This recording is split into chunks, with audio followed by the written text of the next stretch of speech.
Hello, welcome everyone to the Lichess broadcast commentary of the candidates for round number 5.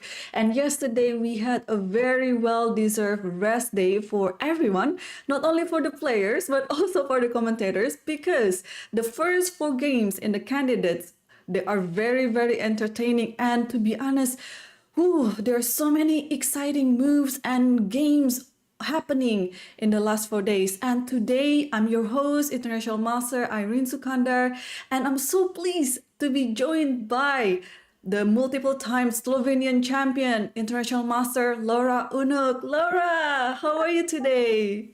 Hello, I am doing fine, trying my best. I just arrived to Slovenia today, so I'm a bit tired. Don't come after me, okay? I will be suggesting only very good moves. For No, sure. I'm great. Thank you so much for having me. I'm so glad to co-commentate with you.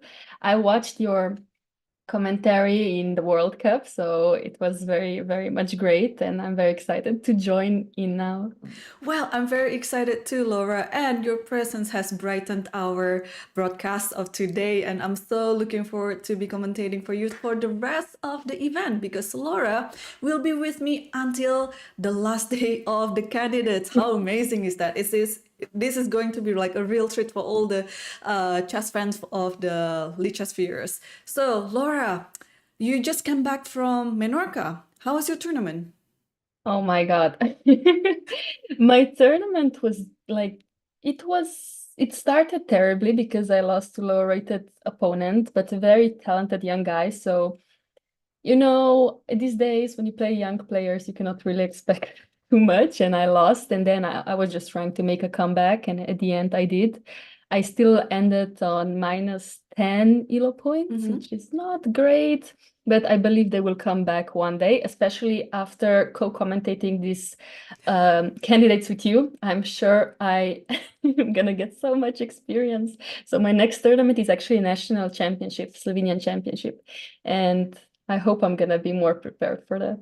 If I'm not mistaken, after the candidates, there is, or during the candidates, yeah? I cannot actually, I'm not sure about the dates, I but there is European individual of Yeah. European women's individual. Are you going to participate in that event?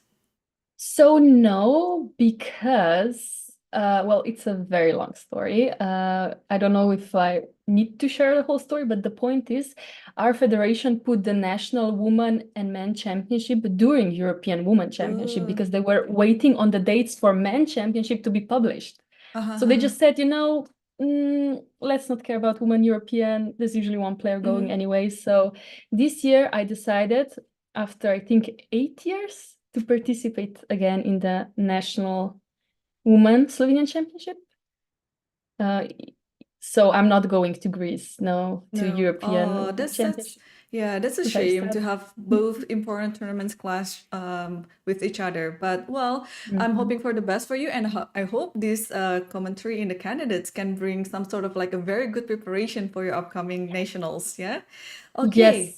Let's see what do we have today, Laura. Yeah, and let's Yeah. start with the standings in the Open. Just to recap a little bit how the boys did for the first 4 rounds, and we have a super performance by Ian Nepomniachtchi, scoring 3 out of 4. So Ian has been winning all his white games and then drawing all his black games. So he's quite a solid player with black pieces, but with white pieces he's been showing like a very good prep against Alireza on the second round, and then against FIDE on the fourth round. And we Mhm. also have Caruana and Gukesh sharing the second place. We have Praggnanandhaa with the only player with 2 out of 4, and we have 4 players with 1.5. Vidit Gujarati, Nijat, Alireza, and Hikaru. Laura, what is your favorite pick of the candidates in the open section? That's such a tough question because I mean, all of them are so strong and there's still so many rounds to go. Even though Nepomniachtchi is on top now, anything can change. Mm-hmm. I am secretly rooting for Alireza because, he's young, he's experienced, and he did not so well in the last candidates. So I kind of want him to do very well this year, Mm-hmm. just to redeem himself Mm-hmm. because he is an extremely strong player. Um, yeah, what's your pick? The thing is, I missed the few streams. I watched as much as I could, so I didn't hear your pick. So actually, I Oh would yeah. like to hear it now. I'm rooting for Fabiano Caruana because I think he's okay. We know that he's a clear favorite of this event, but I also like his approach, his solid approach, Mhm. and then he's quite experienced. He's won one of the Yeah. candidates in the past, so he surely is a good candidate to win this event. Mhm. And now we also take a look at the pairings of today. We have, wow, one of the most anticipated matchups between Alireza versus Hikaru. Laura, I'm not going to start with anything else. Let's wait. And I mean, I want to hear what's your opinion about this match, Alireza versus Hikaru. Oh, I really hope it's gonna be wild. I mean, at this point, I'm just like, I appreciate the candidates so much because I just expected them to play these normal, boring openings as they usually do. And I feel like they've been putting so much effort in making it interesting and finding new ideas in suspicious openings.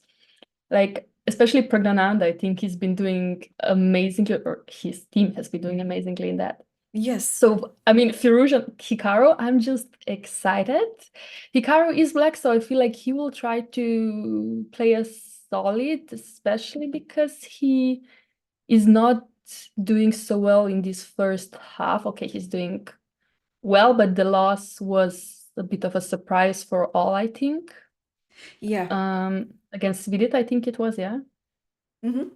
Yes. And yeah, so what do you think will happen? Ooh, I'm on the same opinion with you. I like this game to be quite wild because Alireza and or Hikaru, they have to Mhm. start steering the pot. They cannot just be on the lower half of the field all the time because I'm sure they are, apart from Fabiano and Nepomniachtchi, I think they're Mhm. also quite the favorites to win the event. But we also have Gukash as white here against Nijat Abbasov, and we know Nijat performed very well during the World Cup in Mhm. Baku 2023. So I'm just also going to see what he's coming up with because he hasn't Mhm. scored any victory yet out of the 4 rounds. It is going to be hard, but it is not impossible. What do you think?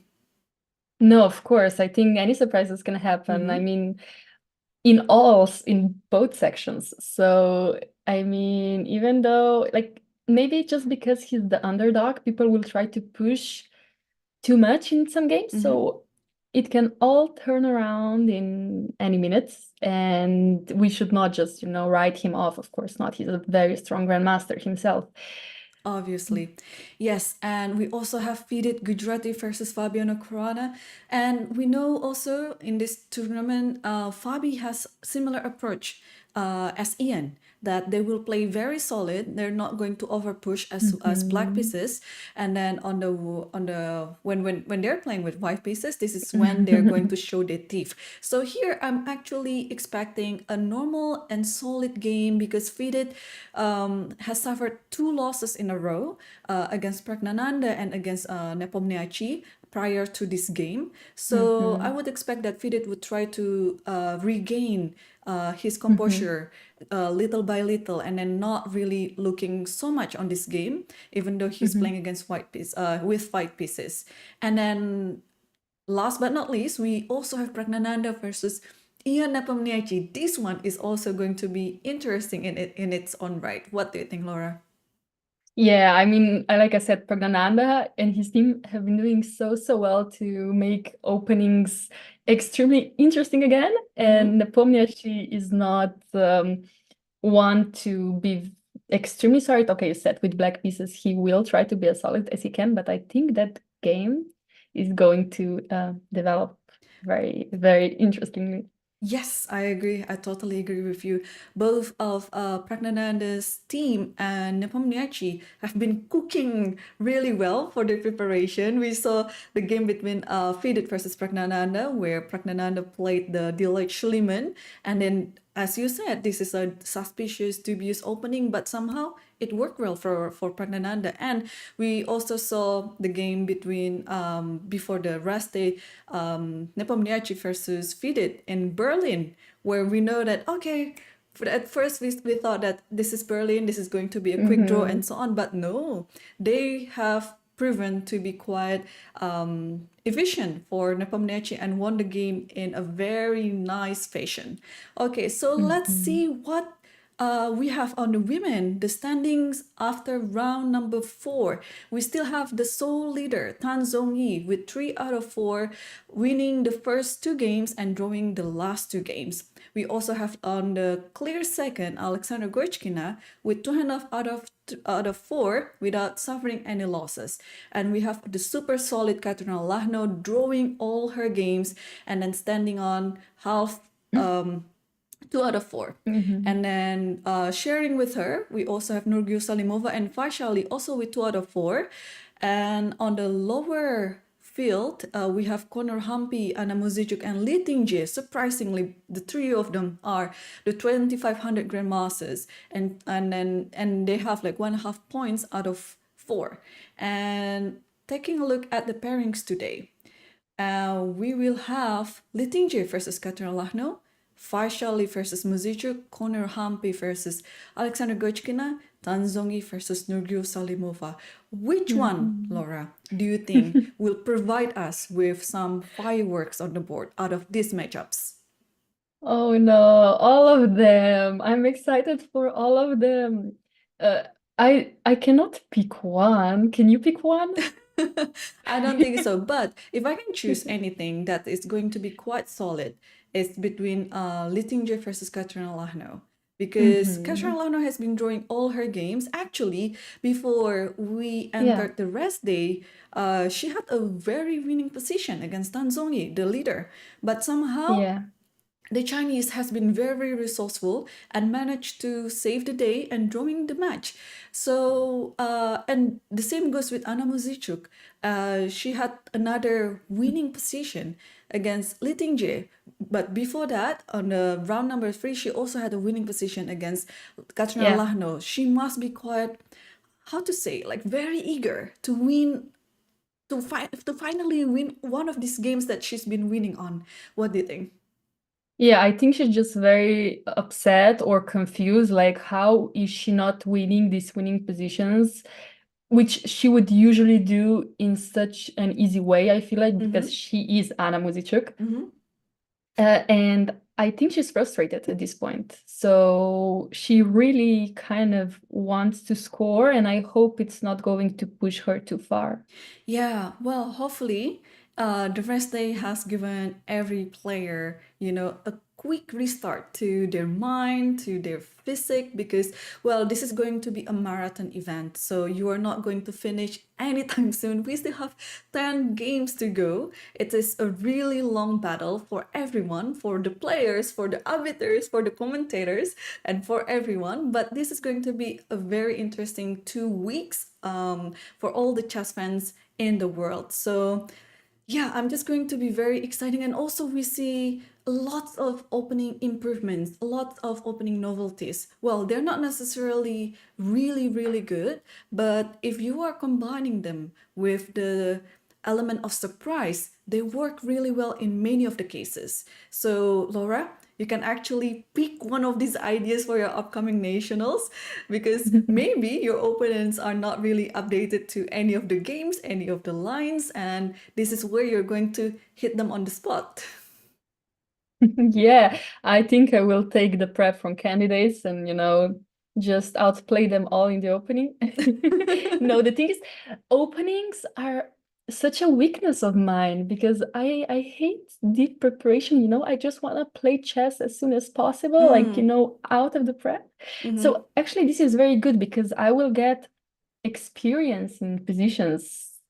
Okay, also in openings, but mostly in positions mhm. because, of course, they analyzed so deeply Yeah. in these openings, and yeah, I will for sure use some of the tricks.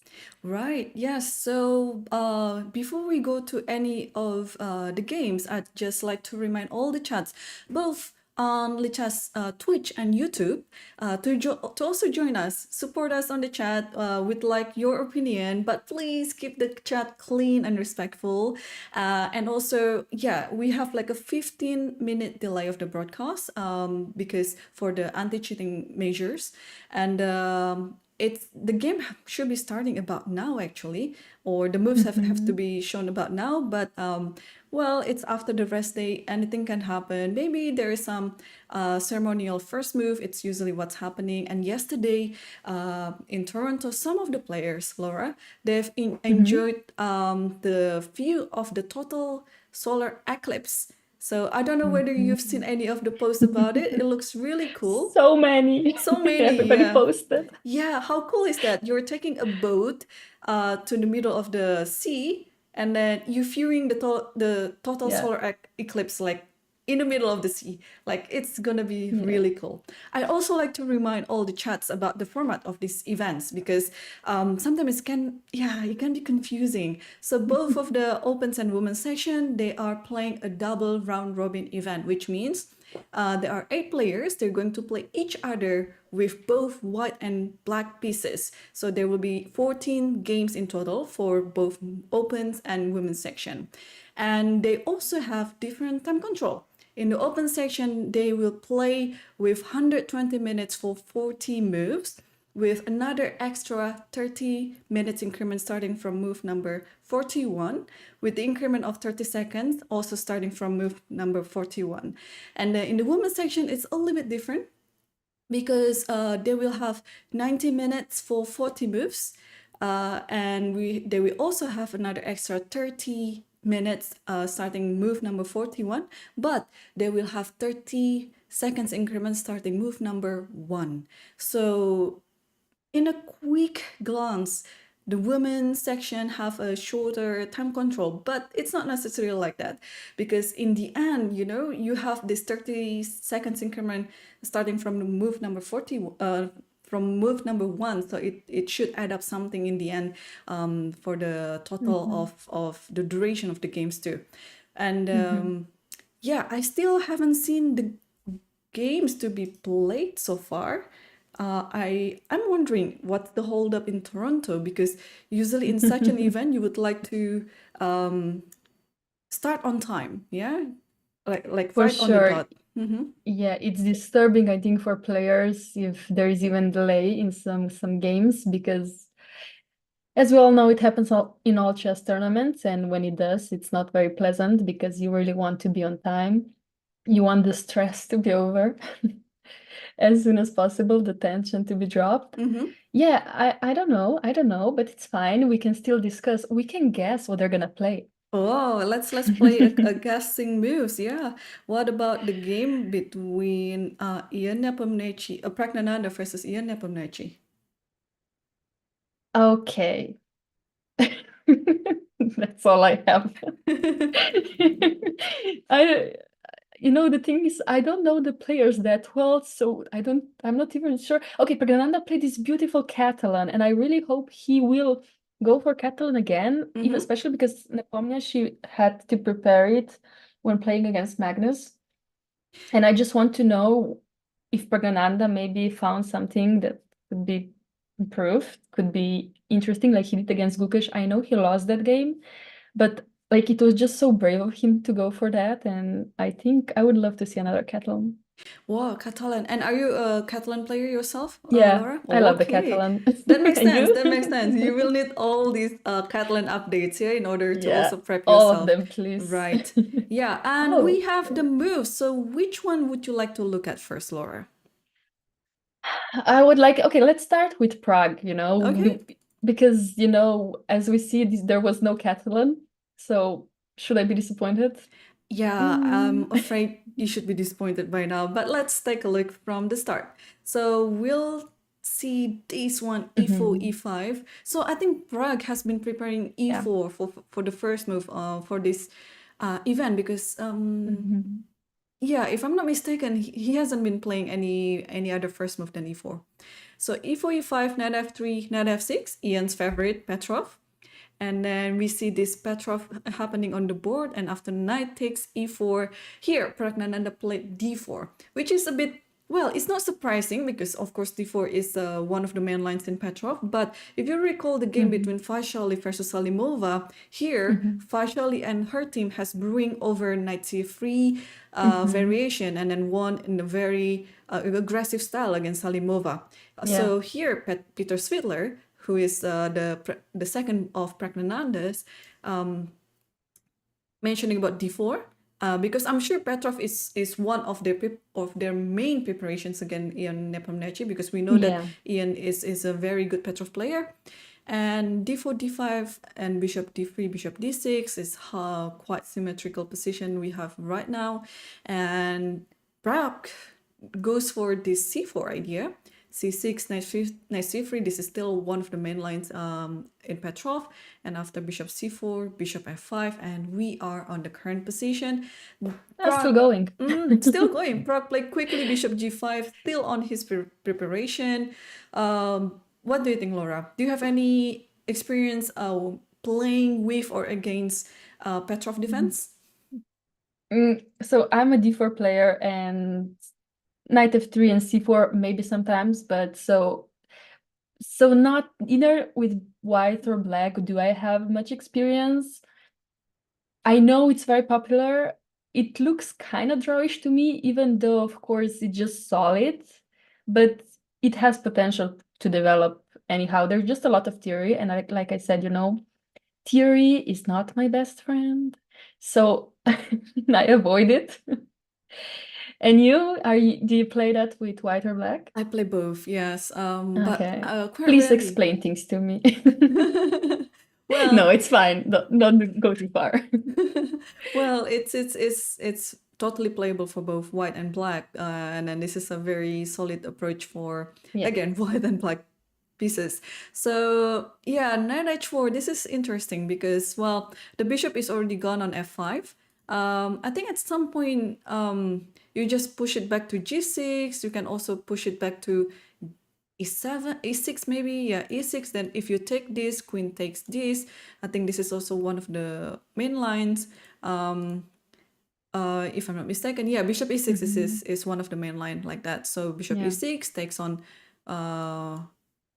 e6 like this, and then you take on g5, and then and then knight f5 and so on. So we'll see which variation that they're going to do. And okay, Ian already played bishop e6, yes.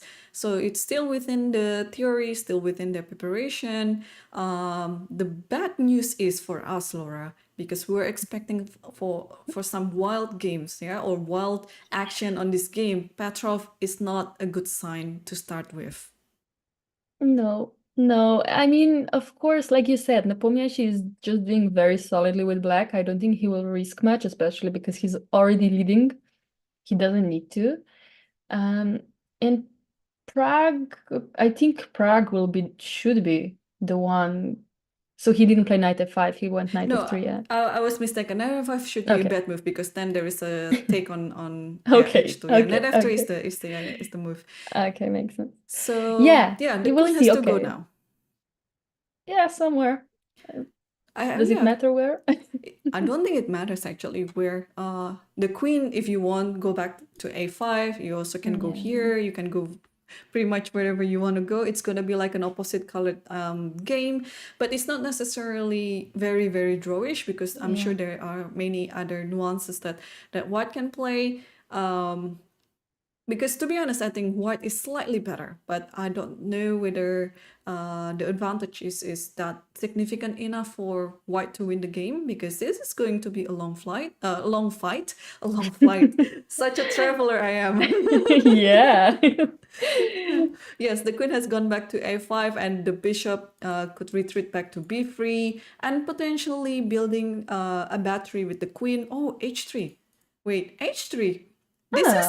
This is already something that I'm not familiar with. All I know is going to b3, and then after b3, what I want to say is making a battery with bishop c2, queen d3, and then attacking Mhm. h7. This is usually, I think, the usual idea. Although Yeah. it can easily be anticipated by black. But ooh, bishop h3. Oh, and Nepo played queen c3 immediately. So wait, is he prepared for this? Like bishop h3, is that okay? Like I said, I don't know the opening very well, but looks like it could be one of the rarest or even the novelty. But I guess not, because Nepo is just like queen c3 immediately, yeah. Well, that's the thing with the top elite players these days, yeah. They're not only looking for the main lines, but they're also Yeah. looking for all sort of moves that haven't been explored yet in order to confuse their opponent, to catch their opponent by surprise. So this is definitely one of Ian's homework that already been done. I'm just trying to make a logical explanation behind bishop h3. So all I Yeah. could see is just avoiding the knight to d7. So this Yeah. knight is forced to develop to a6, but to what cost? Because after bishop h3, queen takes c3, and well, materially speaking, black is up a pawn. Yeah, but he already played rook b1, of course, attacking b7 already, kind of pushing black to make some weakness on the queen side. And then what is his idea? I guess pushing for c6 weakness, because the knight, okay, let's say black plays b6, then the knight, even like he can hardly develop anywhere on a6. It's a weak square. Like if I go queen a4, queen e2, of course, I'm not sure if it's a good move, but queen e2 seems like an interesting one. And then rook fc1 is coming, and there's compensation for the pawn for sure. Even Yes. though the bishop is on h3, it looks very funny on h3. Yes, it's serving one purpose and one purpose only, to stop the knight going to d7.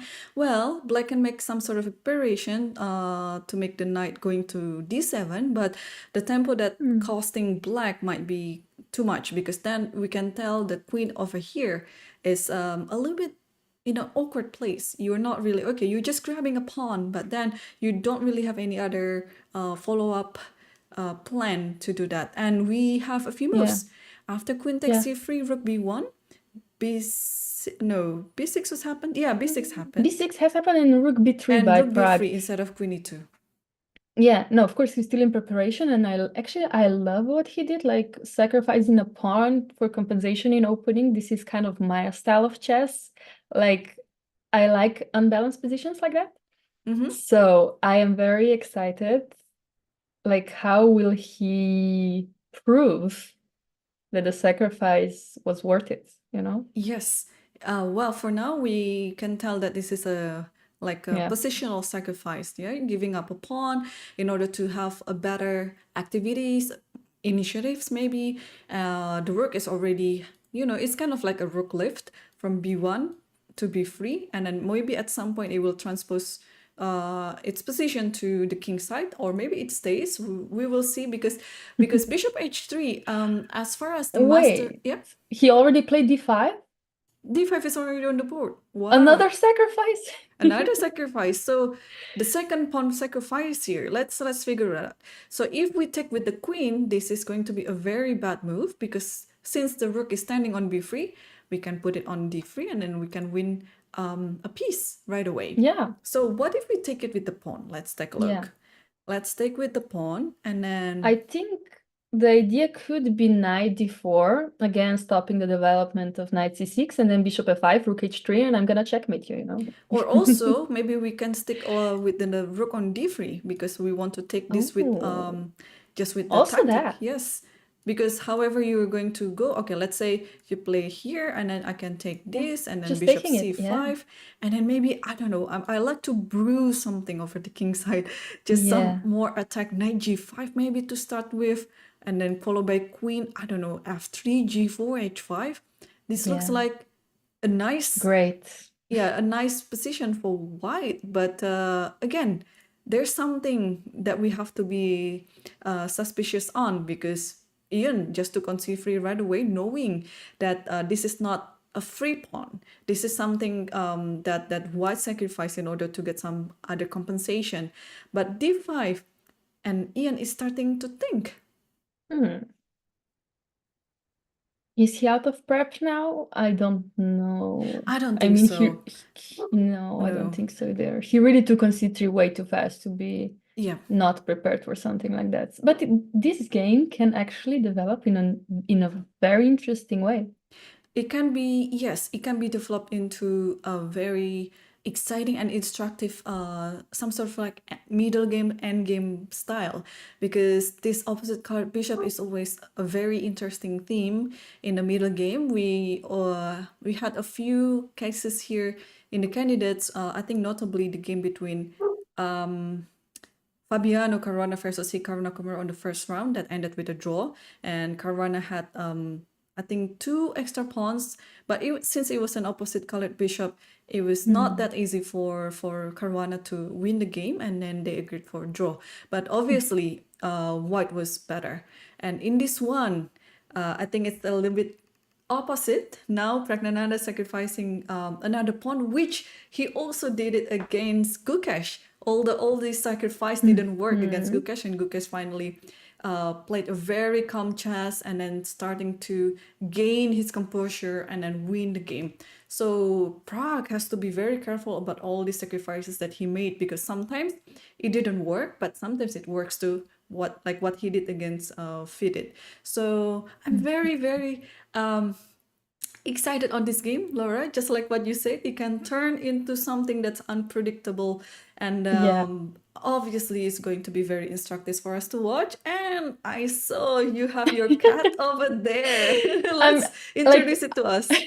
Okay, smart. Come here. We She's have. shy. She's camera shy. Oh, I was about to say that we have another You guest can hear commentator. her, I think. What's her Oh no, name? she's coming now. So it's Smoky. It's Smoky. Like, Marky. yeah, Oh, hello, Marky. it's Smoky. It's like after a snack. Yeah, you probably don't know it. It's like a peanut snack called Smoky. So she's named after a snack because I mean she's kind of heavy, so Oh, so she loves to cute. eat. So cute. You can hear her meowing, and I'm sorry if you can also hear the dogs. Like, I love animals. And Oh, I love animals too. I love dogs and cats too. But you mentioned earlier before we started the stream that you have 2 cats, right? yeah, one is extra shy, so she will not be coming here. She's black cat, so she hides in the shadows. And this one is just like, I want snacks every hour, and if I don't get them, I will destroy your stream. Oh So, no. Oh, I, well, yeah, she, always love having a cat joining our stream. I really like cats too. Okay, well, we'll keep an eye on this game, because Ian has started to think quite long and probably trying to remember his preparation, his homework. And meanwhile, let's switch to other games. Is there any game that you would like to look at, Laura? Well, actually, I saw Salimova play the Caro-Kann, Mm. and I always find it interesting. Do you play Caro-Kann, by the way? No, I You play play. I'm against I'm, it. I'm a IFO player, so I Yeah, play against okay. Caro-Kann. Yes, so let's You take a play look. against it. Yeah, Yeah. it's amazing to see the development of Caro-Kann these days. Okay, let's take a look from the start. E4 c6, d4 d5, e5. This is one of the trendiest lines in Caro-Kann Yeah. these days. It has gained lots of popularity because in the early 2000s or in the 90s, we know that if you're a Caro-Kann player, all you want to do is just to play a solid chess, and then draw is guaranteed. But this perspective has changed over the past few years, I would say. A Caro-Kann player is not necessarily playing for a draw, because the opening itself can turn into something that is very exciting for both players to play, and it's a very dynamic, solid opening these days. So Salimova replied with c5, dc5, e6, knight f3, bishop takes c5, bishop d3, knight e7, knight bd2, and knight bc6. So Laura, you are a Caro-Kann player, right? Yes. That's all I can What's the say. doubt? No, the thing is, first of all, I'm surprised she played c5 immediately because Mm, bishop f5 is obviously like to be known the most solid and the best against advance these days. mm-hmm. But myself, I love to play c5 immediately. Any other reason why? The thing is, I hate when people play h4 and I have to play h5 and then they exchange my bishop, with bishop d3, and then I'm like, what do I do in this life, So you don't really like this type of position under Yeah, I mean, yeah, it doesn't suit me, but I think I also need to work on them. Mm-hmm, mm-hmm. And I think I will understand them better. They're just not my usual type of positions because before Karkan, I was a French defense player. Mm-hmm. So I was enjoying my bishop on c8. Yeah. And now I don't have it, and then I'm very confused. So that's also a reason I play c5 sometimes. And the trendiest line here is actually knight f3, Knight f3. cd, yeah, cd4, and I think the most critical line is queen d4, and then knight c6, queen f4. Because I just played this game with black and I lost in 10 moves because I mixed up my preparation. I played g6, for example. G6. And Mm-hmm. yeah, g6, the game went like knight c3, d4, bishop c4, bishop f5, knight e2. And here the main line is bishop h6, and I missed my prep very terribly, and I played rook c8 instead of bishop h6, and I'm already lost. So how do you lose this game? Just castle, white castle, or Yeah, just white castles, Uh-huh. and I played queen b6, which is another, okay, it's a logical but suspicious move. Mhm. And after bishop b3, bishop h6, queen h4. I played bishop g7 back because otherwise Mhm. white has so many threats, like even g4 sometimes, first of all, Ooh. taking on d4. Yeah. So and f7 is weak. How is the knight on g8 developing? Who Mhm. knows? In my game, it developed on move 20 and I lost on move 25. So Yeah. it's terrible. Like I missed my files. Like I completely mixed up The lines. what was in them. Yeah. So I lost that game so easily, which shows how much you need to be prepared in this critical queen d4. Yeah. I see. Wow. But she took on c5. So Yeah, before we continue to the game, I'd like to thank you for showing me all this line because now you yeah. can play them. Now I can play it because to be honest, like even if you play bishop h6 in the right time instead of rook c8, it's still for Unpleasant. yeah, from white's perspective, it's still like an okay position to play. Like this is still a game, right? But it is For sure. very it is very important for black to keep playing the all the right moves in the right time, because otherwise, like you mentioned, you just miss this bishop h6 idea after a few moves, and then everything is completely changed, not according to what you wish for. So I mean, for white, it's a dream to play, like I'm just going to Yeah. try to see if my opponent does the homework, and if she or he doesn't, then I can enjoy a very pleasant position. But No, for sure. I just need to let you know that g6 is not the only line. Uh-huh. Black can also go e6, which is more calm way. So you will not always get this wild type of positions. I'm not sure what's the continuation here, but white is slightly better, I guess, as well. So yeah, I think because of just simply because of the advantage in development, just we already have queen and knight on the board, and we have the pawn on e5. But and I think f7 is under pressure, I think somehow could be in the future. So right. So this is obviously still a game, even though white is Yeah. better. Of course, black has some tricks up on her sleeve to try to equalize the game or something like that. Okay, so let's continue to the game. So after c5 in this position, this c5 was played, and e6, knight f3 takes on c5, bishop d3, knight e7, knight bd2, knight b6, knight bc6, knight b3, and then bishop b6, and followed by castle. So Yeah. in a way, it looks like very similar to the French position, yeah, with the advanced variation too, with third move e5. I'm sure you have a lot of experience in this position as black. Walk us through, Laura. What is the general rule or the general ideas that black can try in this position?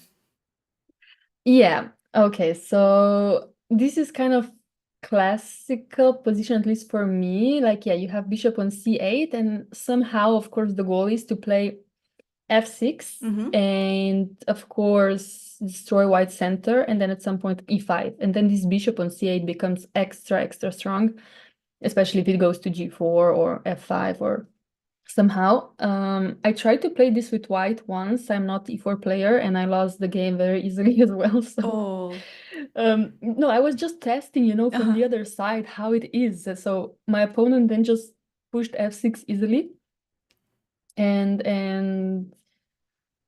I'm not sure if the move to go for it is now. It might be. Like I said, my theory is shaky, so I will trust Salimova did her homework. Yeah. And yeah, I don't know, after castle, I think castle there is bishop h7. Does it work actually? Like, because it looks nice to have this Greek gift sacrifice. So king, okay, if king goes back, you have this one. Although I'm not sure whether this is losing or not, because after this, if you do some sort like this, then black escapes with knight g8. Yeah. But if you take on this, at the very least, you have this repetition here, because I'm not sure if there's anything else on the board. Yeah, no. But yeah, so after castle, yeah, I think it would be depending on what Salimova does in this position, or also after castle and then castle. Oh, Salimova played queen c7, by the way, but I'm just going to show to our viewers that this Greek gift sacrifice is a very common theme in chess. And then let's say the knight goes over here. If the king goes here, you have discovery. If the king goes here, what can you do next? Queen g4 maybe? But queen g4, knight takes here, queen g3, knight f5. Still not sure. Oh, queen d3 first. I think there was a game like this in the World Cup in Baku, but I cannot remember whose game was that. It was very interesting, but ended up with a draw. No, let me check. Yeah, please do, because you commentated the tournament. I did not follow all the games, but I do not remember. Yeah. Okay, so yeah, castle should be quite risky, for sure. Yeah, castle is quite risky. I'm just thinking, could the idea be to go knight g6 first? Knight g6. And then in case h4, castle, h5, knight h8, some kind of ideas, and then f6. But h4 is not the right move. It's not working now. I can just take, right? Could it not? Yeah, it could Bishop not. Bishop g5 takes f3 with a check. Yeah, so, yeah. So kind of knight g6 sacrifice looks very sensible to me. But maybe okay, let's guard this pawn by playing rook e1. And then you want a castle? Yeah. The thing is, if castling, maybe it is time. Oh, I was thinking of knight g5, but maybe you have f6 now. Oh no, you don't. I can just simply take on h7. Yeah, the tricks. So this knight g5 tricks are still there. Yeah, I really want to make it work, and then followed by queen h5 and so on. So it is showing that if you do a castle on the short side, it's gonna be quite risky in black's position, and therefore queen c7. I think it's a preparation of bishop d7 and long castle. This might be it. What do you think, Laura? Could be. I'm not used to. Okay, actually, I played something similar with black. Just computer did not agree with long castle for some reason. Oh, okay. Because then white can also just push a4 or c4 very easily. Okay, not extra, but yeah, queen c7 was Salimova's preparation or not is basically the question, because she did spend some time on it. And no, I mean, usually black really wants to go f6, so this is the main way to approach this type of position, but of course slowly. If she cannot play it now, she needs to prepare it. So queen c7 is logical. It's I mean, logical. Yes. we're just attacking the e5 pawn, but Yeah. Yeah, it looks very logical. It looks it's still a game. So now yeah, it's no. Zhongyi who's thinking and try to figure out what to do on this position. And meanwhile, let's switch to other games. I'm looking at there's an Italian coming up on the board between Mhm. Alireza versus Hikaru. Oh, As again, this is one of the most anticipated matchups. Let's see from the start. E4, E5, knight F3, knight C6, bishop C4, and we have this three knights variation where usually if you want to have a fight, you'll go with the other variation, knight G5. oh. Yeah, after D5 takes here, and then you have this old classical main line in the knight G5 Italian. And then the bishop can go to d3, can go to e2. There's also a variation that goes with queen f3. It's going to be absolutely bananas. But I was actually hoping that this might happen on the board because Yeah. it's going to be very interesting to watch. But instead, um, Alireza decided to switch it back to the old main Gyocho piano after d3, bishop c5, Mm. c3. So it was just a little transposition there, starting with d3 and h6 and b4. Bishop goes back to e7, queen b3 castle, a4, d6. So far so good. Knight b d2 and knight b8 because the knight has no other point on being on c6. So Mhm. Hikaru put it back to b8 with the idea of putting it to d7 and maybe Yeah. a long like Lopez maneuver with like this and then knight f8 and going to g6 and so on. But of course we have to remember about this battery to f7. And then here d4 is already on the board, and this asking question to black's position, hey, what are you gonna do with your pawn on e5? Now your knight is on b8. If you developed it right away to d7, Yeah. then unfortunately the bishop is blocked. But if you don't do anything, I don't think this is something that Hikaru would like to do unless you have a concrete follow-up after that, because generally speaking, like if it's according to the Italian strategy, you don't want to take on d4. But if you Yeah. take on d4, then you have some sort of like a concrete plan to continue. Okay, yeah, no, this, I mean, when you look at this position, you're kind of like, wait, how is white already winning? A few tempi, Just by right? development, yeah. Like, where did, black go wrong? But of course, I think this is still some kind of opening preparation, like a normal position. Of course, d4 looks very logical. It's Mm-hmm. very fast. Like, why did not even castle?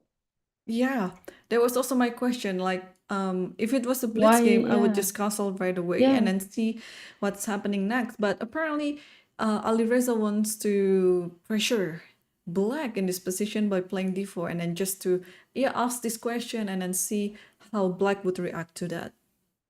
I mean, I just wanted to check after knight b8, Alireza actually spent more than 10 minutes to play d4. Mm. So already that was like, was he deciding between the positions that he wants to get, or was he not expecting knight b8? You know? Yeah, because well, that's the thing in Gyocho piano, right? Knight b8 Mm, is obviously one of the moves. I think also bishop g4 is one of the moves, and maybe any pawn moves like a6 or a5, just trying to get this pawn to, just to let this pawn react something to b5 or anything like that, and maybe just to make sense of knight b8. So for example, if I just played a5 and I think you'd like to move the pawn to b5, and now I have a reason why I put my knight on b8, because well, it was being attacked by the pawn and I'd like to maneuver it to a better way, and probably because the pawn is already here, I can play knight d7 and knight b6 and trying to catch the bishop.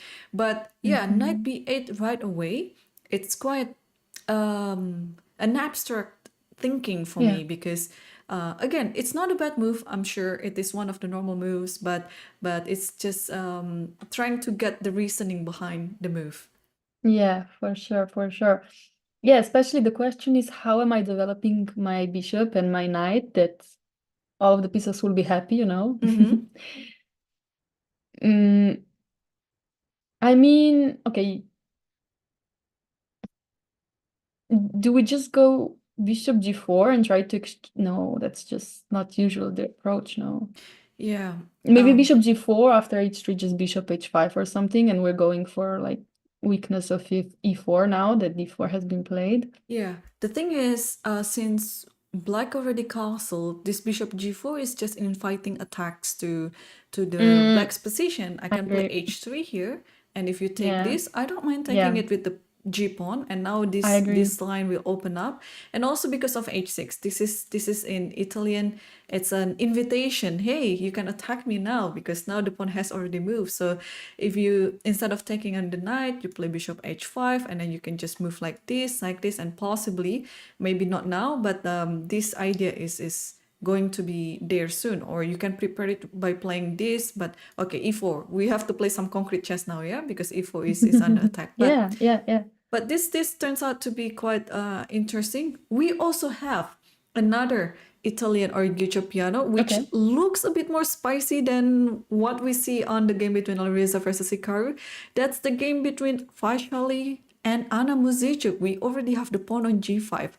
So this is one of the approaches that black can employ for sure. But usually this comes when there is a pawn on h3. But I think I can see the reasoning behind this idea. The bishop is already on g3, so maybe it was bishop g5 pinning the knight, h6, Yeah. g5, and so on. So let's see it from the start. e4, e5, knight f3, knight c6. So the normal Yeah. Guicho piano, but with the early bishop g5, d6, Fine, yeah. c3, h6, and yes, a4, sorry, a5 to prevent b4.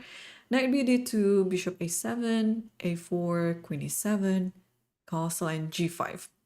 And now bishop g3, and you castle. And rook e1, and now it's on the board. Do you remember this classic game between Winter versus Capablanca, when Capablanca Mm. just trapped this bishop on g3 all the way until the end of the game, and black simply Yeah, just had an extra piece yeah. all the way in the game. So yeah, that's my core memory about having the bishop on g3.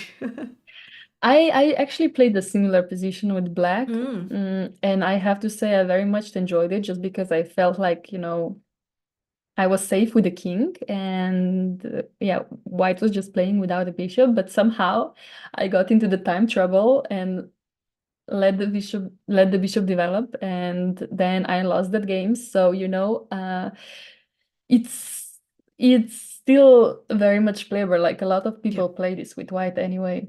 yep. This early bishop g5. It's very interesting, but obviously, like Vaishali, she still has all the time on the clock, so she's clearly very much prepared and knows what she's doing. The question is, does Anna know what she's doing now?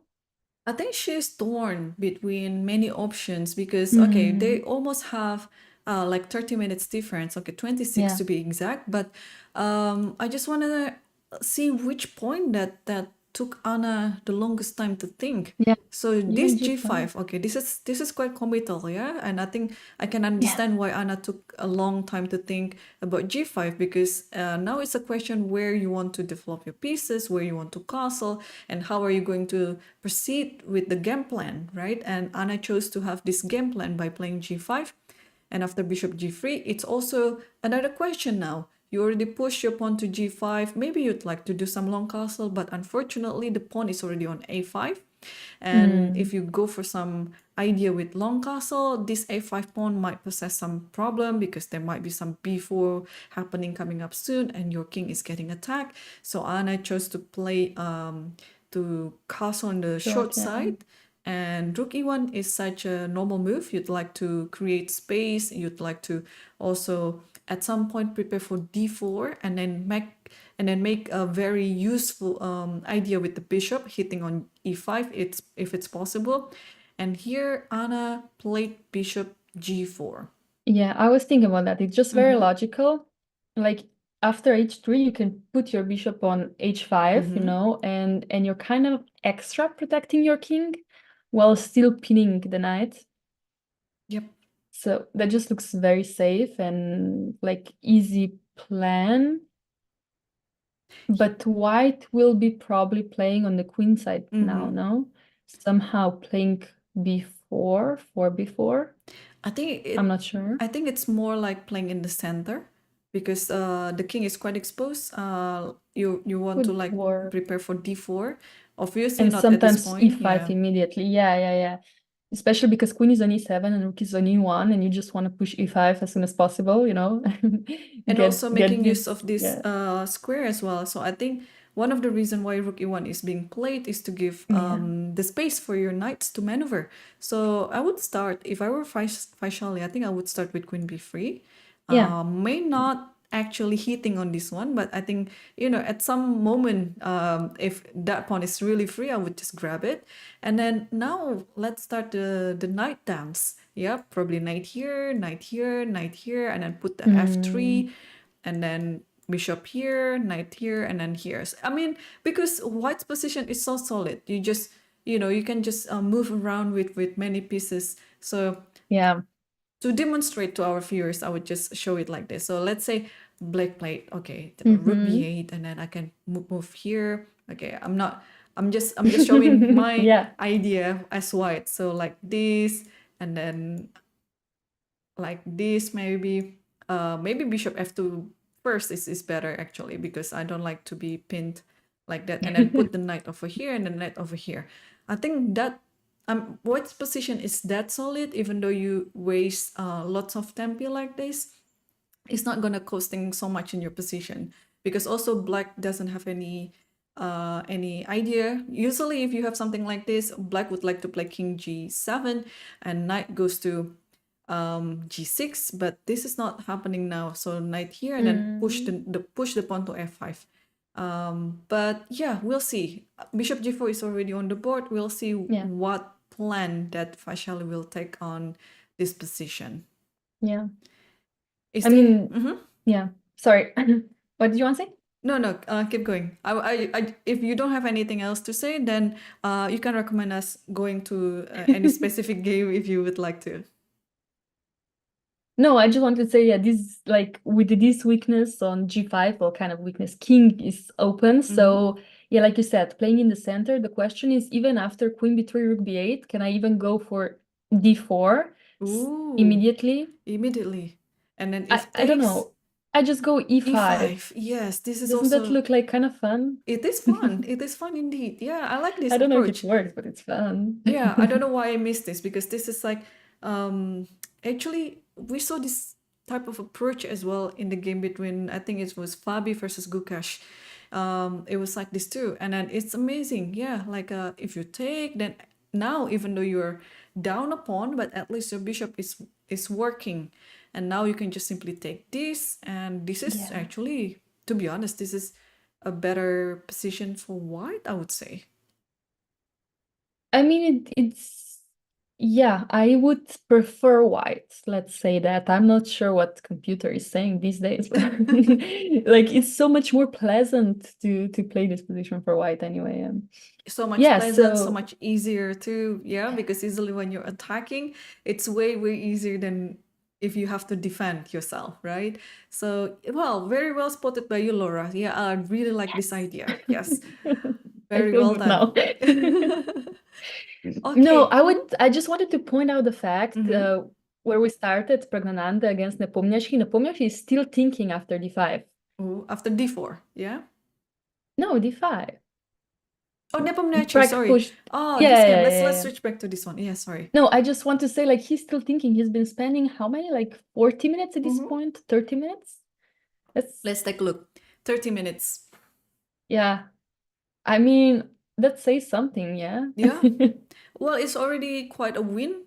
But we see in the game between FIDE versus Praggnanandhaa also had a huge lead of time because of the preparation. But I don't think that this variation that Praggnanandhaa took as white pieces is suspicious compared to that game against FIDE, the delayed Schliemann variation. So I don't know why Ian is still thinking, because to me, for the first timer who's looking at the variation like this position has to be analyzed already. Like for a player like Ian, you took on c3 right away, and all the following up moves by white pieces are totally sensible and making sense. So all Yeah. those moves have to be explored beforehand. Or maybe, I don't know, maybe Ian is still pondering which strategy that he want to use. Like maybe there's a forcing drawing lines because, well, I mean, but still, I would say Peter Swittler is a very great cook because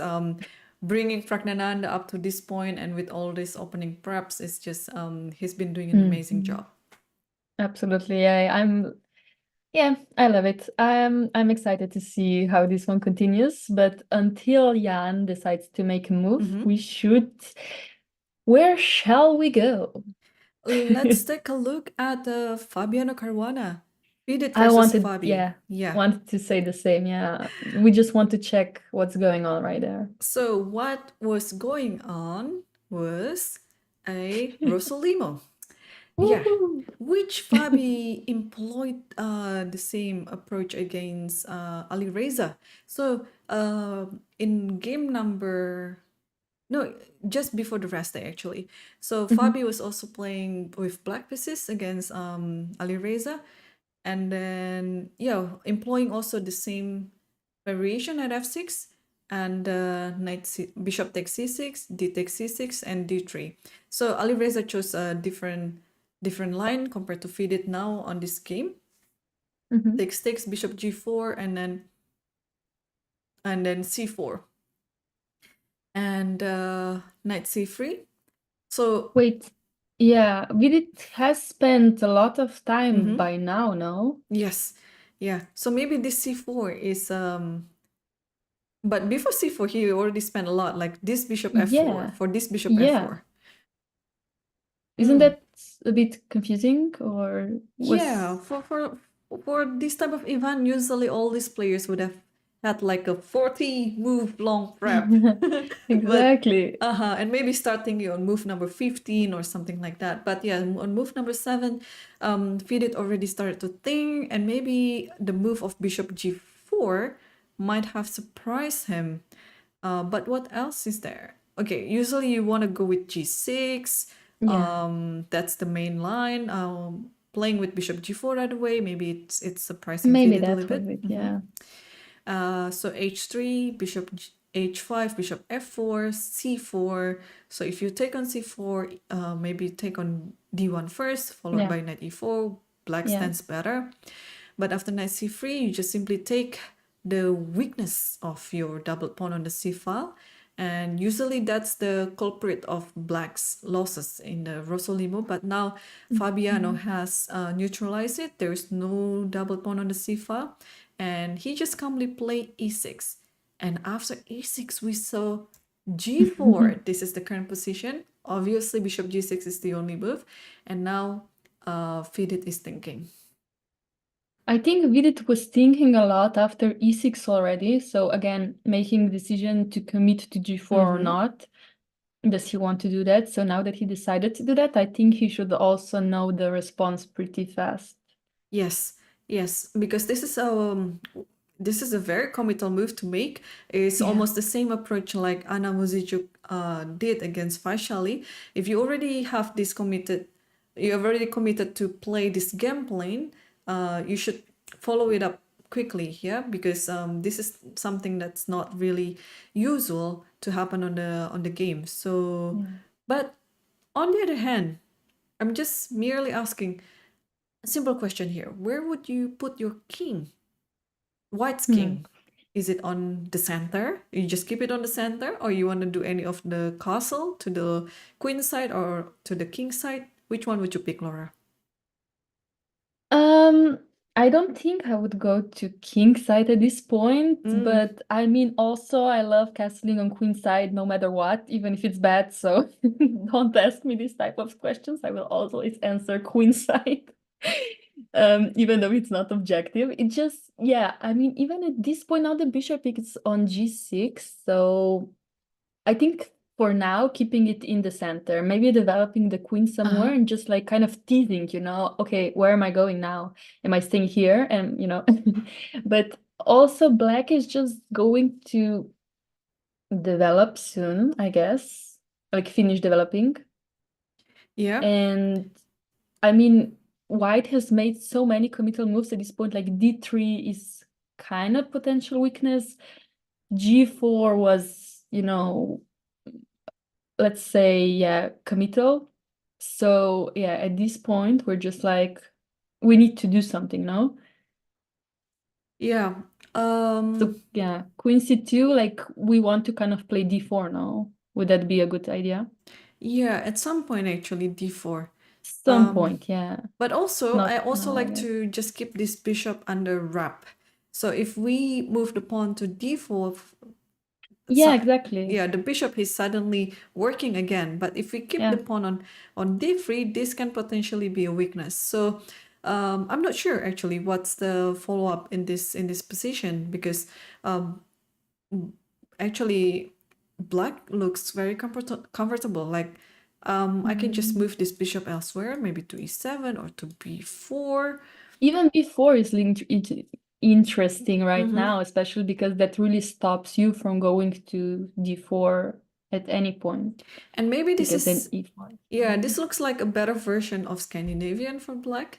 Maybe because mainly because the bishop is out here, and then white doesn't have a very strong light square bishop anymore. So maybe I would move my queen to a5, and then followed by maybe short castle. I mean, that's entirely making sense too. And then yeah, trying to hit this one. Yeah. Yeah, no, very, very interesting approach from Vidit. I mean, I don't think like white is worse anyway. I just think like if Vidit will not find a plan to execute, which is going to, be fast because he's really spending a lot of time, he's in trouble. That's just what I think.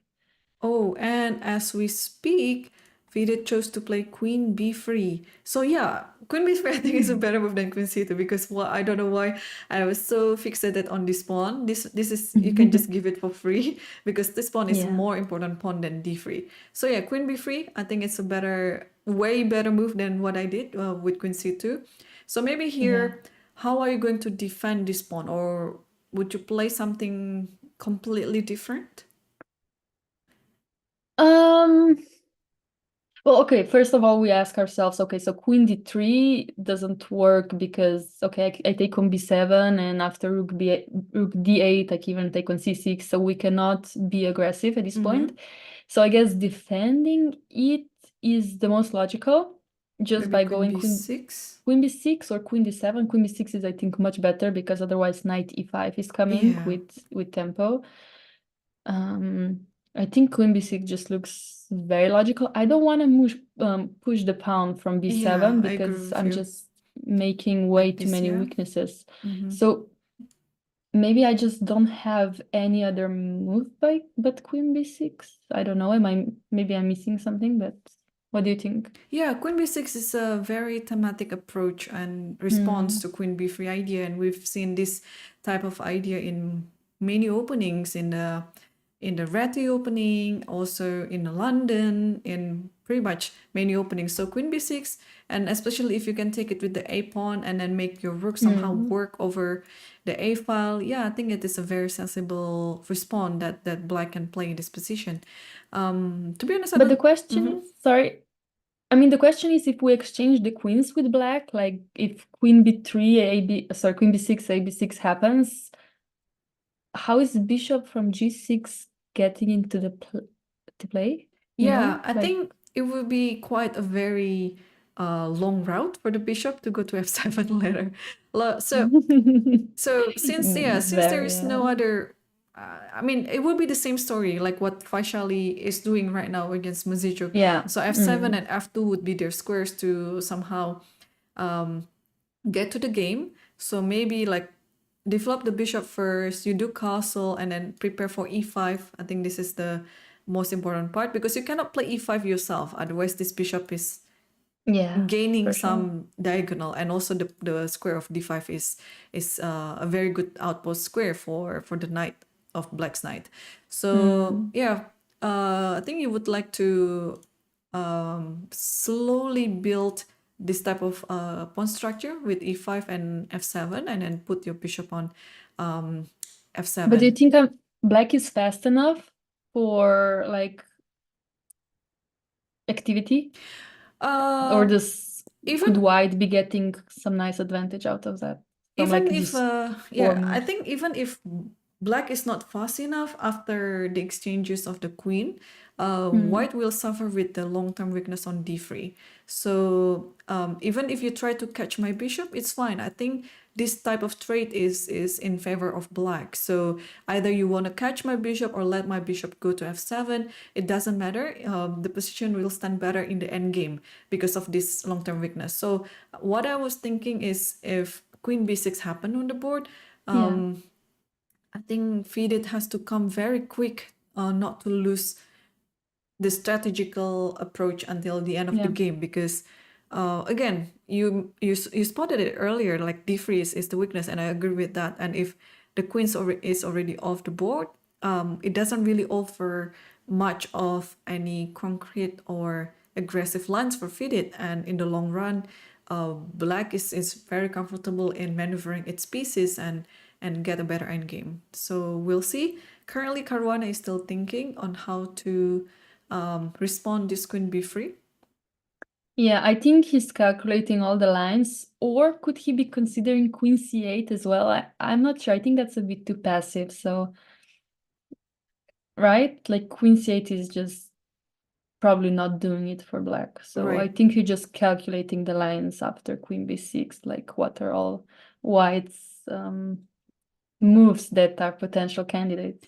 Yeah. The other thing that worth pointing at is after queen b6, queen c8. Yeah, I agree. It's a bit too passive, but this could Doesn't be make an one line. alternative to if queen b6 doesn't work. Because I saw Yeah. after queen b6, I think FIDE will just try to steer the pot by playing bishop e3. Because then, Mm. if you are not exchanging the queens, then you'll be losing some of the tempi. So if you take, and then this is already a direct attack to the a7 pawn. You cannot move this one because then you can just simply take this. The pawn is pinned because the rook is hanging behind the Mhm. pawn. But if you move something like this, now it's time for the knight to Oh yeah. work around maybe knight a4 at this point, putting the bishop here or the knight here, or exchanging some of the stuff over here. And I think this is a more preferable approach for FIDE. So I'm trying to find out why Caruana is thinking, because otherwise, if no variation like this, queen b6 would be my automatic move. But now Yeah. I'm not too sure anymore. I mean, sorry, black doesn't really have to take queen b3 after bishop b3, or does he? Can I go queen Queen a6? You know, I a6. always love my queens on the edge, you know, walking on a thin line. Yeah, queen a6. I might actually, this might be a good move, putting the Oh, knight you're on just e5. protecting everything, Yeah, yeah, and if you and hit my knight, yeah. then I'll go here. And this, Oh, since I don't have the knight on f3 anymore, I can push f4 on the next move. yeah, this looks terrible for Yeah. black. So So, never play queen on a6, please. but I No. recall the one of the Catalan variation when you play queen d6, queen a6, and I think it Yeah. was Anish versus Magnus, or the other way around. I can't remember, and it was Mhm. working well for black. So, but I don't think this. I don't know. No, this is not the position This to is go not the for it. position there for it. Yeah. So yeah, I don't think so. now I can really get the reason why Fabiano is a bit Yeah. hesitant with queen b6, or maybe your move queen c8 is a not a bad move.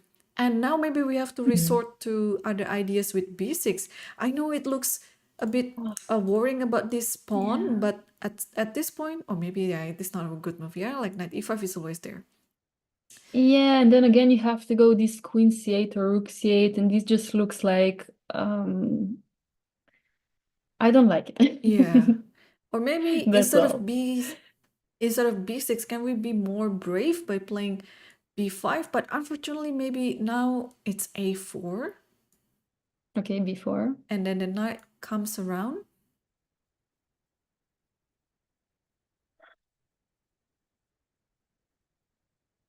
Yeah, Okay.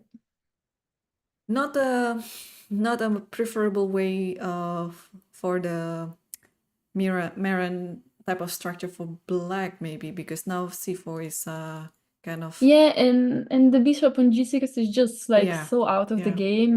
It looks kind of sad, but maybe this is not a bad approach. I don't know. I just don't believe in it. Like queen b6 looks very natural, but yes, you're right. Bishop e3. He really has to like find the right way to continue after. Maybe after bishop e3, I just go queen c7, honestly, you know. Ah, tricky. Yeah. Wow. Yeah. Okay. Okay, I mean, he has to now think about rook c1, I guess, is always an idea to Rook pin the c1, yes, queen. pinning the queen, that's right. There might be like knight b5 or something. It's in the future, not now, though. Yeah, I'm not really threatening anything, I guess. But okay, in case of bishop d6, then I have these kind of ideas for sure, but I would have to castle. So it's also again a question: do I want to castle? But I think this could be what he's thinking right now. Yeah. So like, is that okay? Is that just too passive for me? Well, the So yeah, position, we'll see. yeah, the position is not very dull, I would say, even though Oh, he played queen b6. he played queen b6. Yeah, I think this is the Okay. normal approach to that. But Yeah.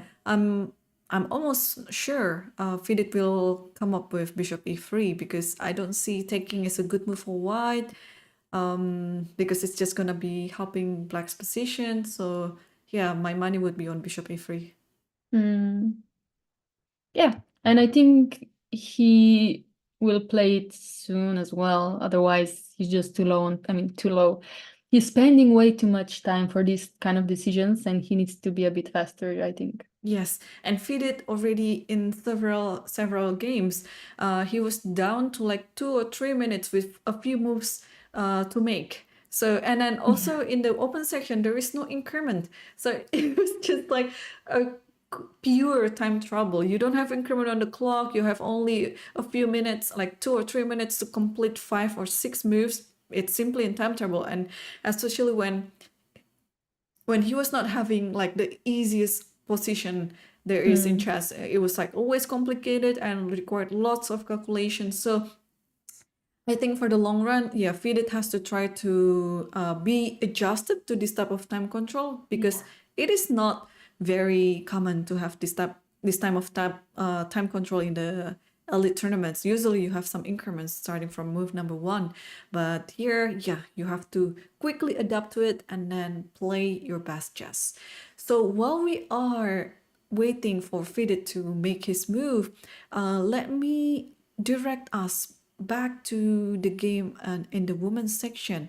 We haven't seen this game between Lichess versus Katrina Lahno. Okay. It looks like it's another Gyucho piano, but let's take a look. Yeah, it's the same approach, the knight f6 and d3, just like Alireza versus Hikaru. Bishop e7, castle, and bishop b3.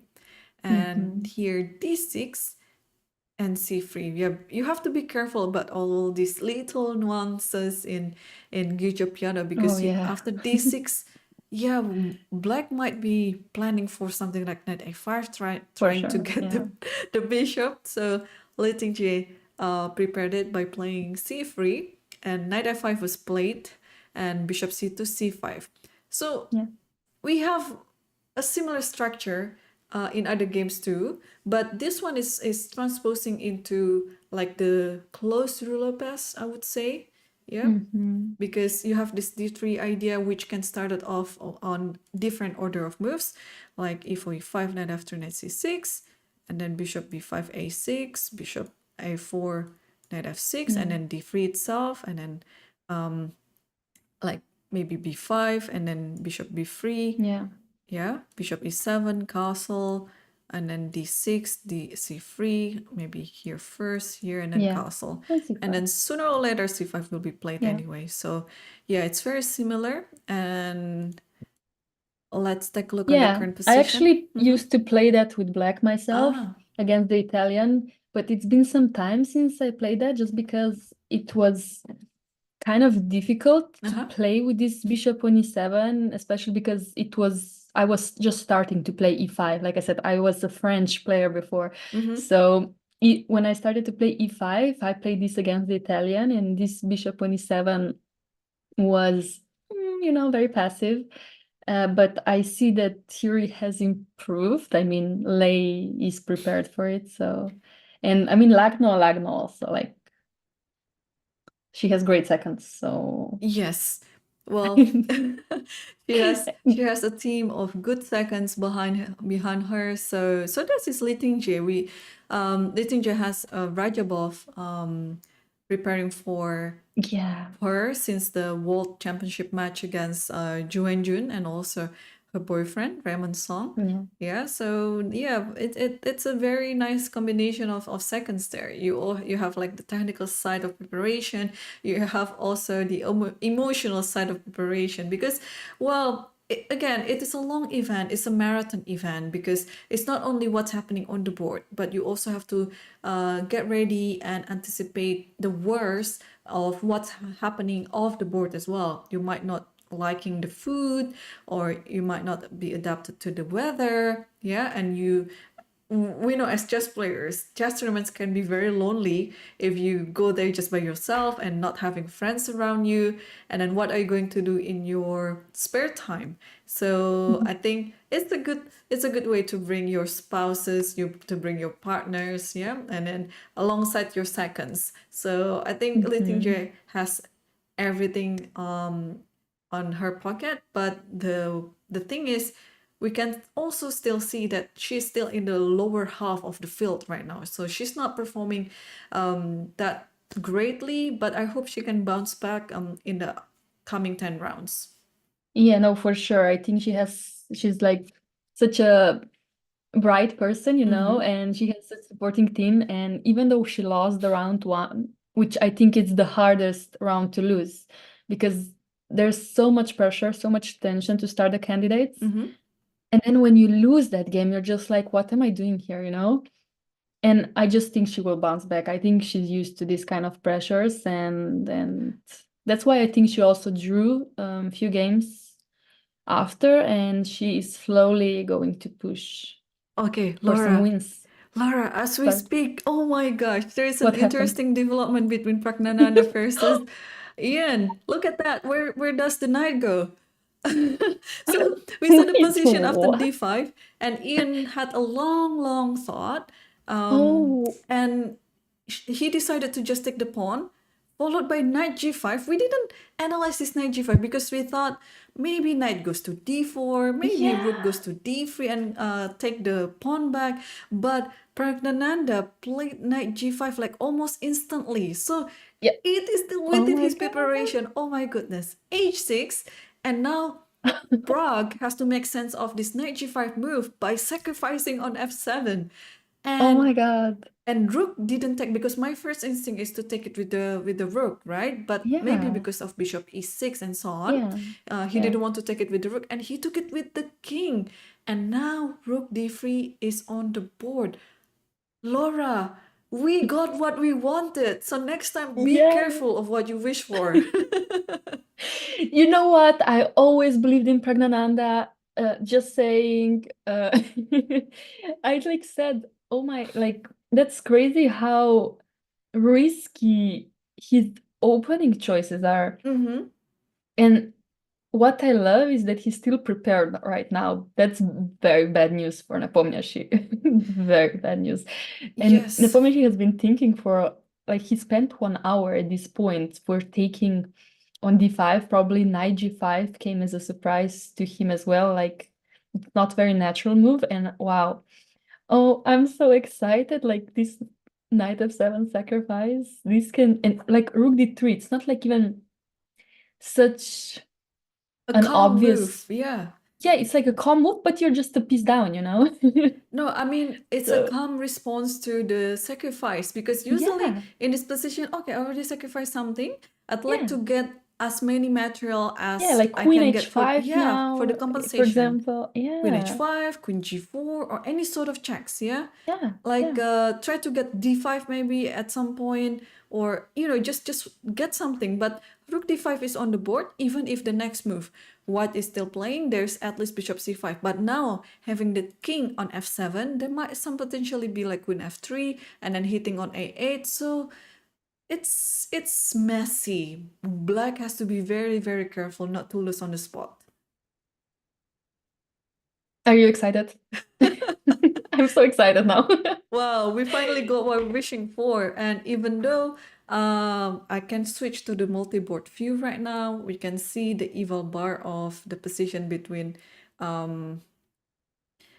Praggnanandhaa versus Ian is still like kind of equal, but it seems like Ian is now playing against a computer because Praggnanandhaa didn't Yeah. spend any time on his moves, and Ian has to figure these things out by himself on the board. So it's a nightmare as a player to go play against your opponent's preparation on the board and try to do all the math by yourself. That's terrible. Like, kind of, yeah, it's suffering because you know that your opponent is not even a human at this point. You know, you're just like, I'm literally playing everything analyzed against everything that's analyzed. So computer, the seconds. Obviously, Praggnanandhaa expected after he plays d5 and when he sacrifices this c3, he has to know what happens in case he takes these kind of sacrifices, and I'm sure he's prepared to like move 30 at this point. So Wow, yeah, same. I would not be surprised if Prague has prepared this beyond move 30 actually, because yeah. and also to remember specifically on this line. But again, in our preparation, a line like this with sacrifice on f7 would have had like more memorable in our brain compared to other lines, right? Because Yeah. uh, Yeah. we'll be Just memorizing losing other the lines. piece. Yeah. Yeah, just sacrificing the piece, it would be, you know, for me, I would remember it most than any other lines that I would have prepared prior to the game. So and that's why Praggnanandhaa didn't take any much of his time. He just instantly played all the moves, and now Nepomniachtchi is back to thinking again, and he has all the rights to think over this position, because this is not an easy position to calculate. He has to figure this all out, and while he's thinking, Laura, I think we'll have a quiet firework after the next move. So let's take a breather, yeah, because we all need it before we see the continuation of this game. And it is time for us to take our first break. So don't go anywhere, guys, because fireworks will still be happening, especially on the game between Praggnanandhaa versus Ian Nepomniachtchi. Don't go anywhere. Stay tuned on Lichess YouTube and Twitch.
Hello, guys, welcome back. And as we took our coffee with us and some water, I hope you get your popcorn ready because it's gonna be a full ride on the game between Praggnanandhaa versus Hikaru Nakamura. And as we were taking our break, there have been some move developments happening on the board. So let's quickly take a look at it, Laura. And Yeah. this is happened, and we saw the position up to rook d3, taking control over d file, and then threatening to take on d5. And Ian decided with knight d7. How odd is that? Putting all your pieces in line with all your opponents' attack. And the bishop on h3. The sole purpose of bishop is to prevent the knight from moving to d7. And yet Ian played it. What a turnaround. What do you think, Laura? I think at this point, I need Stockfish to tell me what the hell is going on because I literally don't understand. Knight d7, like all your pieces are going to be hanging it. Like after you take on d5, queen is hanging, bishop is hanging, knight is hanging. Like, and how did he make a decision in only 12 minutes? Can he teach me how to do that? Yes, it is quite an Because experience that Ian has there to, to take a decision on a move that most of us, would just ignore. So, oh, there you go. Your cat is coming again. oh yes. So let Marky, wasn't it the name? It's Smoky. Yeah, it's Mark. hard to say in English. It's like you can call him Smock Smock. Smock. Yeah. Yes. So let your cat also see this move. Rook takes d5 Yeah. followed by knight c5. Just calmly put the knight on a better square than b5. And now maybe the most logical move to make as white is to take the bishop on d6 and maybe step back king g8 and then put the king on the better or on the safer side of the board, because otherwise there might be some checks coming along. Wow, this is a nice practical decision by Ian actually, but to start the idea, to start thinking about knight d7 itself, I must give it to Ian because it's not an easy psychological approach to even start thinking about the move. Yes. I mean, he had to do something. I guess this is kind of positions that I struggle in the most, like making very hard decisions because then they're usually the wrong decisions. So Jan is very good at making the right decisions. So in this kind of hard positions, like he is mostly tactical player, I feel like. So I guess these kind of positions could be a bit easier to play for him than to some other players. Yep. And yeah, just going 97, I am impressed. I mean, there's a reason he's leading this tournament right now. Yeah. Well, okay. It's a good thing that he come up with something like this, because I was a bit worried for Ian's position, but he made it easy. He made it look easy for us. I'm sure it's not easy at all, but he made it look easy for us. Like, okay, Praggnanandhaa just sacrificed 2 pawns and followed by another knight sacrifice. And then after this, just calmly play rook d3, try to gain the pawn on d5. But then Ian was like, wait a second, I can just develop my knight without having to worry about anything. And after you take on d5, I can block the attack to my queen just by playing knight c5. And then what do you do next? You have to take my bishop, otherwise I will go away with my bishop and enjoy my extra piece. And Ian is still thinking at this moment though, but I would suspect that he would play I mean, Praggnanandhaa is still thinking. I think Praggnanandhaa would play rook takes d6 and followed by Ian's king g8 move. I think it's very sensible to move the king back and then put it on the dark square, maybe on h8, and then just try to enjoy the game, because we have our multi-board view as well. We can tell that this is still an equal position, even though it was some fireworks on the way. Okay, but even though it's equal by computer, I wouldn't say it's like easy to play for black, just because h6 has been played and we have white squared bishop. So potentially in the future, these kind of squares, especially if we keep queens on the board, can get extremely dangerous. Mm-hmm. So if we continue this position, you were thinking of attacking all these pawns, so maybe start with queen d5 check, and after this, queen h5, because you want to take, maybe, I don't know. Yes, somehow you have to think how to get this bishop from h3 into the game, which Yes. is a hard part. Maybe instead of queen h5, can I go bishop f5, or are you just moving the knight, like knight b7 or something, and forcing the exchange? Is that even possible? Unfortunately, I think in this position there is a force move by black. I can just play knight here. Yeah, And yeah, then, that's yeah, what I was any thinking as well. simplification is better for black, because then black will not have any problems anymore. So here I think you have to take anything. Like if you take Yeah, on and b7, then I'll take your bishop. If you take this, I think I can take. Just simply take it with the knight is fine too. Yeah. yeah, Yes. But yeah, I agree. This is totally the idea, to get the bishop into play again and not to be stuck on h3. But yeah, Prague has to be careful in doing that. And if rook d6 is not the move, could it be thinking about queen h5 first, just to give a little nudge to the king? So possibly after check, king goes here, and then now you can take. Is this a better position for white? I mean, a better continuation instead of taking d6 right away? And I mean, it's the same, no? If we take on d6 first, after king g8, we can play queen h5 if we want to. Anyway, so it's the same. We just pick the different move with white, no? Yeah. Well, but in any case, in any case, I think it's still better for white, yeah, regardless what's happening, like rook d6 right away or queen h5 first. I think white still stands better, because as you mentioned, the push of this pawn on h6 could create some problems along this diagonal for black. So yeah, black has to be playing very precisely not to lose anything, any checkmating idea on h7. Yeah, no, it's definitely going to still be a tough game, but yeah, I feel like Nepomniachtchi is now out of the woods from very dangerous threats.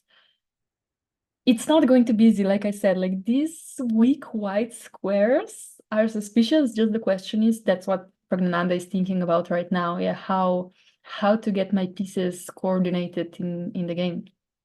Yeah. I don't know. It's still a very exciting game, and Nepomniachtchi, if we look at it, he has 1 hour less, which is crazy. Also, in this position, there's one interesting idea, because in my mind, as an attacker, I don't like when the king goes back to g8, because then it will be just a safer position for the king. What if I tell you my crazy idea? What if I just play bishop e6 in this position? Oh, okay. Tell me more. I take on e6 with, yes, because let's see this one, yeah, first, because if you take this one, then the queen is hanging, then I can take this and then take on d6, and white is definitely better.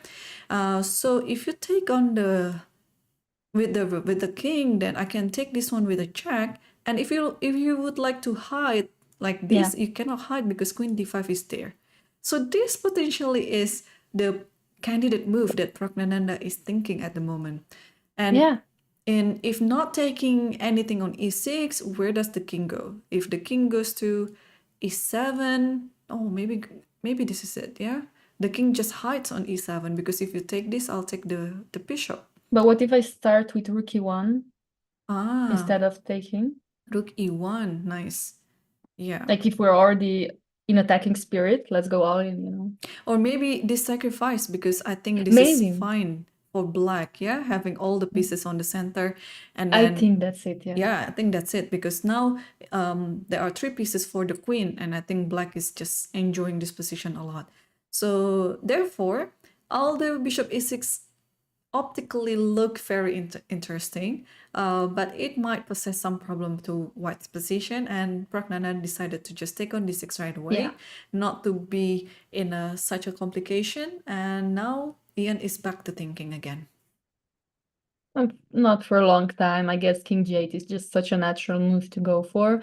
He's just checking that nothing is hanging, but yeah, I think we will see king g8. So Yeah, king g8 is I think the most sensible move at the moment. Although maybe you would argue that there's queen takes a2 to stop queen d5, and this one is protected by the knight as well. Would you take on a2 here if you were black in this position? Would you take on a2 or would you just step back with the king to g8, Laura? I would never take on a2. Even though it looks very interesting now that you're pointing it out, like what is white even doing? Yeah, is the question. So that's a very good question. Let's think about it. Can I take? Maybe Like this is the move, yeah? I think rook yeah, but king d7. g8. King g8, I think I'm going to attack this one by playing Queen g4. Let me think. If queen d4, you can take on the rook right now. Is there anything else? Check. Even there's rook f7 if I want to. Yeah, that's what I'm hoping for. Even after queen g4, I think that's what I'm hoping for. So maybe it is takeable then. Because okay, let me think what else can be done in this position. Queen check somewhere. It's always king g8. Yeah, so we have to kind of have an approach against king g8.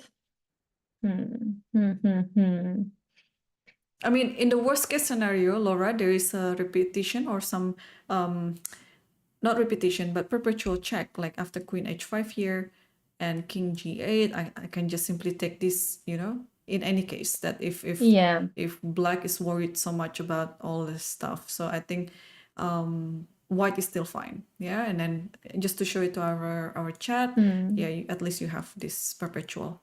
Because, well, unfortunately, bishop e6 is not happening. Knight on c5 is standing strongly there. And Ian already made his move. So with you, he decided to just play king g8 instead of queen takes a2, which is very, very sensible, of course, because the king looks kind of weak on f7. Just looks like it's not his spot. I mean, it's really not his spot on f7. So you just never know when bishop e6 can come in, just like sacrificing something at some point. So I mean, yeah, king g8 is just so safe.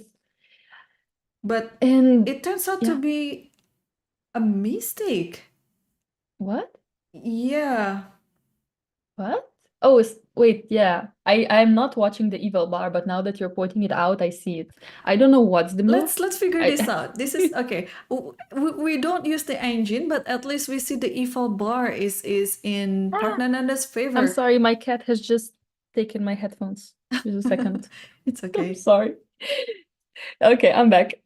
So in the multi-board view, we see right now that Praggnanandhaa is having some advantage there. So let's try to figure out, well, where is his advantage? Because we've been talking about, okay, white should be better, but I didn't think that it was that thick of an advantage. So let's try to figure this out. Like, what is the most, like the best move here in white's position? Like how would you continue this? Okay, yeah. So the thing is that the knight on c5 is just protecting kind of all the squares where bishop wants to come into the game. So I was thinking of eliminating the knight, but that just doesn't work because I feel like everything is so safe. So if it's not that, can we play something like queen b1, queen g6, or some kind of idea with queen g6 to really, really threaten bishop f5? Yeah, bishop f5 is definitely the idea, but let's try to get that with some tempo. I mean, I was thinking, what if we play queen d5 check? Okay. And I think you go here, and maybe I can play queen e5 here, trying to threaten h6. And then maybe you'll go here. And now maybe it's time for me to, I don't know, maybe rook here, actually. Rook g6, just attacking this one. Yeah. And after rook f7, can I go rook g7? Ooh, very nice tactic, Laura. and then queen d5, and then you take this. Yeah, and you cannot even go to king h7 because bishop f5 is there. So I think Oh it's just lost. yeah. Okay, you have to to go go here, rook f7 and then maybe. takes this, and then with some, or maybe, okay, I was thinking of rook e1, but it's a suicidal move, yeah. Let's not. Let's not do that, yes. And or maybe Yet, queen d5 yeah. back first, because then Yeah. you have to come back here. But I mean, this should be winning. This looks terrible. I mean, even if you Like cannot, even rook d1 was probably winning, I guess, or something like that. yeah, I agree. I mean, even if you don't win on the spot by finding Yeah. all the checkmate, I mean, just look at the pawns. You have one extra pawn, which is a very good pawn to have the extra on with, because then the pawn on f2 is potentially becoming like a very dangerous pawn. You can push it at some point, yeah. So, wow. So king g8. I think what you suggested is it's scary. So Queen is it the right d5 move though? here. I don't Yeah, know. It looks very good. looks It's good, just really but always, if we check this with computer will always find the best sequence. But let's get our brains to figure this out. So here we want to take on h6. Mhm. You have to move back the king, right? Because if you put the king over here, then it gives some tempo for the bishop to develop to f5. So if you put the king over here, I have this one, and you have to stop this idea. And I think, Okay, I was wondering, okay, like if black has nothing here, I mean in this position, black has nothing else but rook f7, no? yeah. And then this is the So tactic. this is already bad. So maybe instead of going back king g8, can I just go queen a2 now and just say, okay, rook h6 is gonna happen, but what are you gonna do after? So sorry, after this queen d5, what were you So suggesting? king h8, Queen king e5. queen e5, and let's say I just take queen a2. Oh, How queen are a2. how are you proving me that you're winning? Okay, so I mean, probably you are, but yeah. prove me. So takes this. Yeah, and king g8 now. Yeah, and probably. Yeah, now I want to go after rook g6, kind of queen f7, you know, Mhm. kind of want to like put myself in a bubble. Yeah, interesting. I have rook e6 maybe. What about it? Rook e6 with the idea of rook here.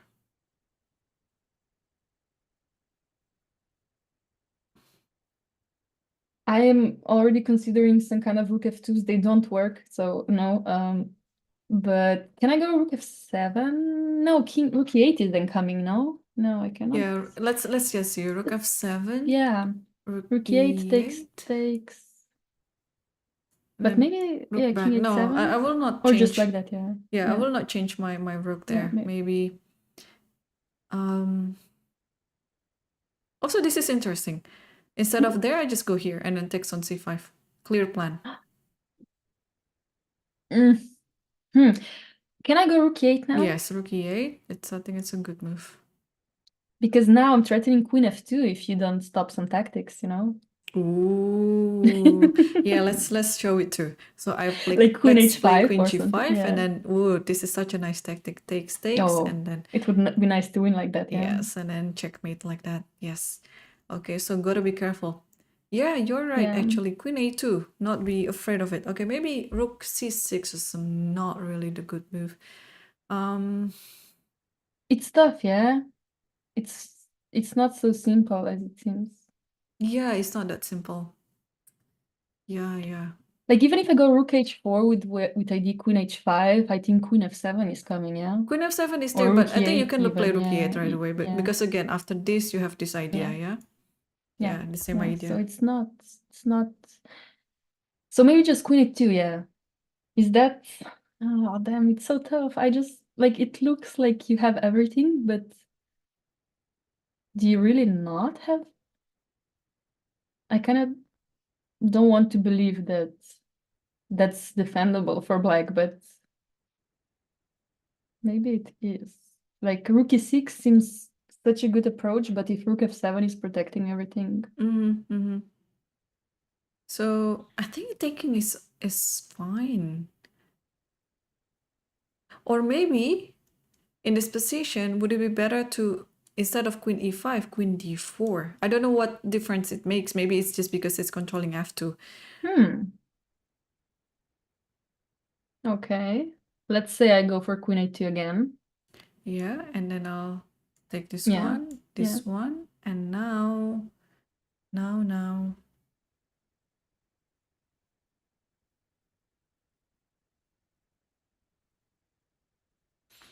Yeah, maybe this is needed to actively defend everything.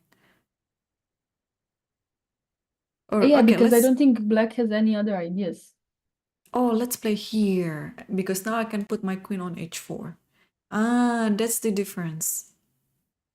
And now I have also, okay, let's say this is one of the ideas. I mean, not immediately, of course, but at least now I'm preserving this square for the queen. That is fair. Yeah, this looks interesting. Can I go rook f6? Rook f6. And if I just play queen here, Can I go king f7? king f7. Back to my favorite square. Okay, maybe this one, yeah? Rook here with the idea of this one.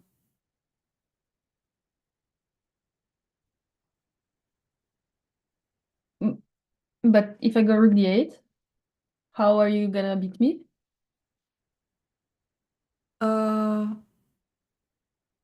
Check here. Yeah, king g8.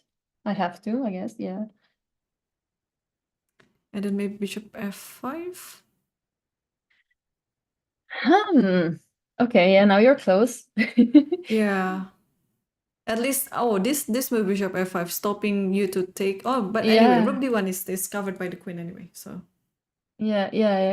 Okay, this is now interesting. Maybe this is not a bad idea. But I think you're taking a lot of risk by giving this a2 pawn and then like putting the queen back into the game. So Yeah. Praggnanandhaa really has to calculate a lot. Did he play something, by the way? Or no, Still no. thinking after king g8, yeah. Yeah, now the attack is clear. Queen h7 is there. Also, maybe rook e8 additionally is also there. Yeah, I think once the pawn on h6 is taken, of course black can still play around, but it's just to white's advantage because the king will be more exposed than it was before. Yeah. And now the bishop can just roam around like more freely than before. So even though I don't think my move was the best move, but I think it's sufficient enough for white to be better in the game. Or white is already better anyway, but to continue in a good manner. So is there anything Somebody else? suggested after king h8, queen e5, queen a2, bishop e5, f5 immediately to make bishop b1 an idea, which is also interesting. Ah, that's nice too. Yes. Or something like that, yeah. And the but I queen. think what we saw, yeah. Yeah, you're right. Yeah. And the queen is protecting a2 too. Yeah. But no, we actually had this. Oh, knight yeah. d7 Knight is d7. is I forgot is my own analysis. extremely strong Yes, for yeah. black at this point. Unfortunately, there's Yeah. knight b7, so you cannot be in the same rank as the queen. Yeah, I think if you go queen e5 and then after queen a2, bishop f5, that might be a bit too slow. That was the suggestion in chat. So instead of so after queen a2, so queen e5 now, kind queen of d4 wanting maybe. to play. Or yeah. No, but the idea was to go queen e5 and not taking on h6, but just going bishop f5, but maybe that's a bit too slow, yeah. Oh, this one and then bishop f5, yeah? Is this what? Oh, okay. Yeah, that was the suggestion here, bishop f5, yeah. Yeah, but then here I have queen f7, yeah? Or even rook here too is fine. Because you can just give this one for free. No, but no, bishop h6, bishop... Oh, shoot, bishop h6. It's right, yeah. Sorry, bishop h6, rook h6, bishop h7, yeah. This is a very interesting idea, so yeah, that's something to think about Maybe as well, king g8 back.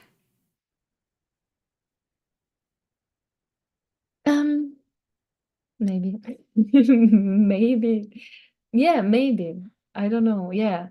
Now we're not having the H file, so it's completely different. Yeah, tough position. Not easy at all. Like so many good suggestions. Yeah, definitely. Well, Praggnanandhaa has all the time in the world to think about it because he's so much ahead in the time situation compared to Ian. So this is going to be a very interesting match for sure. And Prague is in the upper hand situation right now, and we'll just wait and see how he's going to continue this position. And meanwhile, I'm happy to tell you that we've predicted the right moves in the games between FIDE versus Fabiano Caruana. So we were looking at this position with Queen B6, and FIDE came up with Bishop E3, and then you suggested Queen C7, which was played in the game. And here, FIDE played the long Long castle. Yeah. castle! Like I'm winning this round, even though we're not betting anything. I should have betted today. Yeah, you can bet the move by move, yeah.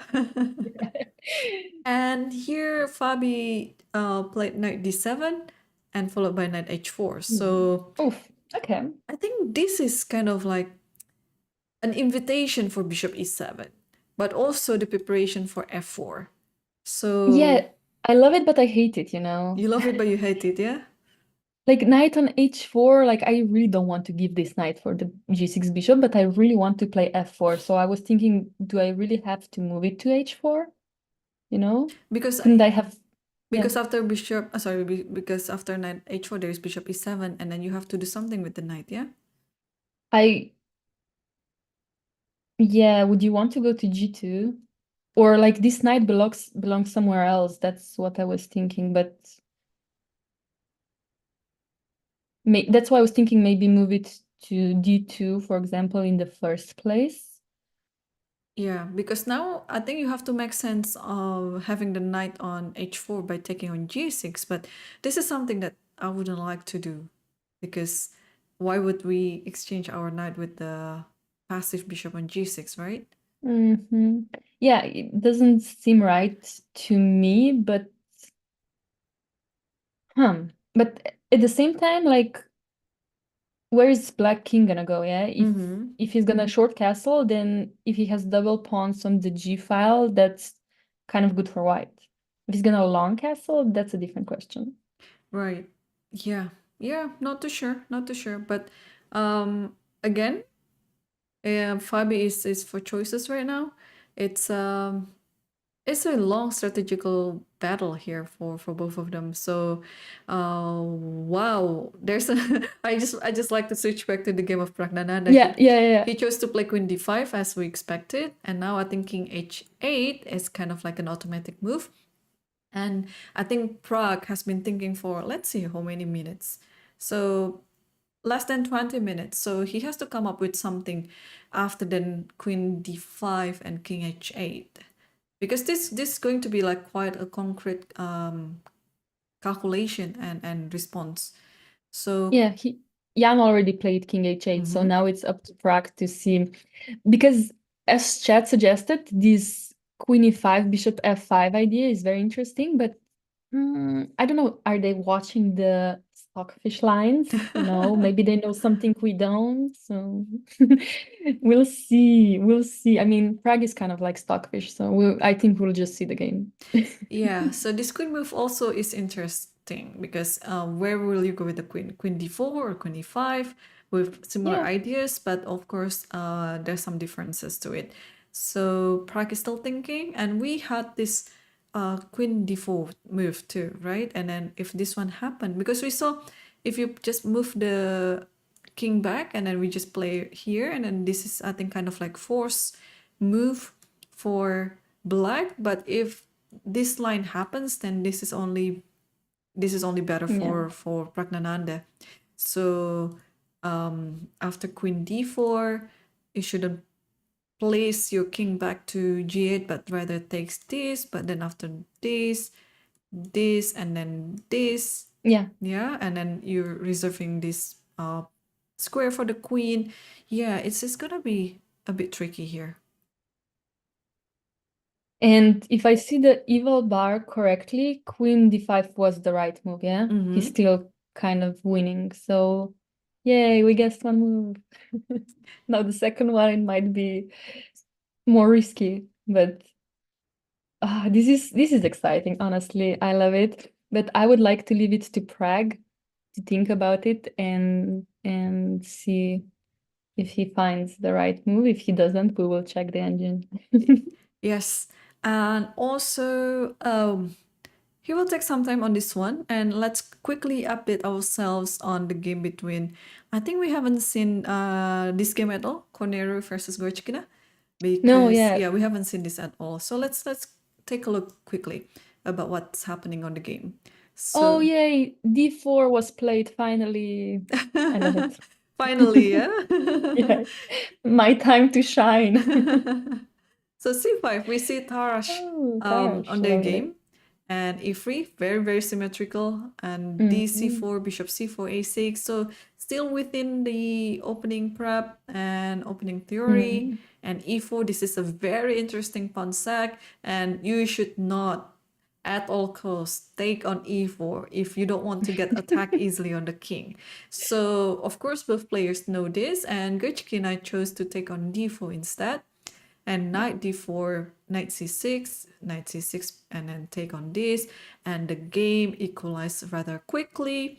And after bishop c5, king goes to f1, king e7, e5, knight d7, bishop g5 check, and king goes back to e8, rook a c1. And now time to kick the bishop out of this diagonal so that the king can go back again to e7 to connect the rooks. And after bishop c2, time to also kick the bishop again. And after bishop d2, and now Gochkina is still currently thinking. It is a question for black where to play on this game, because it is very tempting for me if I were the black player in this position to keep advancing with my pawns, because look at the pair of bishop over here, limiting the king, and then it's just, again, very, very tempting. I need to calculate, of course, if any of the pawn advance is a good strategical approach in this position or not. But yeah, I think black is standing quite comfortable in this position. I mean, first question is, Goryachkina thought, okay, she didn't think a lot, but what happens if I go knight e5? What if I just take Knight this e5, pawn? okay. I Knight mean, e5.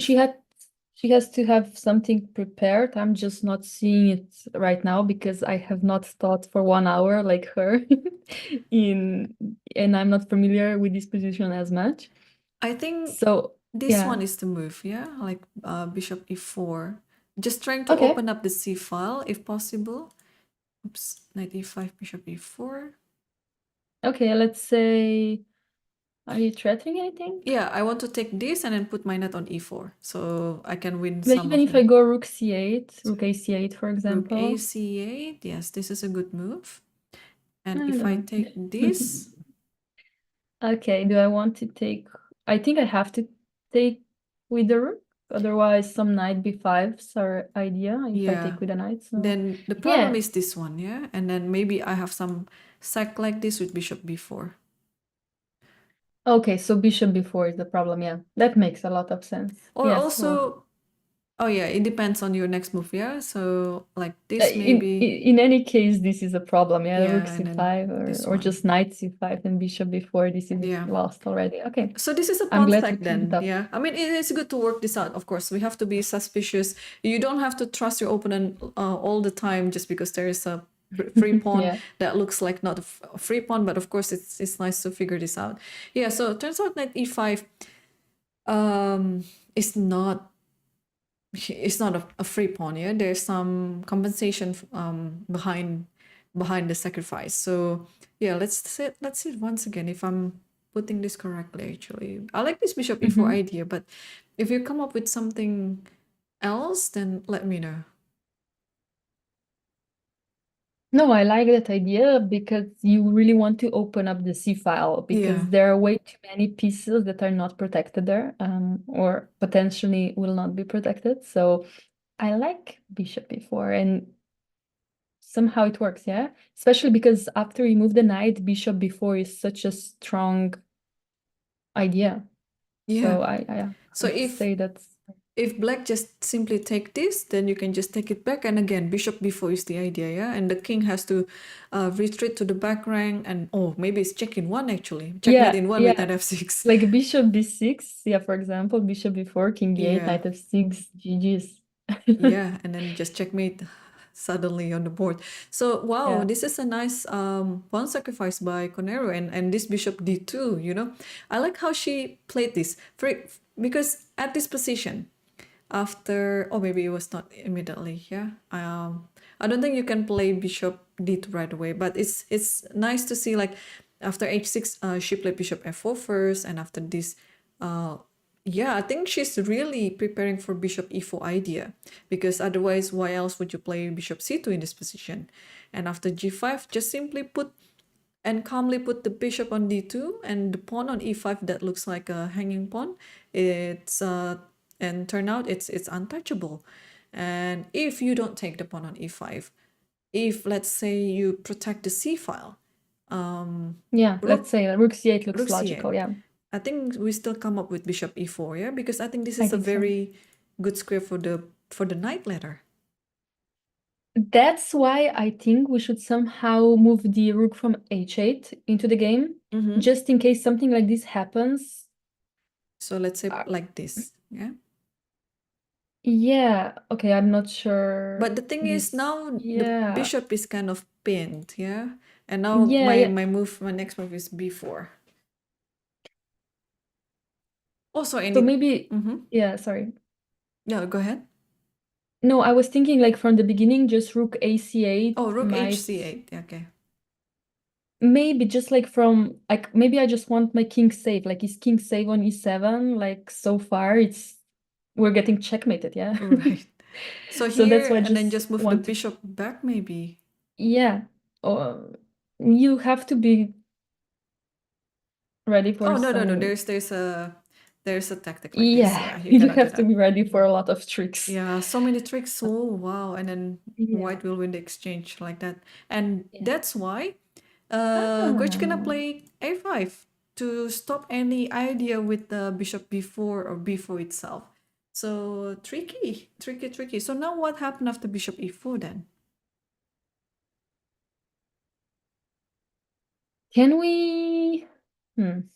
Can I just stay king on bishop b6? But also not sure if that's the right thing to do. And then bishop b6. But then rook c6 or something, or I don't know. Maybe just defend it like this. You want to go into the endgame, bishop against knight? Yeah, because this pawn is in the long run, it's gonna be a weakness anyway. We cannot take it now, but maybe we can later. It's just that I think a5 is just to stop anything to do with bishop b4. So now if you take, simplified everything, but it's fine. let's see. Knight c5. What are you taking with rook or rook? Okay, rook c. Or no, okay, yeah. Let's say rook c5. And now I go b4. I want this square. b4. Okay, let's. And even if you go like knight d7, I'm taking, and I have this pawn, passed pawn. Even if you take on e5, I'm not sure if I like that. Yeah, I take. Yeah, I think this is going to be quite okay for black, and then I can just move back like this.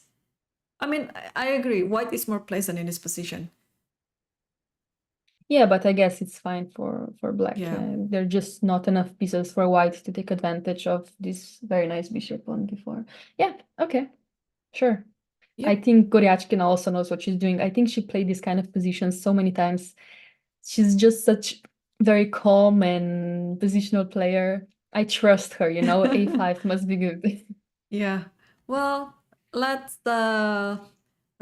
wait until Conero make her move, and meanwhile we can switch back to the game between Gukesh and Abasov, and let's update ourselves on it. It looks like we left it on bishop e6. No, it's different opening. Okay, so we left it. I don't think. Did we see this? I don't think we actually started this one at all. Oh, I don't think so. My apologies. Okay, let's start it from the beginning then. Oh, we have Petrov, yes, but with d4, third move. A different one, yeah. A different variation on Petrov. So knight takes, bishop d3, d5, and d takes e5, which is currently gaining its popularity because usually white will just take the pawn on e5 with the knight. But now d takes e5 is another variation, knight c5, and you pull your bishop back because that's such a good bishop for white. And bishop e7, castle, castle, rook e1, c6. Yeah, so far it's still within the opening theory. Knight b3, f6, and now you trade off the pawns and bishop e3. White is playing a bit too calm, to be honest. And a4, knight e4, knight e4, a3 stopping a3 itself. And after bishop c5, bishop d3, another simplification, queen f6 and f3, and we are reaching the current position. What do you think of the play between Gukesh and Abbasov so far? Okay, it's like a very interesting position. Would you choose white or black in this kind of position though? That's the first question. Like I really like the knight on e4. We will have to move it. I like the open f file. I'm in love with open f files, you know, white, black. So I like the center of black. I don't know. You tell me, what do you think? Well, from my perspective, I think Gukesh has to play a little bit more aggressive, but maybe he just doesn't find the chance to do it yet, and he's just been playing very solid chess. And on the other hand, Abbasov is playing as if he's the higher rated player, which is nice actually because he kept showing all the moves without any fear. And now I totally agree with you. The open F file here looks very, very delicious. And with the additional idea of bishop takes h3 that comes at any point, you know, this also can possess some problem in white's position. But again, c3, such a calm move, not to let the queen to take on b2. But I think, okay, of course, now what Abbasov has to prepare is the bishop takes e4, because otherwise this is actually what white wants to do, taking on e4 and that's it. But Gukesh is thinking that the pawn on b2 is valued a lot, so he prepared this bishop takes e4 by playing c3. So for black now, what do you think black will do in order to respond to this idea, bishop takes e4? That's a good question. How shall we approach this position? I was thinking of a move like knight g5. This could be like a counter idea actually, because okay, knight g5, the idea is to take this and take this. But what if white accepts this challenge by just taking on would you g5? Would you do that? Would you do that? Yeah, because this is gonna be scary for black, because after this, you have this one and followed by queen h5. So oh no, after all, this sack is not really good for black, because now it's just almost game over.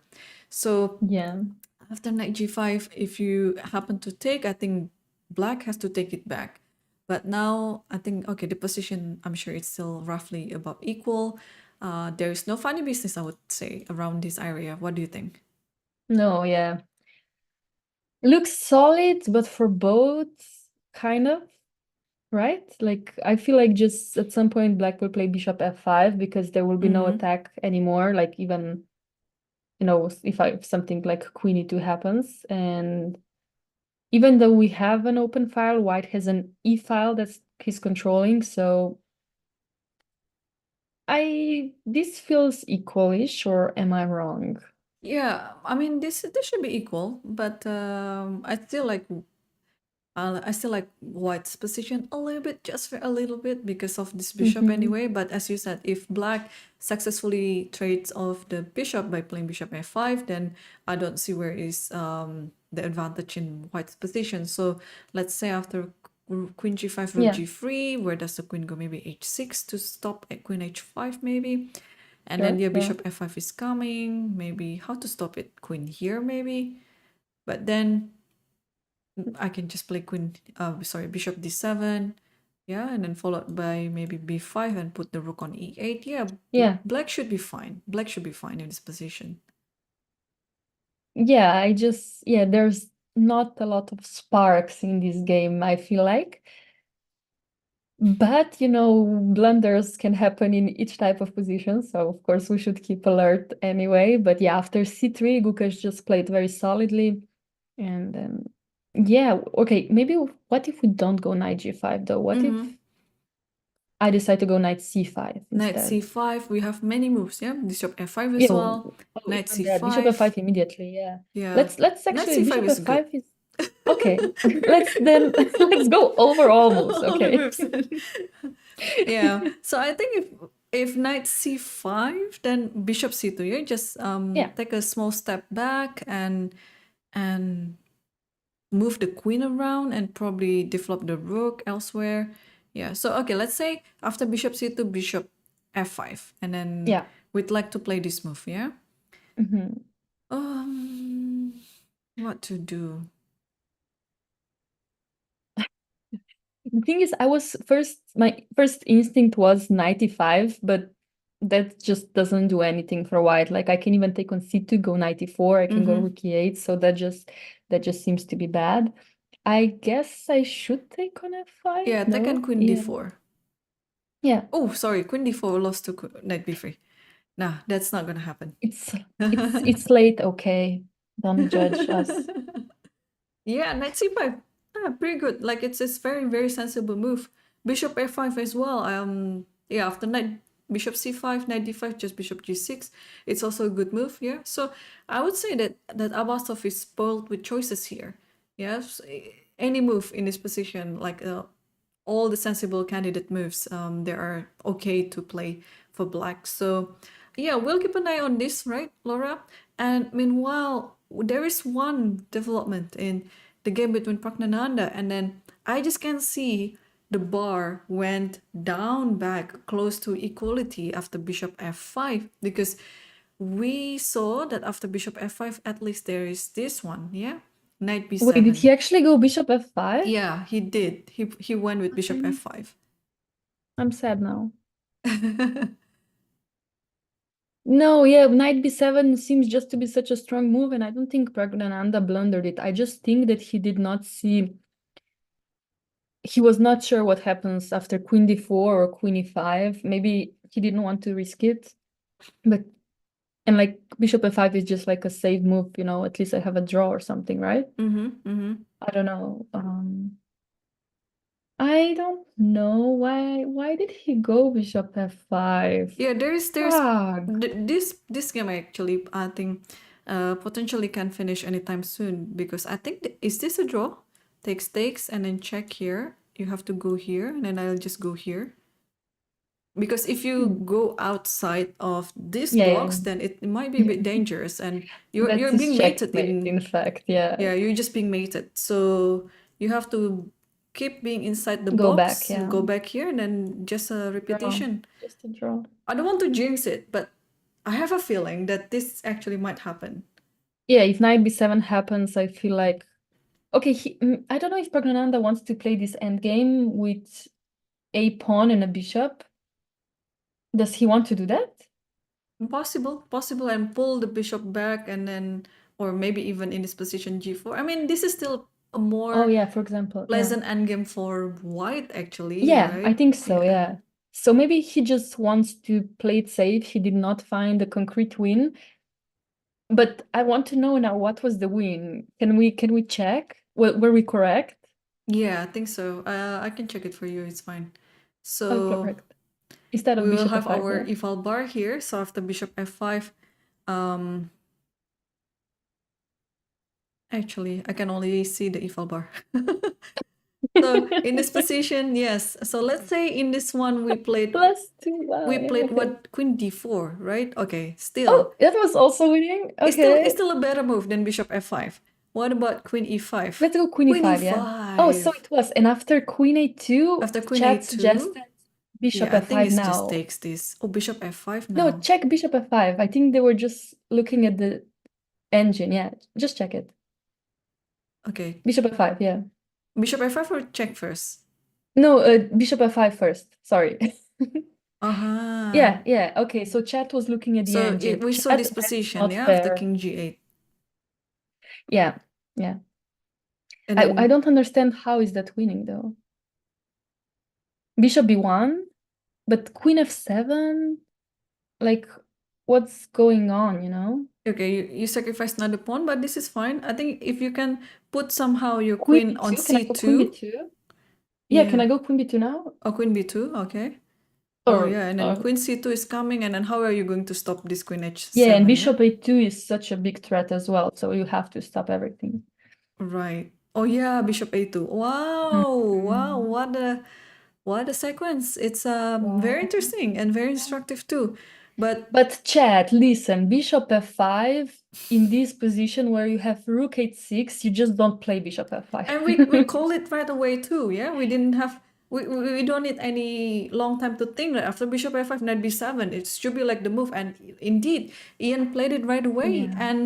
And now they are okay. It's gonna be a grind if okay, this is the moment, yeah, whether Praggnanandhaa is deciding to have a second free day right away by playing rook h6, or maybe he's thinking to go for a long grind in the endgame, because again, even though it looks like Ian is kind of like neutralize this position a little bit, but still it is Not over. yeah, not very clear, because this could be long grind. Like I like this position as white if I have to play it, yeah, with all this idea of just keep pushing everything on the king side, because it's gonna be very hard for black to improve on the queen side, especially having the bishop, which has a long reach, not only to stop the king from hiding on h7, but also to basically keeping a leg, not keeping an eye, but keeping a leg to every single part of the board. So knight b7 is now happened. So what is your take, Laura? Is Praggnanandhaa going to... He is going for the endgame because he just took on a5. No, I think that was obvious. I think Praggnanandhaa felt like he's better. Just maybe it was not his position, like to calculate everything. Maybe he did not really feel comfortable playing these kind of things against Jan. So endgame is a safe way to still be better. And I feel like this is a game for two results, you know, draw or win for white. Yes, so I think it's a safe approach. Yep. It is a safer approach. Yes, I agree with you. There's no risk for Praggnanandhaa at all. And Ian has already taken this queen. And yeah, we have to keep in mind Nepo has only 35 minutes for the rest of the game. Okay, he has to make 15 moves. I mean, he's much lower on time, so yeah, like 13 moves. Yeah, he has to make 13 moves from under 34 minutes. So, but it's an easier position for Ian to calculate now instead of when the queens are off the board. Yeah, okay, it's a bit anti-climax for me, because I was thinking, come on, Praggnanandhaa, keep the queens on the board, keep attacking for some checkmate or anything. But yeah, the game has turned to a completely different direction now. And thus, I think, Laura, I think it is our next cue to take our second break right now. After such a very, I would say, disappointing continuation between Praggnanandhaa versus Ian. I was very eager to see. He was up +2.5. But again, it's also a very wise decision that Praggnanandhaa chose to have a 2-result game. It's either winning this one or drawing. It's a very comfortable situation that he's currently at. It is Ian, the leader of the tournament, who has to work it out himself on this endgame, a slightly worse endgame against Praggnanandhaa. So don't go anywhere, guys, because yes, after the second break, we will be back in a few minutes. So stay tuned.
Hello, everyone. Welcome back with me, Irene, Laura, and Schmuck Schmuck.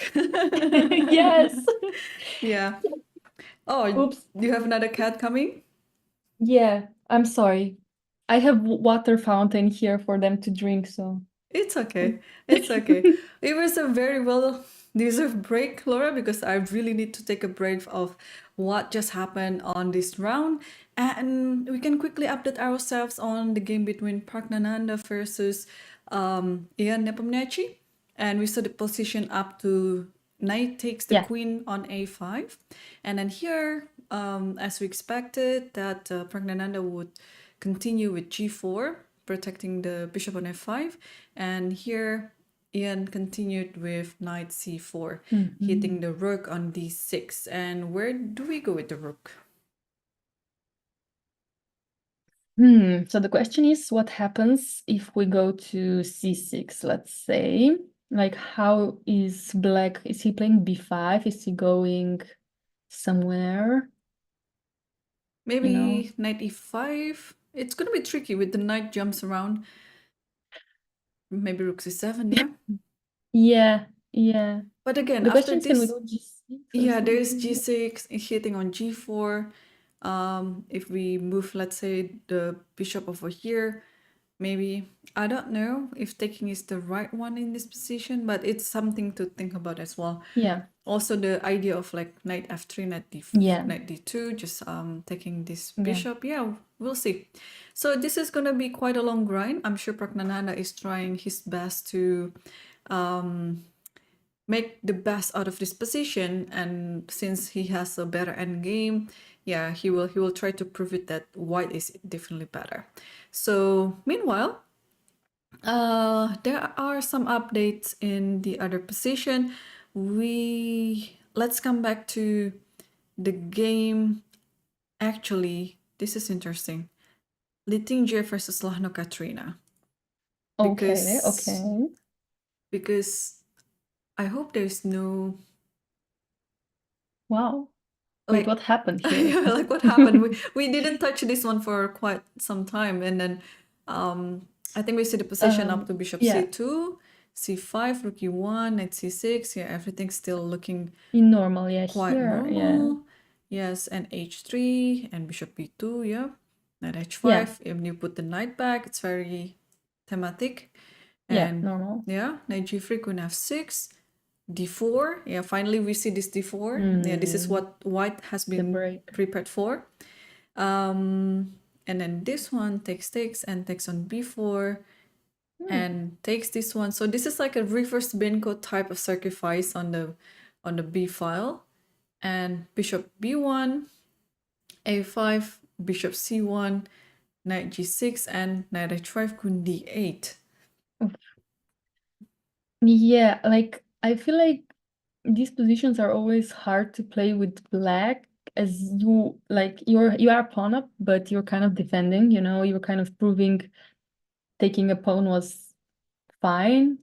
Like, would you like to be white or black? You're an attacker, so I would assume White, you of prefer course. to be. Yeah, okay, yeah. But Lichess also had the same or similar approach in her game against Goichkina, where she actually started off with the Evans Gambit. So I think these players, they have like certain style that they are going for in this tournament. Like we see Ian and Fabiano has also similar style. They're going solid as black and then pushing as white. And Litinje as white, she's been almost going like crazy in her opening choice, but the good side of crazy, of course, because now the position has become very interesting. And even though she's down a pawn, but I really like Watt's position. Yeah, same. I mean, I love these bishops, even though they're on b1 and c1. Like, they can do so much. Like, they have so much potential. Yeah. Even though I feel like black is protected, like, I don't see clear plan for white. What would you like if you have to play, let's say, 3 moves? How would you put your pawn, not your pawns, your pieces? That's a good question, really, because I like to have Maybe I'd like to put my queen on the other diagonal, maybe on b3, but it's always being hit by bishop e6. So, Mm-hmm. or maybe it's fine actually, because then after here, let's say I'll Yeah. just put it on the board.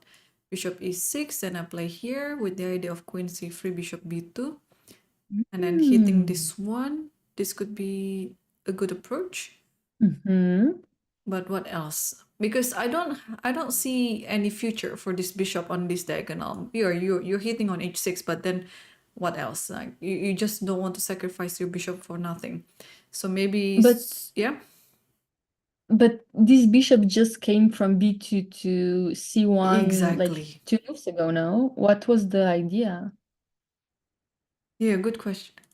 Like Like I think it's just it just just wants to hit the knight on it f4. was concrete It was a idea. Yeah, concrete idea. okay. Yeah, you Yeah, want to yeah, play yeah. e5 next move and Yeah, then win yeah, the piece yeah. basically. So once there is no more Yeah, we're pieces putting on it back. f4, then we can put it back to the other diagonal. Yeah, yeah, that sounds very logical. Yeah, I like this idea. Then you have either d5 or e5. For me, these kind of positions are hard because I can never decide which pawn to push because they both look so good. Because also each time you push one, you're making squares for your opponent. Right. So which squares do you want to sacrifice, you know? Exactly. Yes. Okay, so maybe in this position queen b3 is there, or maybe since there is no more idea with the knight on f4, we can just put the bishop back to b2 again, right? Let's I mean go. that's not entirely Yeah. stupid because yeah, the bishop belongs in that diagonal. And what did she do? Oh, she played bishop d2. D2? Okay, that's also a concrete It's move, concrete but move. is it what we want or is it what we need, you know? I think from this move, I think if you are moving the knight back to c6 and we can get this queen c2 right away, maybe, and then try to prepare for e5, something like that. Yeah. Yeah, we should somehow open up this bishop from b1 anyway. Maybe that's the more important bishop. I think Lei wants to do that. So oh, this can get very interesting. I mean, they both don't have a lot of time. Like they still have to play 17 moves till time control, and they're both under 30 minutes. This can get very wild and yes, yes. We're gonna see something. I can feel it, you know. Yes, we can totally feel it. And also, what's gonna be a bit more spicy apart from this game, I think it's the game between Zhongyi versus Salimova. Because it looks like black is holding everything together. Wow. But I love it. You know, the yeah, French bishop came out and it's in a perfect square, doing the perfect job. right. Yeah, I like this battery of white. Sorry, of blacks, like bishop c6 and queen d5. So we left it on the Yeah. position a long time ago, actually. Yeah, very long time ago. So After queen c7, sorry. bishop f4, I think it's what we saw, and Yeah, queen then we c7, just left. bishop Yeah, f4, and knight yeah. b4, a4, going for a5 maybe, and then a6, queen d2, takes here, Oh, and pawn d4. sacrifice. That is interesting. Wow. Bishop here takes, and then here, queen d7, bishop here, and then setting up for the battery already, and bishop d7, rook here. Wow. That is actually very interesting. Very Yeah, interesting one. we missed a lot of interesting stuff, especially because they were out of prep after like move 10 or around move 10, yeah. So a lot of things happened, and I can't believe that white was never more than slightly better. I mean, I have not seen the evaluation bar in between. It just looks like this pawn sacrifice kind of doesn't look right, but maybe It's just working right now, yeah, in the current yeah, position. Yeah. yeah, it just looks like Salimova has really impressed me in these candidates. Like I didn't know what to expect with her team and the pressure and being the youngest one here. But I mean, she's been playing when she's out of prep also as great as she's in prep. So I mean, kudos to her. Yeah, I'm impressed with this bishop on c6. So and white has these weaknesses on a5, d3. The rooks will double on d-file, I feel like, and okay, we have to be a bit careful about knight c5, knight a6 at some point if we're gonna do that, but okay. What is white's plan? Let's say we want to win this game so badly. What are we gonna do?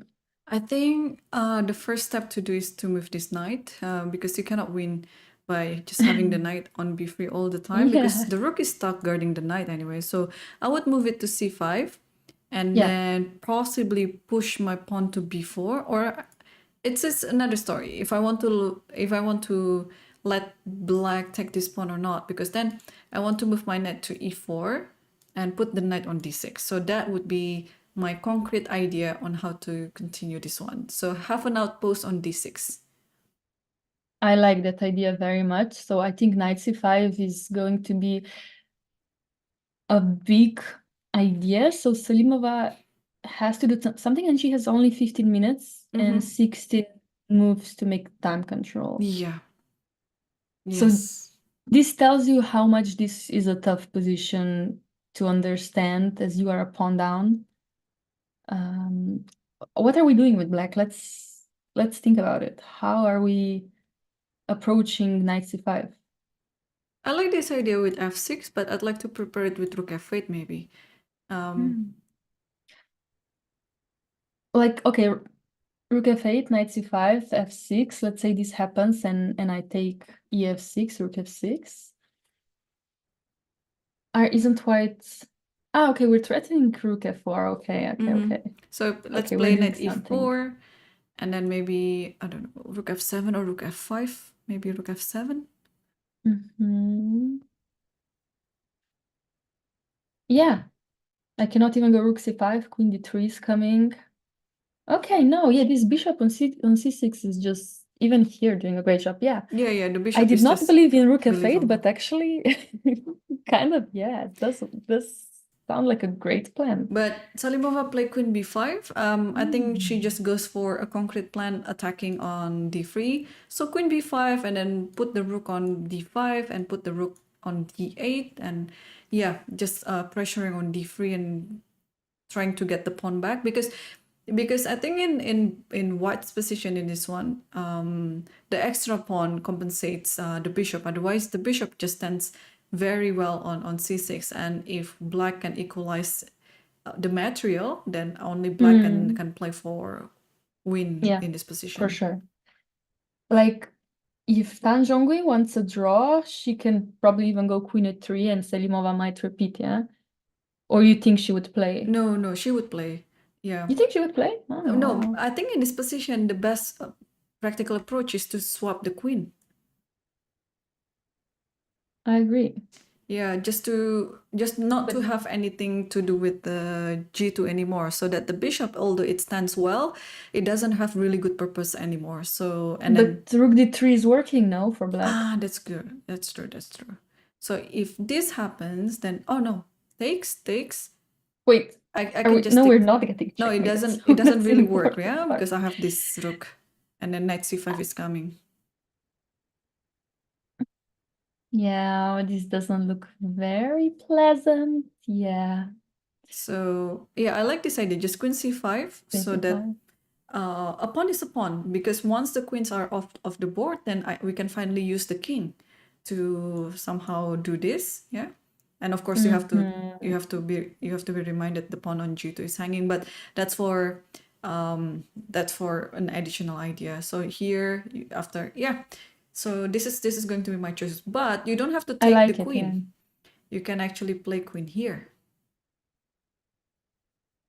because that pawn is f4 is hanging. But I'm not sure. If I play no, g3, there's rook d5. That's Yeah, you probably, really don't want to play g3 with this bishop on c6 now. yeah, this one and this one, yeah. Then you kind of like Yeah. lose everything now. Yeah, so just, yeah, white has to be careful then after queen a4. Can we just go queen c4 and Queen say I really c4. want to swap the queens? Yeah, queen c4. Yeah, that's a good idea. But the thing with queen c4 is after queen takes c4, you have to take it with the pawn. And it gives the, oh, But we are an extra pawn yeah, up you're right. now. You're right. No, I thought the rook can come to d2, but Yeah. yeah, the knight on b3 Yeah. is holding the position. Yes. So yeah, this is a nice approach as well. Yeah, I kind of like it too. So we'll see. Queen b5 is still on the board, so Zhongyi is still I thinking. like your idea very much, yeah, with this queen c5. Or even queen b6, but again, queen a4 is... No, but what if we go queen b6? Let's just think about it, because then you have rook c4 after queen a4, no? That is interesting. Yes. Yeah, I don't know, maybe you don't, because then queen a2 is coming, so... This is getting wild. No, this is Way too interesting. wild. Queen b6 actually. Yeah. But can we just take queen b6 now? Is this pawn? And then we're maybe threatening rook c6 at some points and knight a5. Yeah, and then knight we're just a5 like, looks really nice. promoting. That's right. Um, Yeah, but I think we get the idea. If the queens are off the board, it is just for Yeah. white's advantage because white is currently having an extra pawn, so black has to try to keep the queens on the board. Okay. No, but queen b6, let's just say black has queen d5 back, so it's not really that dangerous move. You're right. Because I think queen f2 has to Queen happen. f2 has to. But this can offer mean- a repetition too, right? Yeah, like this is how we draw, you know? Yes.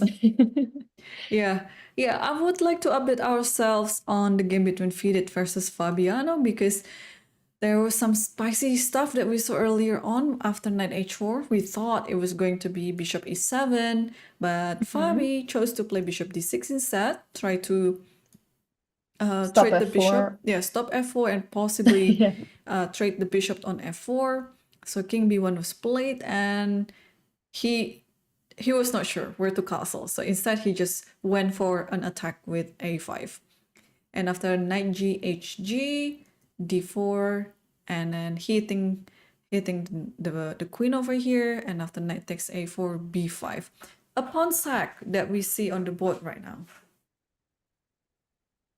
Yeah.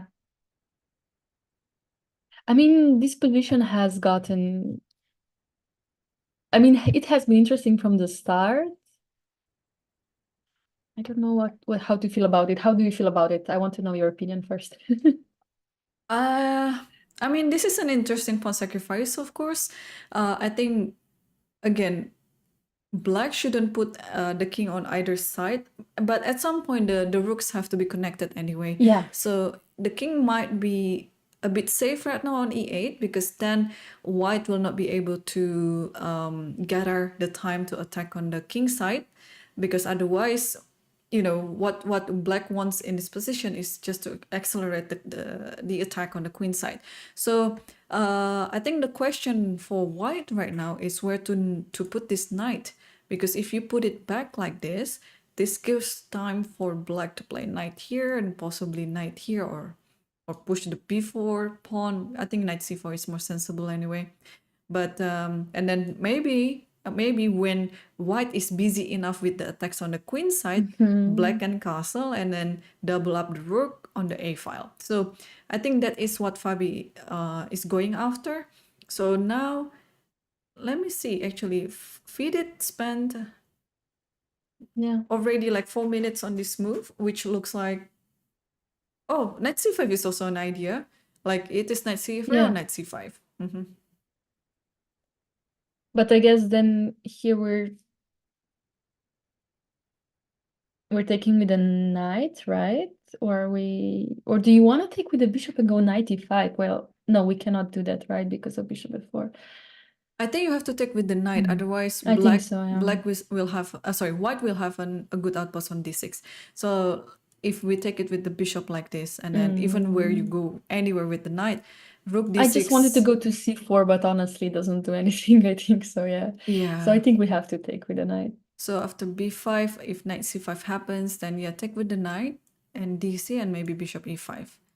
And but still, it's a pawn, Laura. White is still having a pawn up. So, oh, but hang on. There's rook a4 coming up too. So, But but also king is on e8, so and this bishop on e5 is really not doing much right now. That's true. And I don't also, if you know. castle, right, there is h4, h5. So yeah, this position is still like a double H position. But again, even though the pawn sacrifice was interesting, but I don't think it gives anything to Black's position.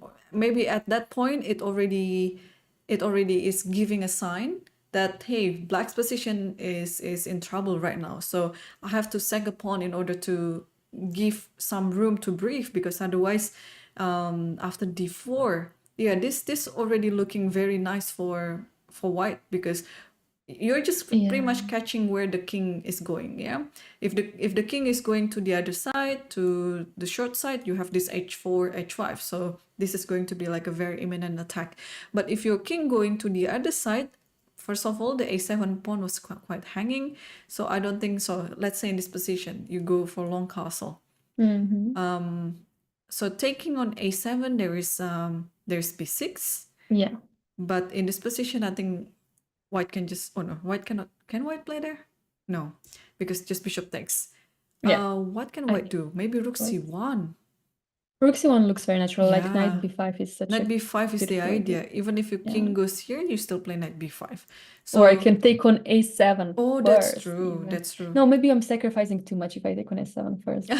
But that's a really good idea too. Like Yeah. Black is risking a lot by doing this long castle.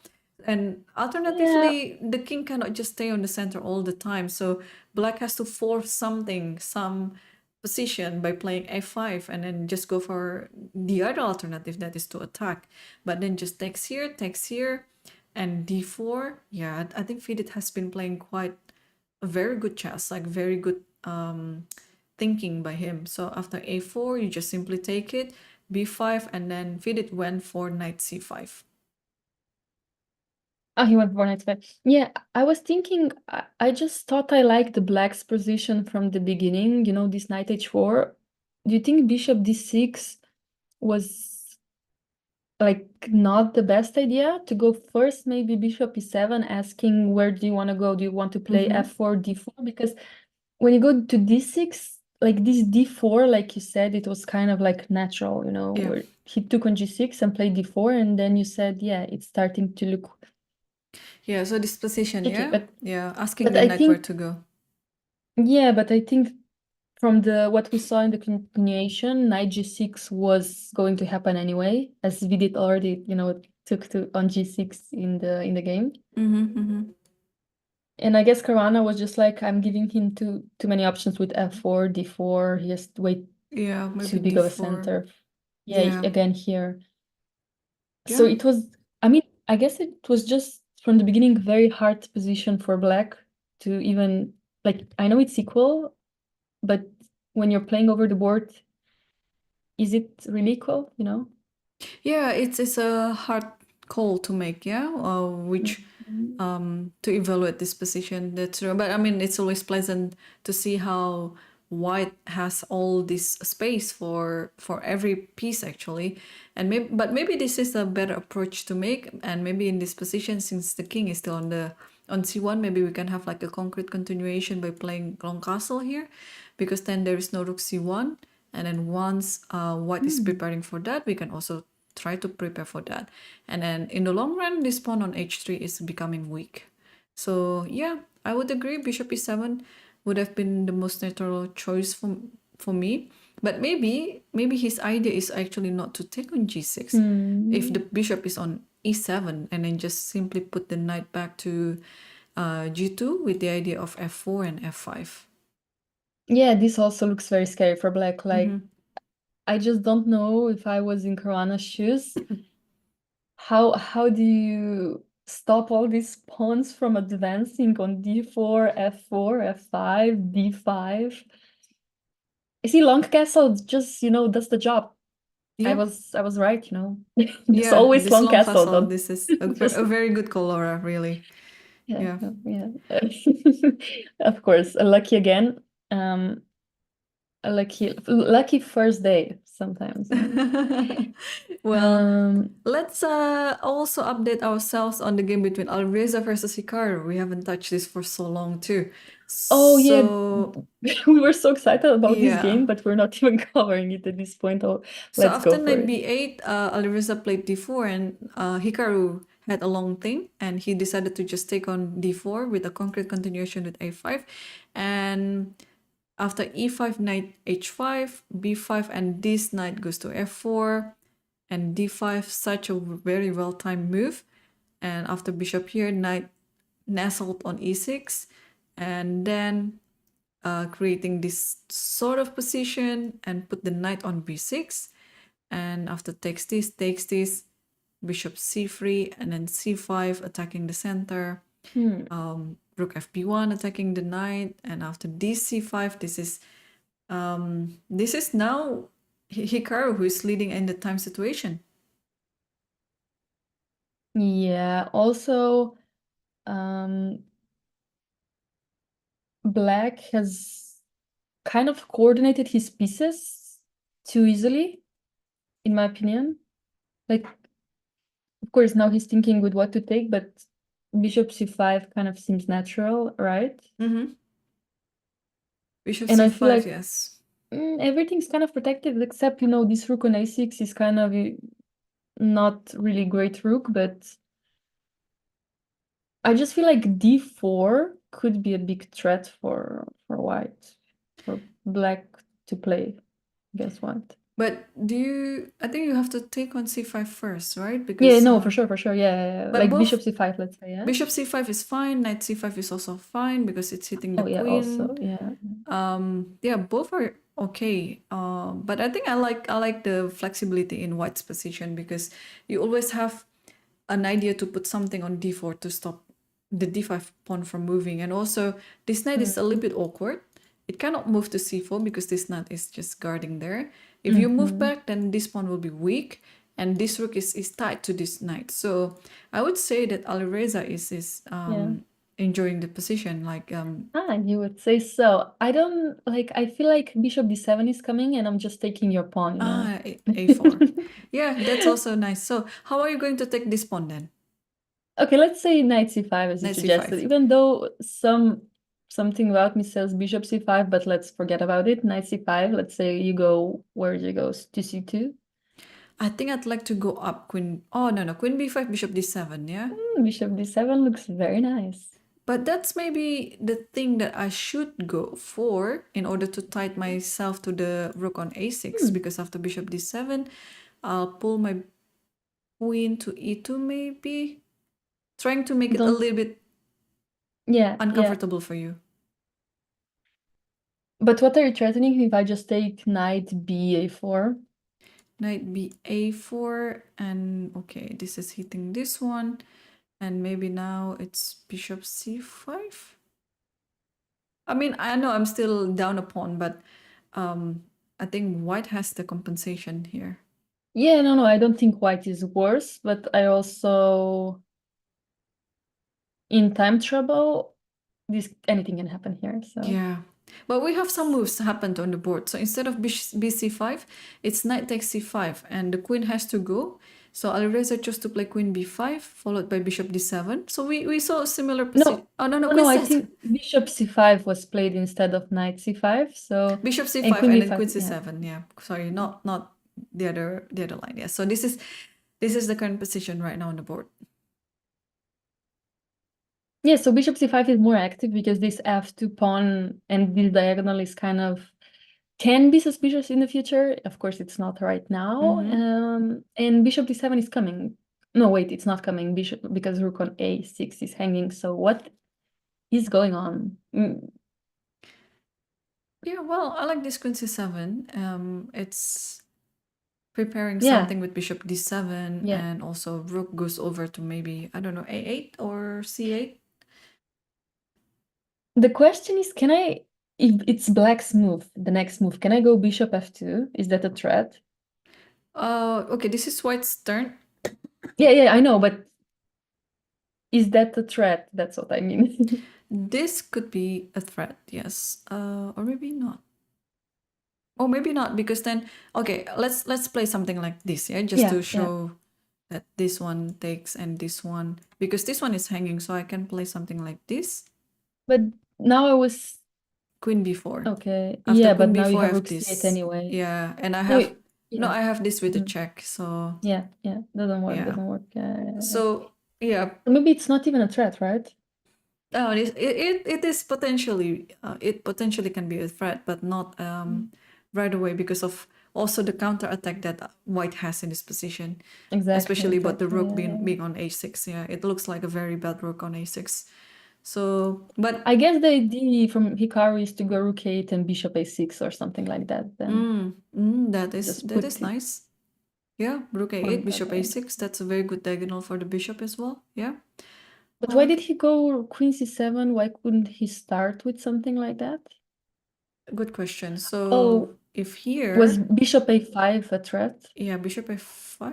Is it a threat? Was it? I don't know. It is. Bishop It is. d7? I can take on Bishop b6 first. Yeah, and I'm just fine. I mean, winning. So the difference is, let's say after queen c7, let's say bishop a5.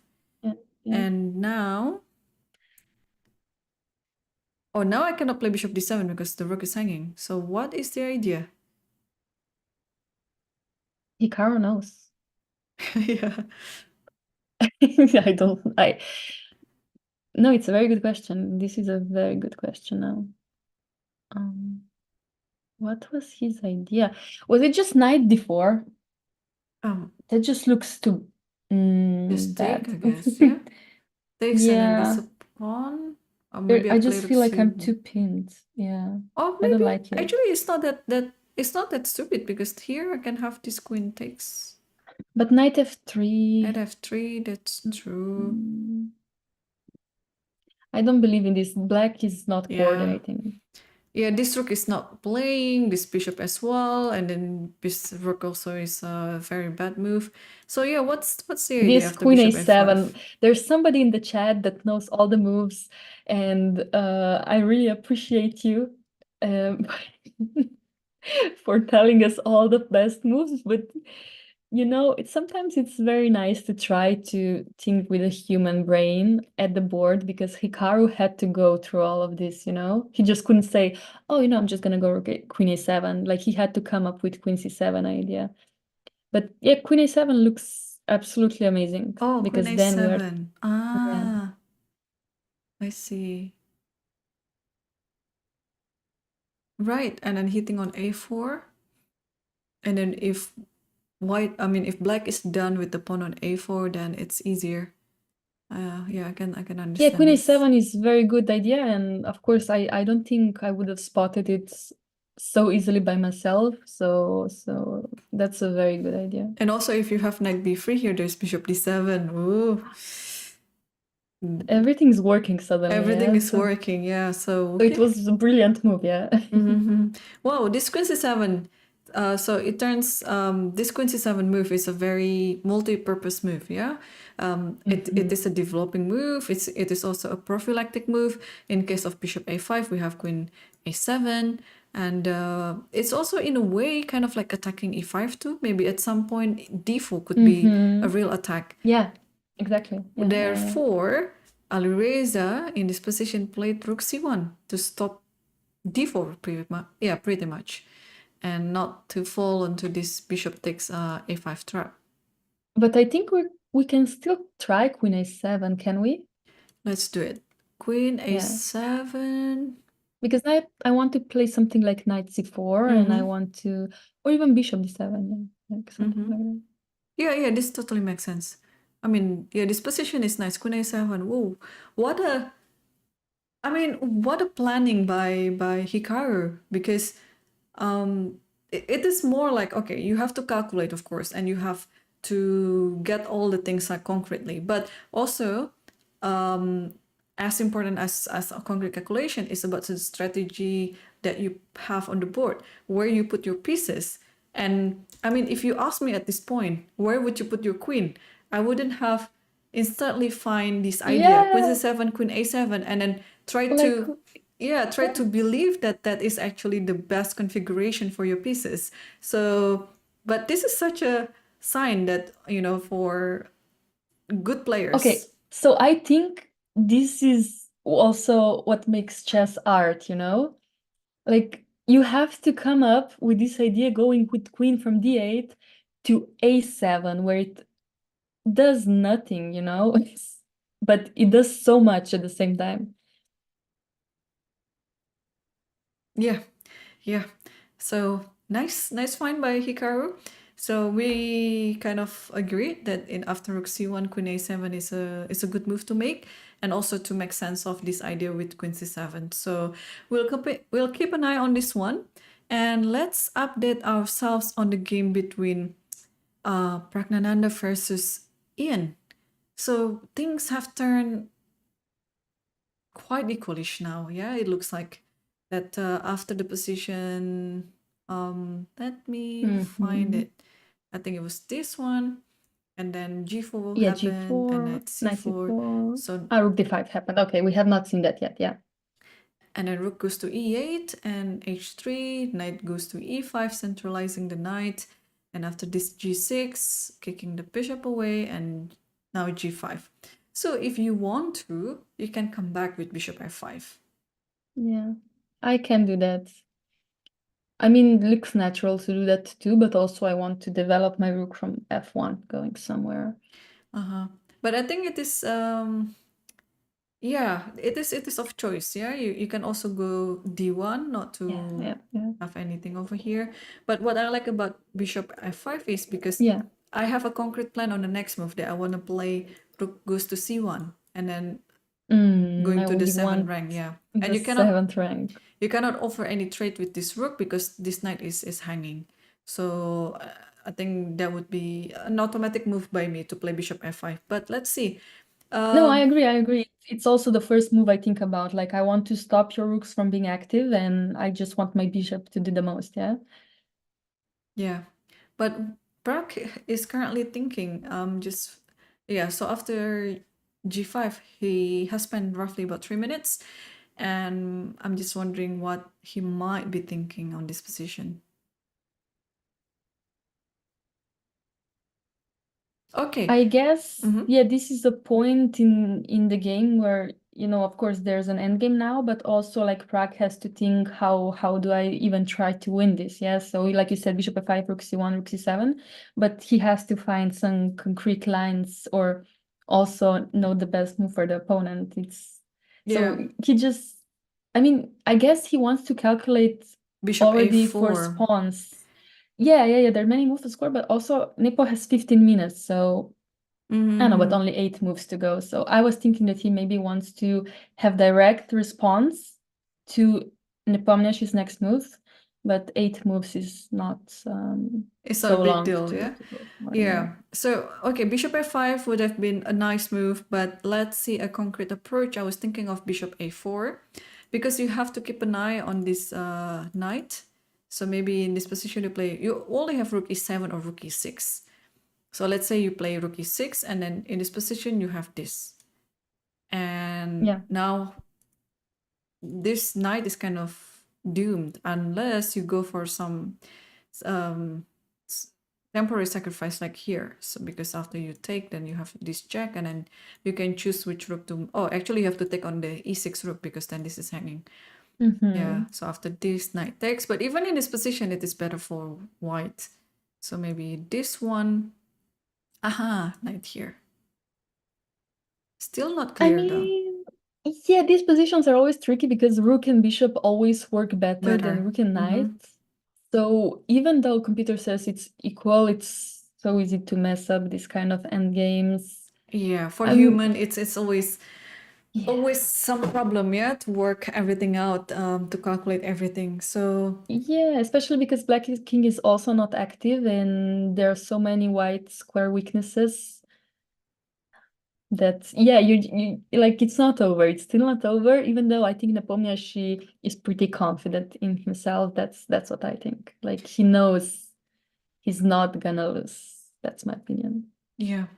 Well, what really is surprising in this position is the fact that after rook e1, we also have, okay, if the knight goes elsewhere, just some normal move, it would be just better for white. Let's say the knight goes here, and you can just simply take takes and then enjoy whatever on the 7th rank, and that's it.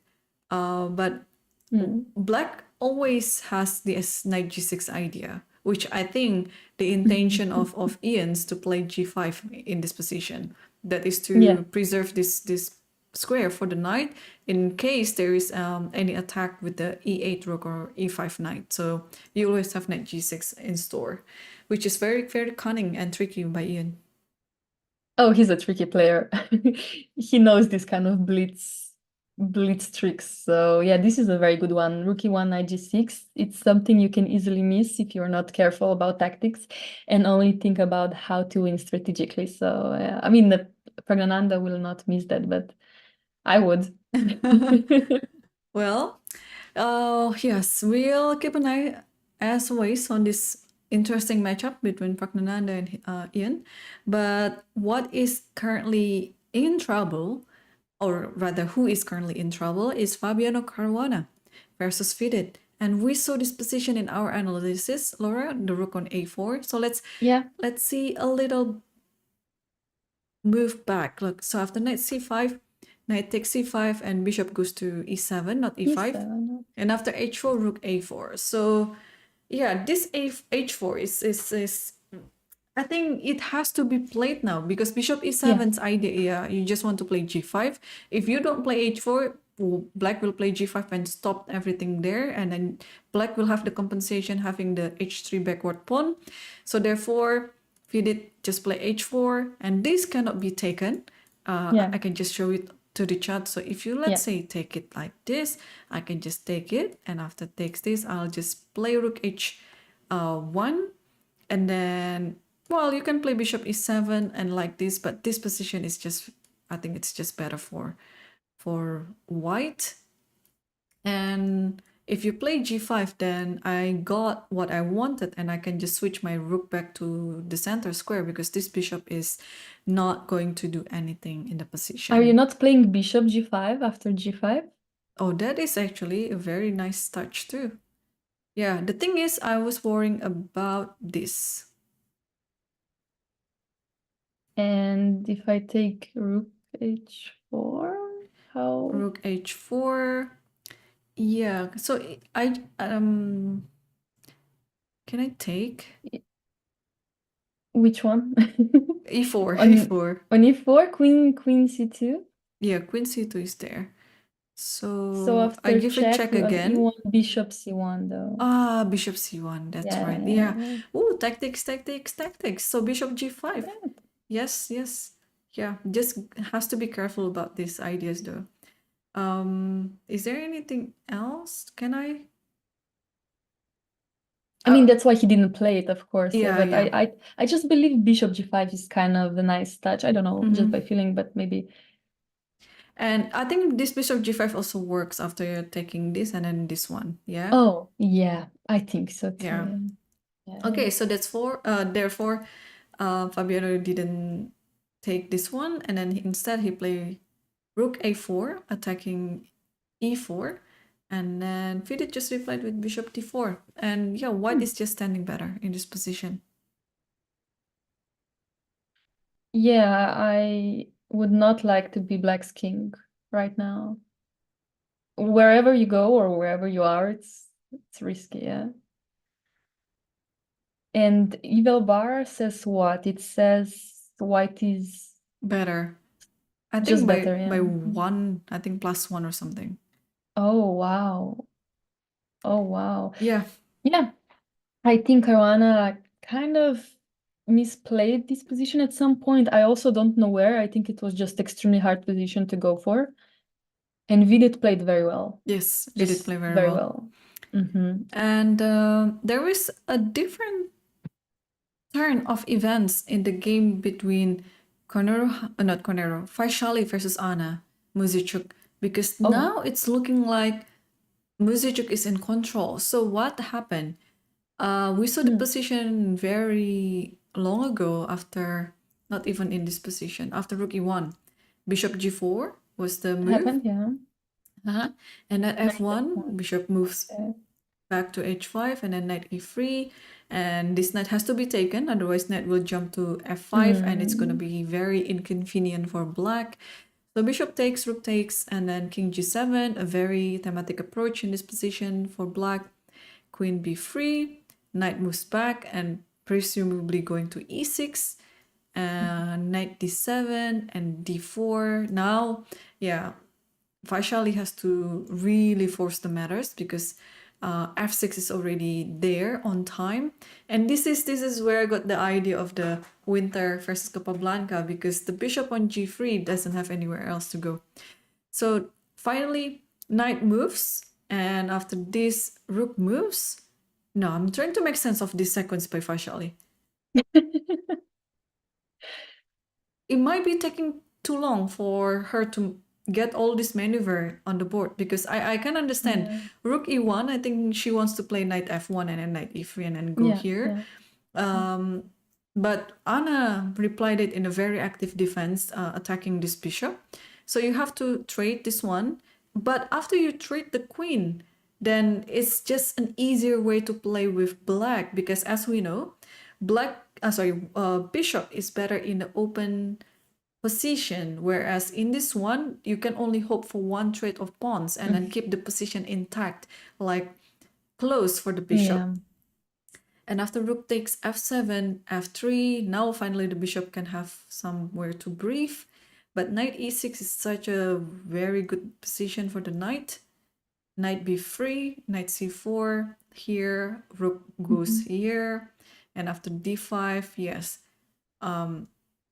I don't think this is necessary, actually, because I like to keep the bishop just like, even though bishop f2 is there, but the bishop doesn't really have any future. I think I would keep my knight, you know, like maybe put it on g6 just in case. I like putting here, here, and then put the rook back, and then like this. I think I agree, but also, I mean, Anna's idea is not too bad to open the G file. But I agree, this bishop on G3 is just so bad, and even if it goes to F2, like, what's its job? Yeah. But okay, this position after taking on this, and yeah, of course, Vaishali has to take it. I don't think there is any better option for her. Yeah, for sure. I would love to take this, like, immediately, you know, immediately when knight f4 is played, oh, I'm giving up this bishop, yeah. Right, yeah, but in this position, it's also very pleasant for Anna, because then after knight here, only black is spoiled with choices. We're coming to e3, yeah. We're just, not so easily though, because then there are some g4 ideas, yeah? Yeah, stopping everything. You have to be careful. Maybe, h5 first, and I don't know. You have to do something with this rook and choose which side of the board that you want to play. Are you going to play around the king side and then not protecting but attacking b2, or you want to switch the rook back here and then play on the g file, which I think is the main idea by Anna, by putting the knight on f4 and takes in gf. I think this should be it. I think she wants to reroute the rook to a8 and go and double up on the g file. Yeah, I think that's very logical, but also white is gonna play b3 the next move. So even if you go rook a8 now, b3 is the first question. Where am I going with the knight? Am I going back, or am I going to e3 and Let's letting say g4 to happen? e3, there's g4. But this, but then I have h5, and then I will double my rook on the h file, yeah? Yeah, and it just looks like white should not be holding, yeah. I think so too. Yeah, I mean, again, black is spoiled with choices. I like any of black's idea here. And if you want to play on the king side, it's a very good plan. If you want to play on the queen side also, and then somehow marching with the king is also sometimes an idea. Yeah, if you have everything on the king side, queen side, for example. Yeah, I mean, well, if Anna is winning again, it's just that I hope she's not traumatized having winning games, you know, because yeah, she already had 2 winning games in a row where she drew both of them. So this looks like a really big potential winning game for Anna again. And well, I just hope both players play their best chess because this is not going to be a very easy event. Even though you're winning or you're better, you have to keep proving it until the end, until the score sheet is signed. Because your opponent will not make it easy for you. They will always keep being resourceful, just like what Zhongyi showed the day before the rest day against Katrina Lagno, where she was down to like -6, if I'm not mistaken, and still could Yeah. survive. Yeah, that was crazy. And I remember Lachno was just so upset after the game. Yeah. Yeah. So these are all the emotions that are happening. And Anna played King F8. Is that or is it was Rook F8? King F8, yeah? King F8. Yeah, so she will transpose this king to e7 and then, okay, making the g file open for both of the rooks. So that's it. We have figured what Anna was trying to do. Yeah, but now it's up to Vaishali to see, okay, how am I trying to defend this? I'm gonna be suffering, but I'm gonna try to defend, yeah. Yeah. Just so comfortable for Anna right now. Like she can play any move and she's still better. So yeah. Okay, we're gonna, I guess, go back to this one later, even though they are in time trouble, but Yeah, they are. But let's quickly take a look the game between Lichess versus Lahno Katrina because I just saw a sacrifice on h3. What happened? So we saw the game up to bishop d2, and here Lahno played bishop d7. Just calmly play bishop d7, developing everything. And after d5, it gives a square for the knight on e5. Knight d4, queen march to h4. And then after knight g3, g6. Now it's time Katrina decides to develop the bishop on f8. And after bishop takes b4, ab takes on a8, takes on a8. Queen b3, bishop g7, knight de2, and bishop takes h3. What is going on? So after we take this, I think it's just like rook a3 followed by knight f3. It is possible that Lichess missed this. yeah, for sure. Like first of all, like you remember the position with the bishop c1, b1, knight h5. I felt like we were in such control, and suddenly all the pieces started going back for white.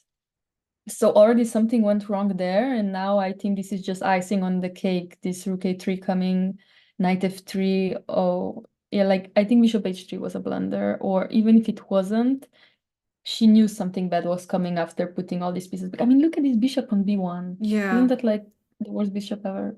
Wow, Lichess is totally not in her best performance so far because, well, even though she managed to save the day by drawing Anna Muzychuk on round number 4, but still, she was totally losing. It was just because Anna couldn't find the winning sequence in the endgame. But here, yeah, knight goes to e2. It just shows that she was oblivious about the fact that there is rook a3 followed by knight f3 because the knight on d4 was guarding it. So now this is I think the second blunder we have on this event, because if you remember the game between Hikaru versus FIDE, there was also a very nice sacrifice by FIDE on h3 like this. So wow. Yeah. So that was very nice indeed, yeah. It is possible that Katrina might score her first victory in this event. Yeah, she's eager to win. She was winning many times already, so it should be her time, but queen b4 is on the board, so the game is not finished at all. Yeah, the game is not finished yet. So now actually the queen is attacking both the pawn and the d6 and the b7 pawn. So how are we going to do after this? Because this pawn on h3 should be expensive. Because it's not like it's not like any other pawn on the board. You know, you can give b4, for example, but h3 is an expensive pawn because it's just very close to the king.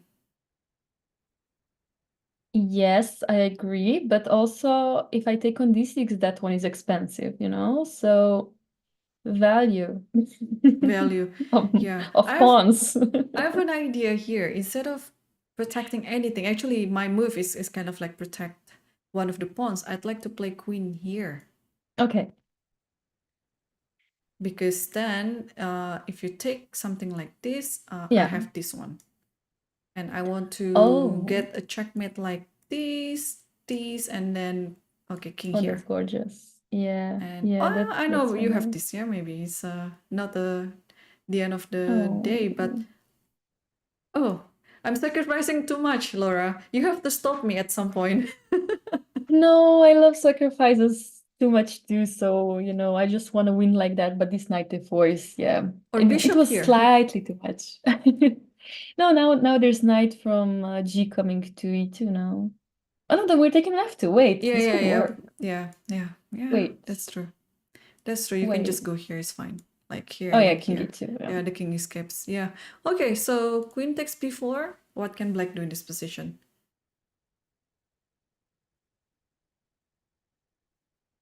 So yeah, you suggested queen f6, or this is tough still for Lachno, like h3 pawn is gone, but how am I taking advantage of it? Like even if I move the bishop somewhere, d6 or b7 will be hanging, and even if I go knight g4, there is no checkmate. Yeah, there should be something. Because this position looks so good already. Maybe just rook a1. This looks cool. Yeah, rook a1 looks very nice because you're just pinning everything. The question is, how am I still winning if I go, let's say, queen d6? Yeah, let's take a look. Queen d6 and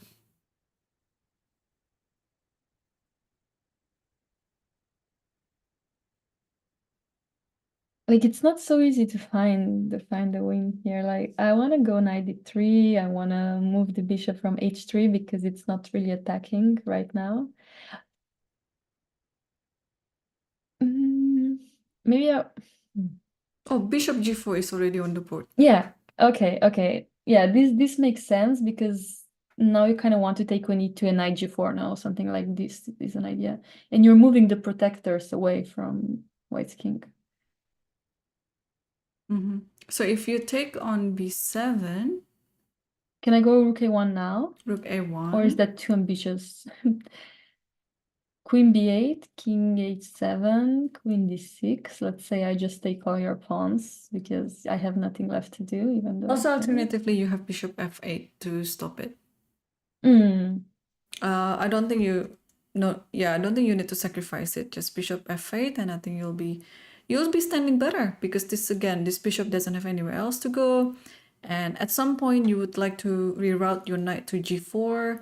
I mean, in the long run, this position stands better for black. So what black has to do is just keep being calm, I think, not to rush into winning it right away, because this required some process to do. Can we see the time right now? They're low on time, no? Yes, they're both on 3 minutes and 8 minutes, and they have to make 9 more moves to do the time control.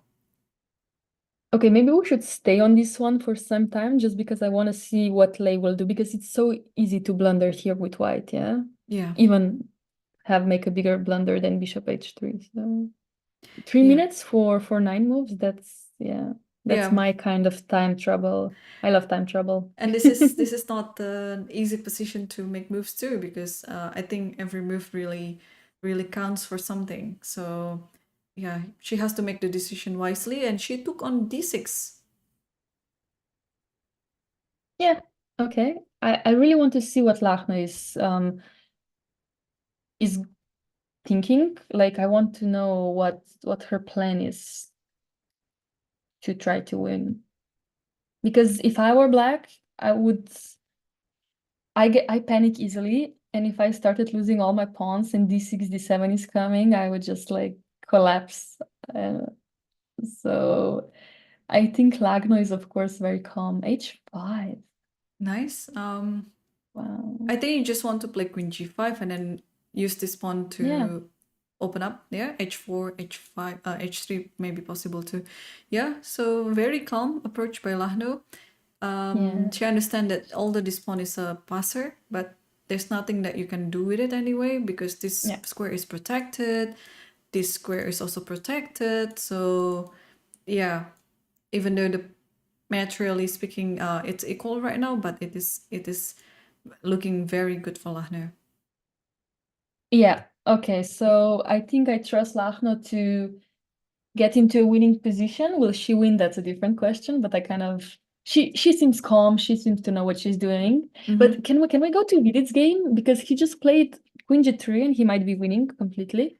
Yeah, this looks like okay. After Rook A4, FIDE played Bishop D4, attacking G7. Yeah. Again, unfortunately for Fabiano right now, castle is not really a tempting option because then you would just No. walk into a very nasty attack with h5 and every single piece of whites is going to go after the king. And instead, he chose to play e5, but then after queen g3, how are you going to save this pawn? Do I have to go F6? F6 maybe is, but just imagine in the long run about your bishop. Just G5 is coming though, no? Yeah, also G5 and then Oh, G6. this looks so bad. Caruana might be losing. That would be such a surprise. I mean, okay, it's a tough game, but you know, he was just so solid till now, and Vidit was, you know, kind of not Not the in the favorite, best. yeah? No, not the favorite. He's a great player, just he lost 2 games in a row, so he was just trying to stop the bleeding, you know? And it's kind of surprised that he came into this game so strong. But he did. He really has good mentality. Yeah, he's strong mentally. Yeah. 2 losses, nothing, you know. I can do better. Yeah, and he's been playing as if he didn't suffer any losses too. So a Yeah. very, very well approach by FIDE. So after Queen G3, Caruana still has to think. And they have to make 17 and 18 moves to go to the time control. So and they have 17 minutes and 18 minutes. Yeah, and in this position, of course, FIDE is standing better and easier to play around. So Fabi has to keep up the pace and somehow find. It's going to be really hard to find the way to save this position. No, for sure, it's going to be extremely hard. He will try. And I don't know if he will manage, but he will try. Okay, but let's leave him alone to think, yeah, in peace. I don't want him to be judged. What is also interesting is the the game between Zhongyi and Salimova, which equalized very quickly and approaching the it is an easier draw for white actually in this position. So we saw the position after queen goes to b5. Queen c4, I think we Queen predicted c5, queen c4. yeah. So sorry, queen c5. yeah, so Tan played our move, queen c5, but h6 we missed this little move. But okay, you just take with the pawn, and d4, bishop here, pawn moves, and then just some simplification there, or maybe rook c5. Yes, this is a better move. Takes, and bishop like this, rook like this, and I think they were in time trouble, so they kind of like playing quite fast. But again, now since many pieces are already off of the board, then Zhongyi is enjoying its extra pawn. And after this, like this, and you have to make an action right now because the king is going to move very soon like this, and then this pawn is going to be lost. So Salimova chose to open up the other side, which is I think a very good decision to create some compensation. And after king here takes, and king d3 and rook here, you have to take on f4 first, and after this, and this is currently the current position. So in this position, black is under pressure on b7. Which one are you going to play? Rook a7 or b5, or will you come up with something else like rook d5, rook d7? Oh, maybe that is a better defense. Rook d5 and rook d7. It's the most active one. I don't want my rook on a7 ever. That just looks terrible, even though maybe it's still a draw, it's just too passive. And in rook endgames, you really have to be active. But good thing is they made time control. So they're on move 41, and Salimova has enough time Yeah, to think. to find the best way. Yeah. But I think rook d5, rook d7 is good. And then when you're ready, actually, you can even go rook d5, and if white goes king c4, you can just go rook d2. Yeah. So But this is a like bit too, yeah, I think so too. If you want to take a risk, I think this is a very good approach to start with. But if you just want to play some calm chess, you can also just play rook d7 Yeah. with the idea this. This is Yeah. also very tempting to make, yeah? Yeah. Like king is coming through g7 and it's active. So yeah, I think Salimova also has been playing this rook endgame so well. And I just think this is gonna be a draw. I don't think she will mess this up. Yeah, I think so too. And if rook d5, maybe king e4 is a better move, because after this, then you can force things with f5. Yeah. So maybe it's a this more helps. active and direct approach by white. But, well, they are both already passing the time control, so they're not in a very shaky situation at the moment. But let's take a look at the game between Alireza versus Hikaru, because queen a7 did happen after rook c1. And then queen moves back to e2. And after bishop d7, bishop f1, attacking the rook. Look at that. The rook is under attack in a very unusual way. Yeah, this looks And okay. knight c4. And after knight b3, bishop b6. And we have now the current position after bishop takes c5. And they still have to make another 10 moves to make to the time control.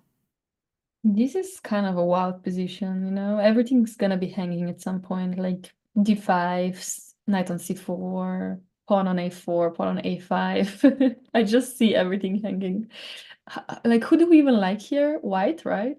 Or not? I like white. I like white position better, yeah. Just because the pawn on d5 looks kind of Yeah. hanging, it might pose a really big problem for black.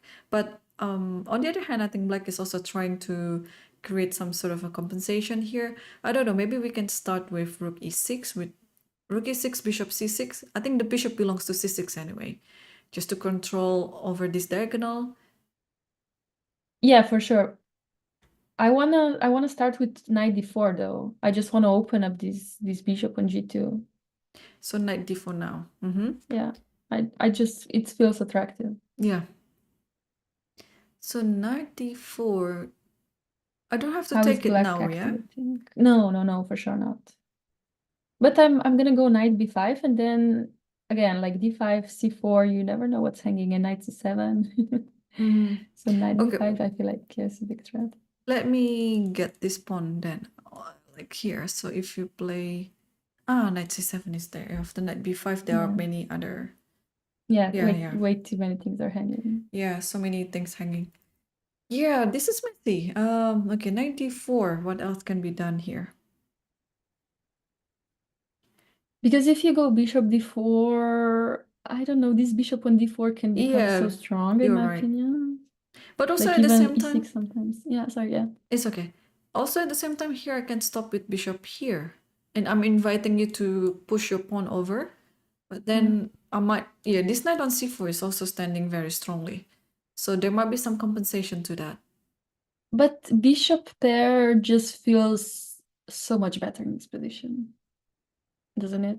Like If we have this a pawn bishop was there. not here, yeah? But the pawn is, unfortunately, is blocking the bishop. So, okay, let's come up with some moves. So after bishop e6, what or how are you going to continue this? Can I go, let's say I just go rook a b1.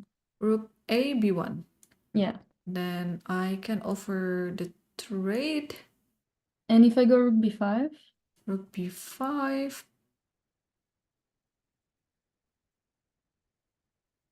I like this pawn being... Okay, let me take then. Takes... Oh, I'm just taking. Oh, sorry, my rook is trapped. Yeah.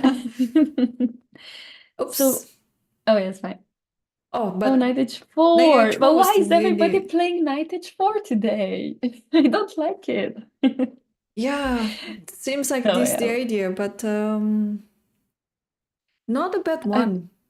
Of course not. Yeah, d5 is hanging now even more directly than it was before, and knight f5, if bishop goes to c6, knight f5 is, I guess, very strong. I think also because apart from taking this, I think also because Alireza doesn't like the idea of maybe after knight here, it's taking like this, you know? Maybe, and, yeah, maybe. And, you know, you're never sure. And maybe it's better to keep if you keep more pieces on the board, because this position is a bit more pleasant for white to play around.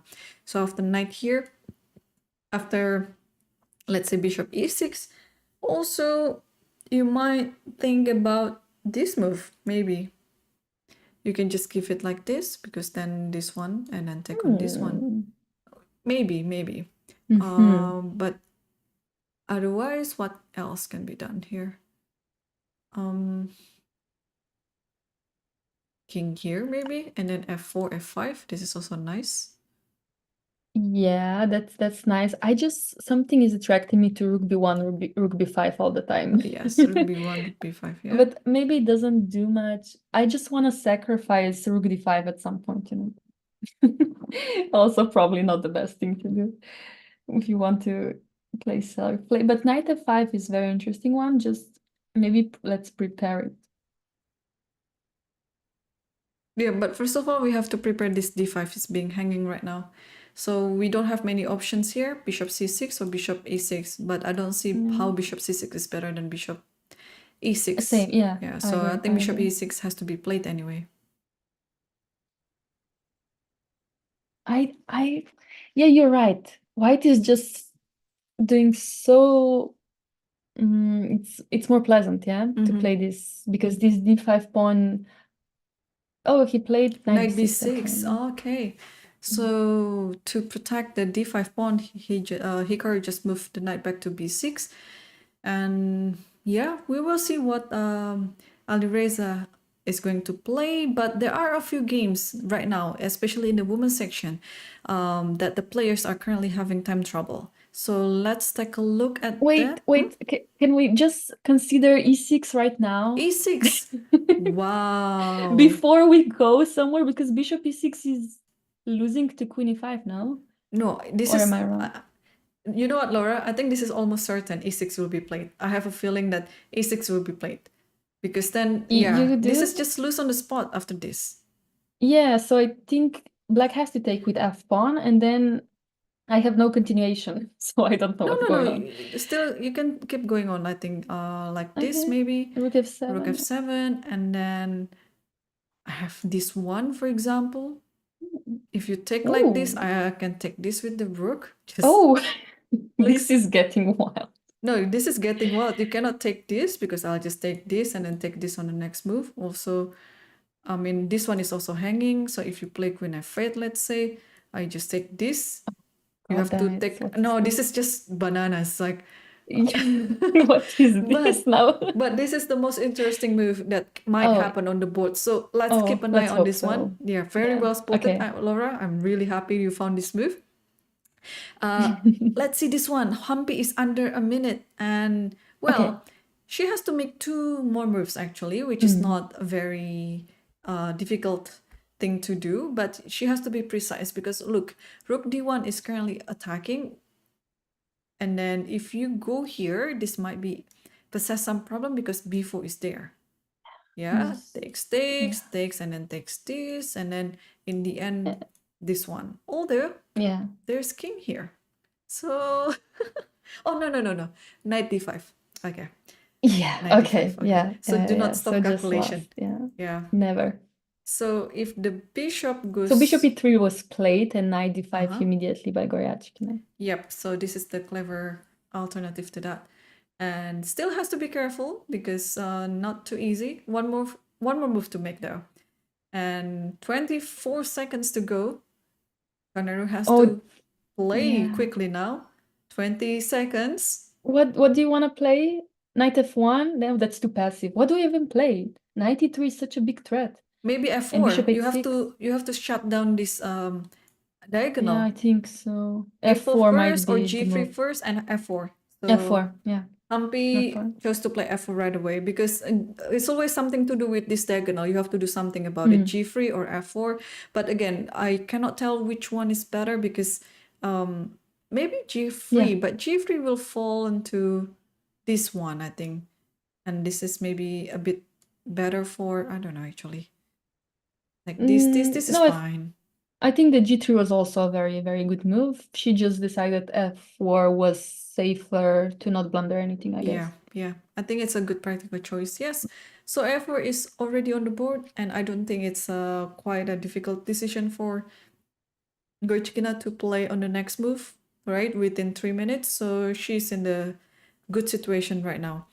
And let's also take a look at the game between, wait, I'm just going to check if they already passed time control, and they haven't.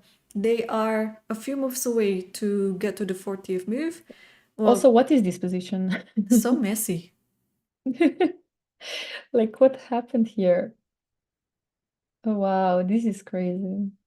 So yeah, but they're both on seconds and one move to make. Yeah, Lagno 2 and Lei 1.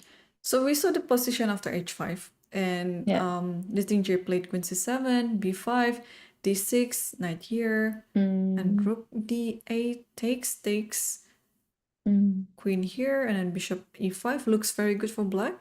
Yeah. And Finally, after queen g5, knight yeah. f5. Knight takes f5. Yeah. And queen takes, oh wow, very well spotted by Lichess. I have my eval bar for the multi-board view, and it shows that the game has been equalized again. So knight f5 was a mistake, yeah? Knight takes f5 was a mistake. So but what can you do in this position? Because e5 is under attack. Can I go bishop f3 or something? Bishop f3. No, this doesn't do it, I guess. Bishop f3, then just g3, yeah? Yeah. But maybe this is a better, and then you can take on queen like this, maybe. Oh. Maybe this is it. Oh. Because after you take this, then you'll come back to g5, and then you still have, this potential checkmate on h1. Maybe bishop f3. Because how are you going to stop? Knight e3 back? No, knight e3. What if I just go knight eg3? Knight Can I do that? eg3. No, I cannot do that, I guess. This looks... or can I? Maybe I can. Hang on. Takes. I will let you calculate for me. I don't know. It's messy. I can take on this. Okay. Because this is the bishop on e5 was the source of all the tactics. Because if you take on f5, e5 was hanging. But now I eliminate it with the tempo. I think it's just win straight away for black. Yeah. Right? Yeah. And if you do this, at least now it's some discovery with the knight, or maybe knight here. Like knight e4 even, yeah. So bishop f3. I like it. It's just maybe it's a bit hard for the players to see queen f5 because they have only 1 or 2 minutes on the clock. Like after bishop f3, g3, queen takes here. Yeah. Just checking. Yes, it is right. Oh, yes. So here, let's say bishop f3 was played. Yeah, it keeps the control. We are right. So after g3, I think it's just queen takes here. And then, yeah. And black wins. Wow. So Lagno messed up in the 39th move, yeah? Now it's equal? Now it is back to equal, but not without any work because black is still, attacking, and then white has to be careful now. But still, now Lichess is a little bit out of the woods again because now she has another 30 minutes to think over this position. And okay, queen c3. Like what's Yeah, first of all, queen c3. Yeah, that's exactly what I wanted to say. Like queen c3, bishop e2, take on d2, take on f5. Yeah, this is close to draw. This is a draw. I think. Yeah. They can shake hands, right? Yeah, but of course, Lagno will wait until her opponent plays the right move first because it is. Of course, yeah.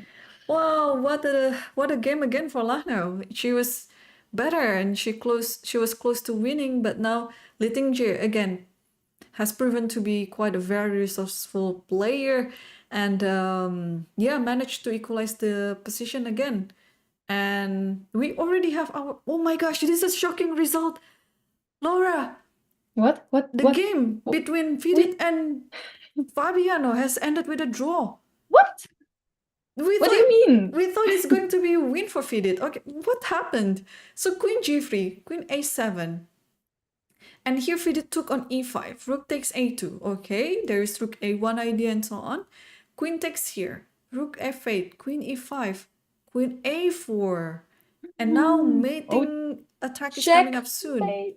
So, and then FIDE agreed to repeat the moves because there's nothing else, because this position is, you have to repeat, I guess.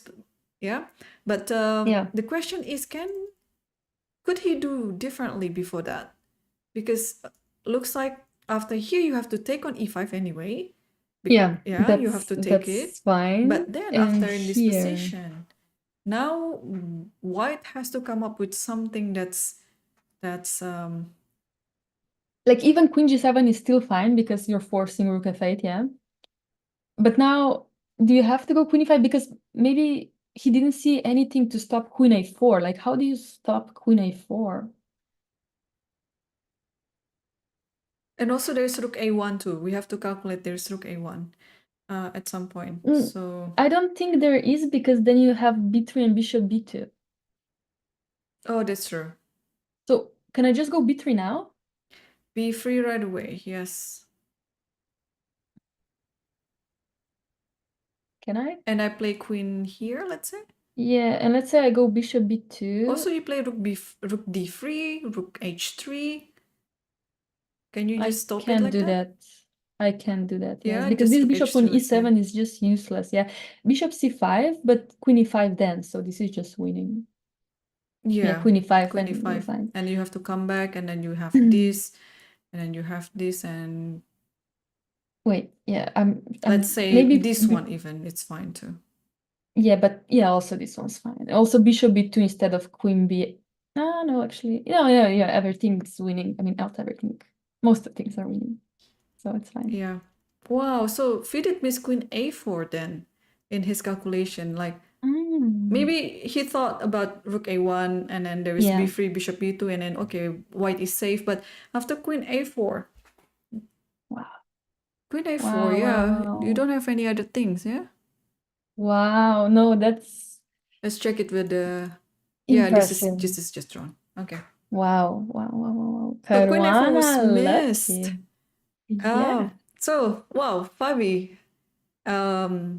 is drawn. I mean, he make another draw as black pieces, but it's not really like a clear draw.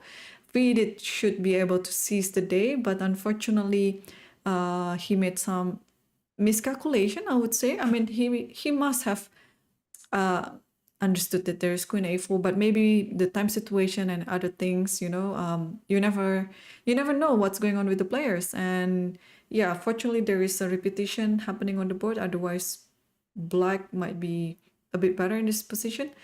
But well, I must give it up to FIDE for not showing that I just lost 2 games in a row, I should play safely. No, he actually played his best, and then showing that even the 28 grandmaster like Fabiano Caruana was almost done by him. So, well, hopefully the players can bounce back mentally and physically, and they will have better games for the future.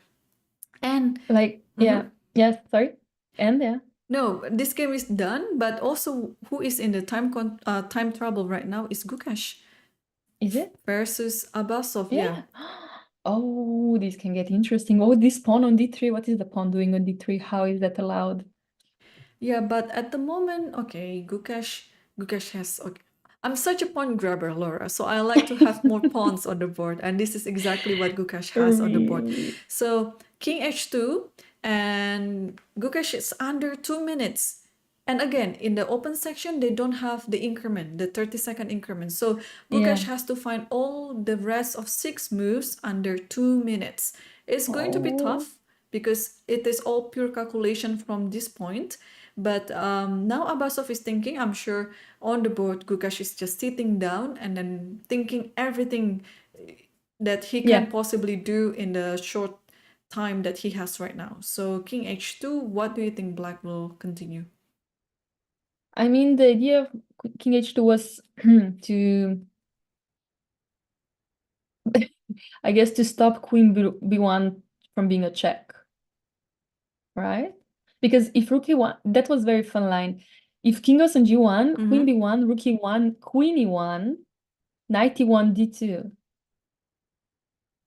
Oh yeah, Does just that take, work? yeah, takes and then D2 like this, yeah. But then Oh, knight but D3, Queen Rook D1. D3, Queen D1, No, just or Queen Queen D1 D1. immediately. Yeah, so maybe that's not really a fun line. Yeah, but that is a fine line. But I like what Gukash Yeah, did in his it's position. Just very very safe. safe. Yeah. King Why risk H2. it? Not Is he letting just winning? anything on this back rank. And yeah. And the pawn cannot really move now because the knight on F5 is hanging. So black has to do something with it. But there's no good square for the knight. If you go, yeah, the knight is kind of trapped now. Yeah, I don't like it. If I'm not queening with D3, I don't like it. So G6 played, yeah. G6 only move. It has That's to be terrible. played. But Yeah. okay, Queen B4 was Oh, played right away, wow. followed by Queen Wow. F7. Immediately. Okay. Okay. Gukesh is in time 5 control now. 5 more moves to play before hitting the 40th. Oh, but this is gonna be so tight. He still has to play 5 moves. And 90 seconds left. What will he play now? Like, what's the threat? Can I just go A4 and say, you know, whatever, I just need to make time control? Rook E1, okay, Rook safe E1. move. Yeah, D2 is just not coming, so I guess fine. Yeah. Rook E1 and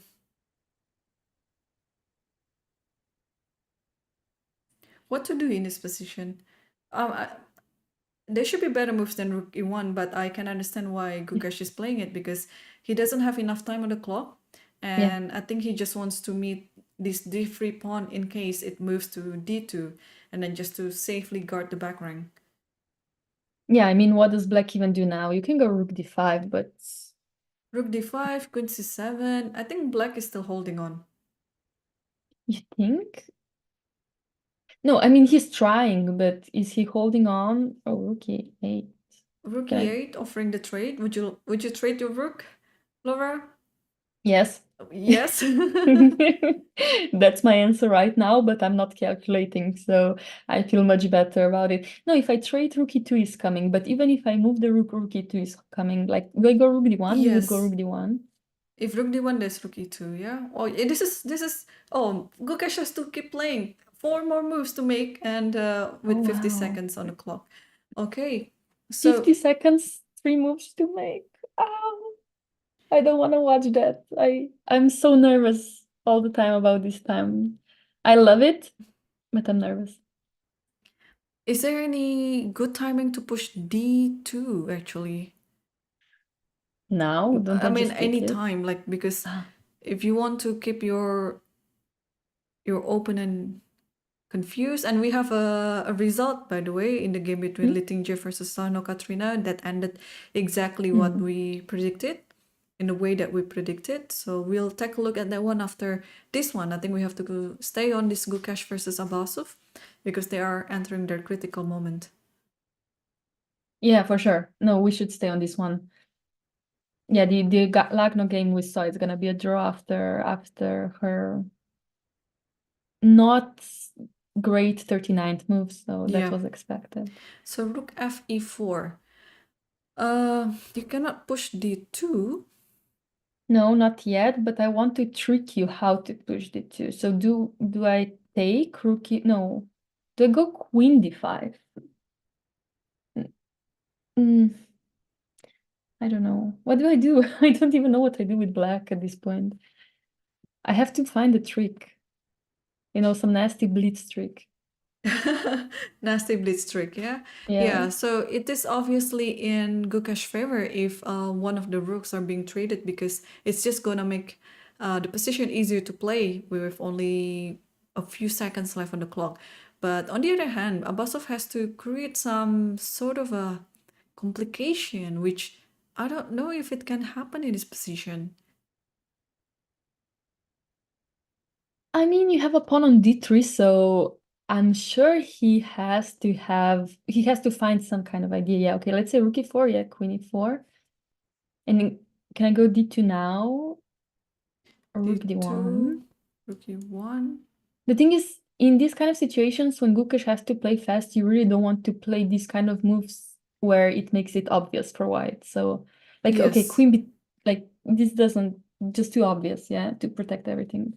Yeah. And now I think this pawn is lost. How do you protect it? Because the queen is gonna come anyway.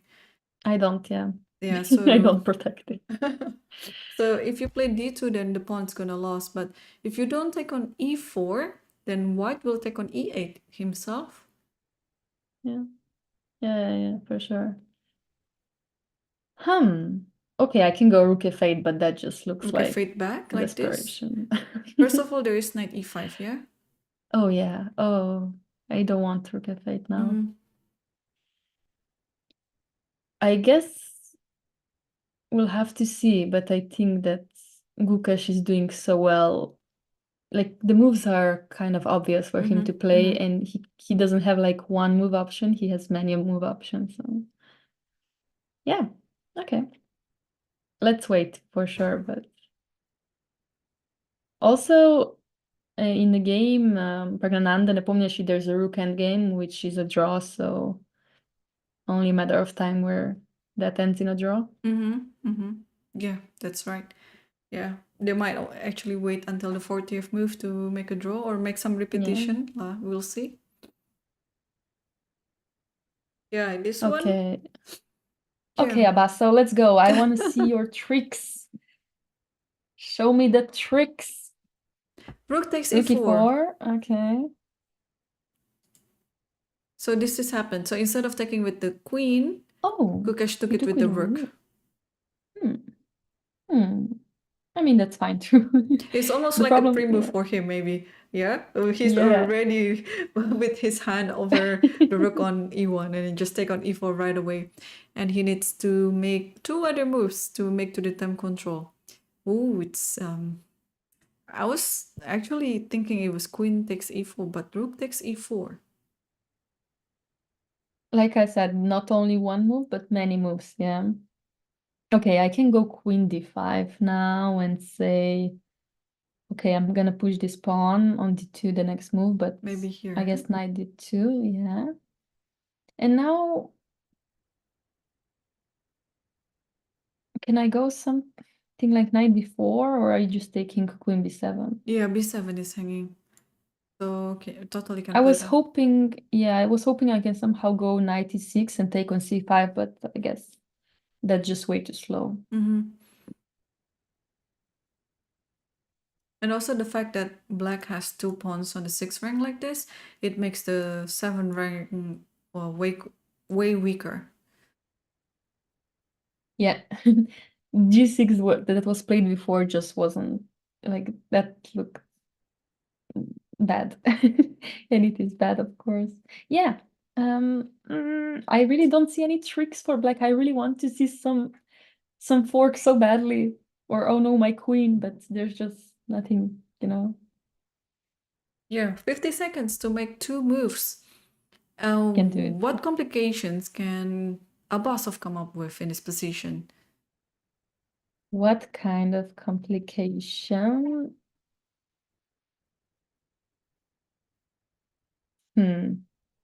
I don't know. I would like to ask the chat if they have any ideas. Because at this point, yeah. Yeah. Hard. It's hard to find any ideas at this point. Yeah, We can predict. Yeah, we can predict that Gukesh will finish on move 40 easily, and then queen d5 is on the board, followed by knight d2. Oh, he didn't play knight d2? Wait, sorry, what happened? Rook rook d5, d5, not queen knight d5. d2. So knight d2 and then knight g7. So this is And just one move to make. Just one more move to make an easier one, maybe. I mean, an easier position to make a move. But still, 28 seconds to go. He has to do What would you something play? about pawn the f2 pawn, yeah, because this is hanging at the moment. Yeah, but 96 is coming as well. So how, like F3 96, so Lukasz is now panicking. Okay, not panicking, but Maybe just king back to g1. oh, I like that move. Oh, I like that move a lot. Yeah. And he has to King, make the move, and he did. He play king to King g1. G1. Okay. Beautiful. So everything is sorted, and now it's turn for Abbasov to play his last move before the second time control. If knight goes to g7, like what you said, knight e6 should be the follow-up move, yeah? Yeah, for sure. I think that's gonna be played. I mean, he has 3 minutes now, and Lukasz made time control, so he can spend all these 3 minutes now to try to find something. But okay, let's think. 96. How am I protecting the c5 pawn?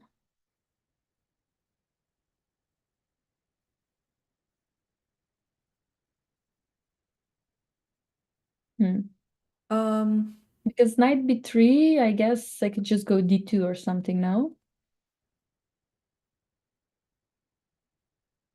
I can go rook c4, I guess.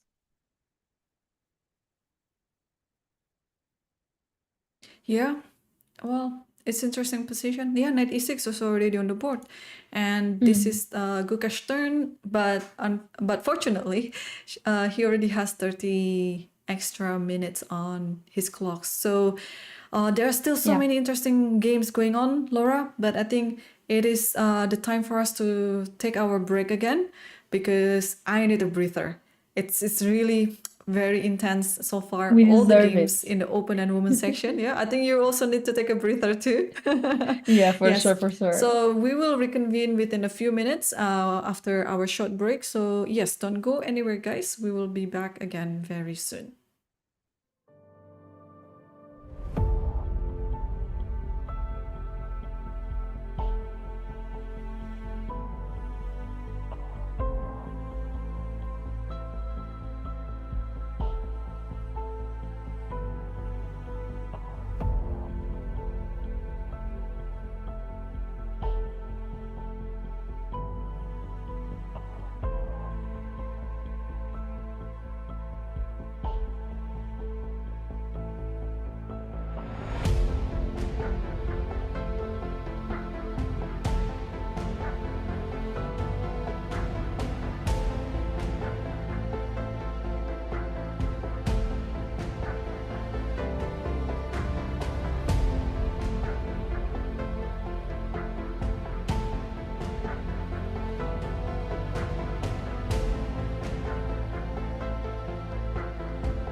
Hello, welcome back everyone. And I think we're entering to the last hour of the round 5 in the candidates of both open and women's section. And Laura, there are still a few games going on, but let's take a look quickly of the games that finished.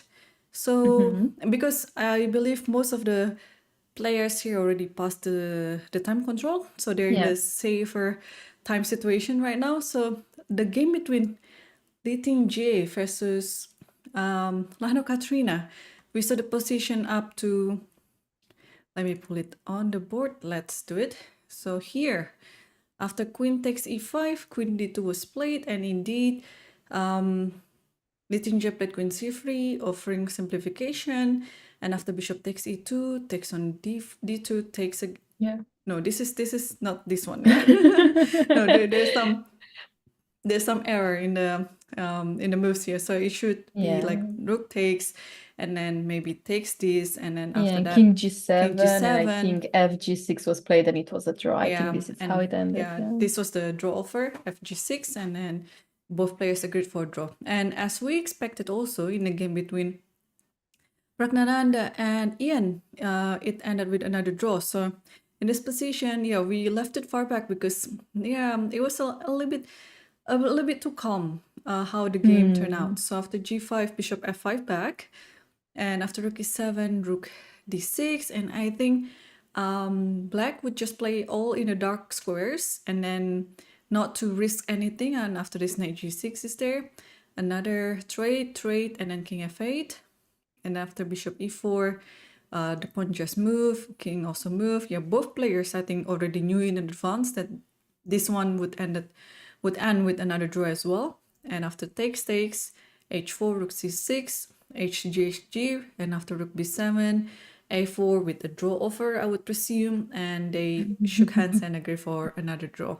So we have another draw on the game between Koneru versus Goichkina. This has turned quite also rather peaceful, that we saw the position after f4, bishop c5 was played, and after king e2, knight takes here, knight b3. It was quite a calculation there, right? I mean, if we move a little bit more in this position, like f4 was a good move, but you also have to be ready to face bishop c5, because if after bishop c5 you take this, rook takes, and then you move your king anywhere, then black is better in this position and almost winning.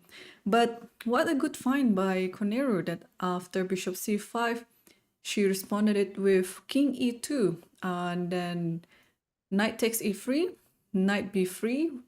Everything was so concrete. And now you have to choose where to go with the bishop, or you don't. But if the bishop goes away, the king will take the knight on e3.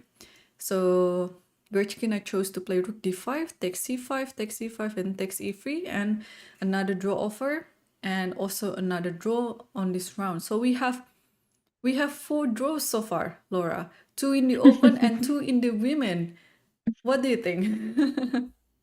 Well, both of these draws were okay, not both, but like Praggnanandhaa against Nepomniachtchi was definitely not a drawish game. Neither was Vidit against Caruana. They were both kind of decisive. Just of course the players, were not really. They didn't miss stuff, but the positions were just difficult to find the win. But in the women's section still, also Lagno was winning, yes. So again, another one that could have been decisive, but again, Lagno is probably upset with herself again. Oh no, another winning position not won. Maybe like struggling like Anna a bit, Muzychuk. Right. But Koneru Goryachkina was just, equalish, and they both played such a great game and deserving draw. Yeah, talking about a winning game, again, another winning game. Let's take a look between the game of Vaishali and Anna Muzychuk, because we could tell from earlier on it was Anna who is taking control of the game. So the position goes after king f8, and then knight d3, rook g7, and not putting the knight on e3, but rather pull it back to, I think there's a reason behind it. It might be because of b4. Because after this, white will try to find some counterplay by playing b4. Because if knight Okay. b6, b4 was not possible because a4 was hanging. But this might be it, because white knows that white cannot play on the king side. So and because of that, yeah, white has to try to play on the queen side. So I think Anna was just being a bit prophylactic by playing knight b6, and after c4, knight reroutes to other square, and after king here, g4, you have to take, and this pawn acted as a fortress to the white's king. And we have this position on the board, and after rook g8, rook c3. Yeah, black is better, but black has to prove and how to break the fortress. Knight c5, knight d3 again here, knight takes. Yeah, I'm a bit... Yeah, continue, yeah. You're a bit... I don't know, I don't like trading this knight, but because I agree. still believe that not mine, it's Anna's knight, but black's knight is still like a better knight than the white knight. I mean, from this position, maybe c5 was not the right square for the knight, but can I try to reroute it?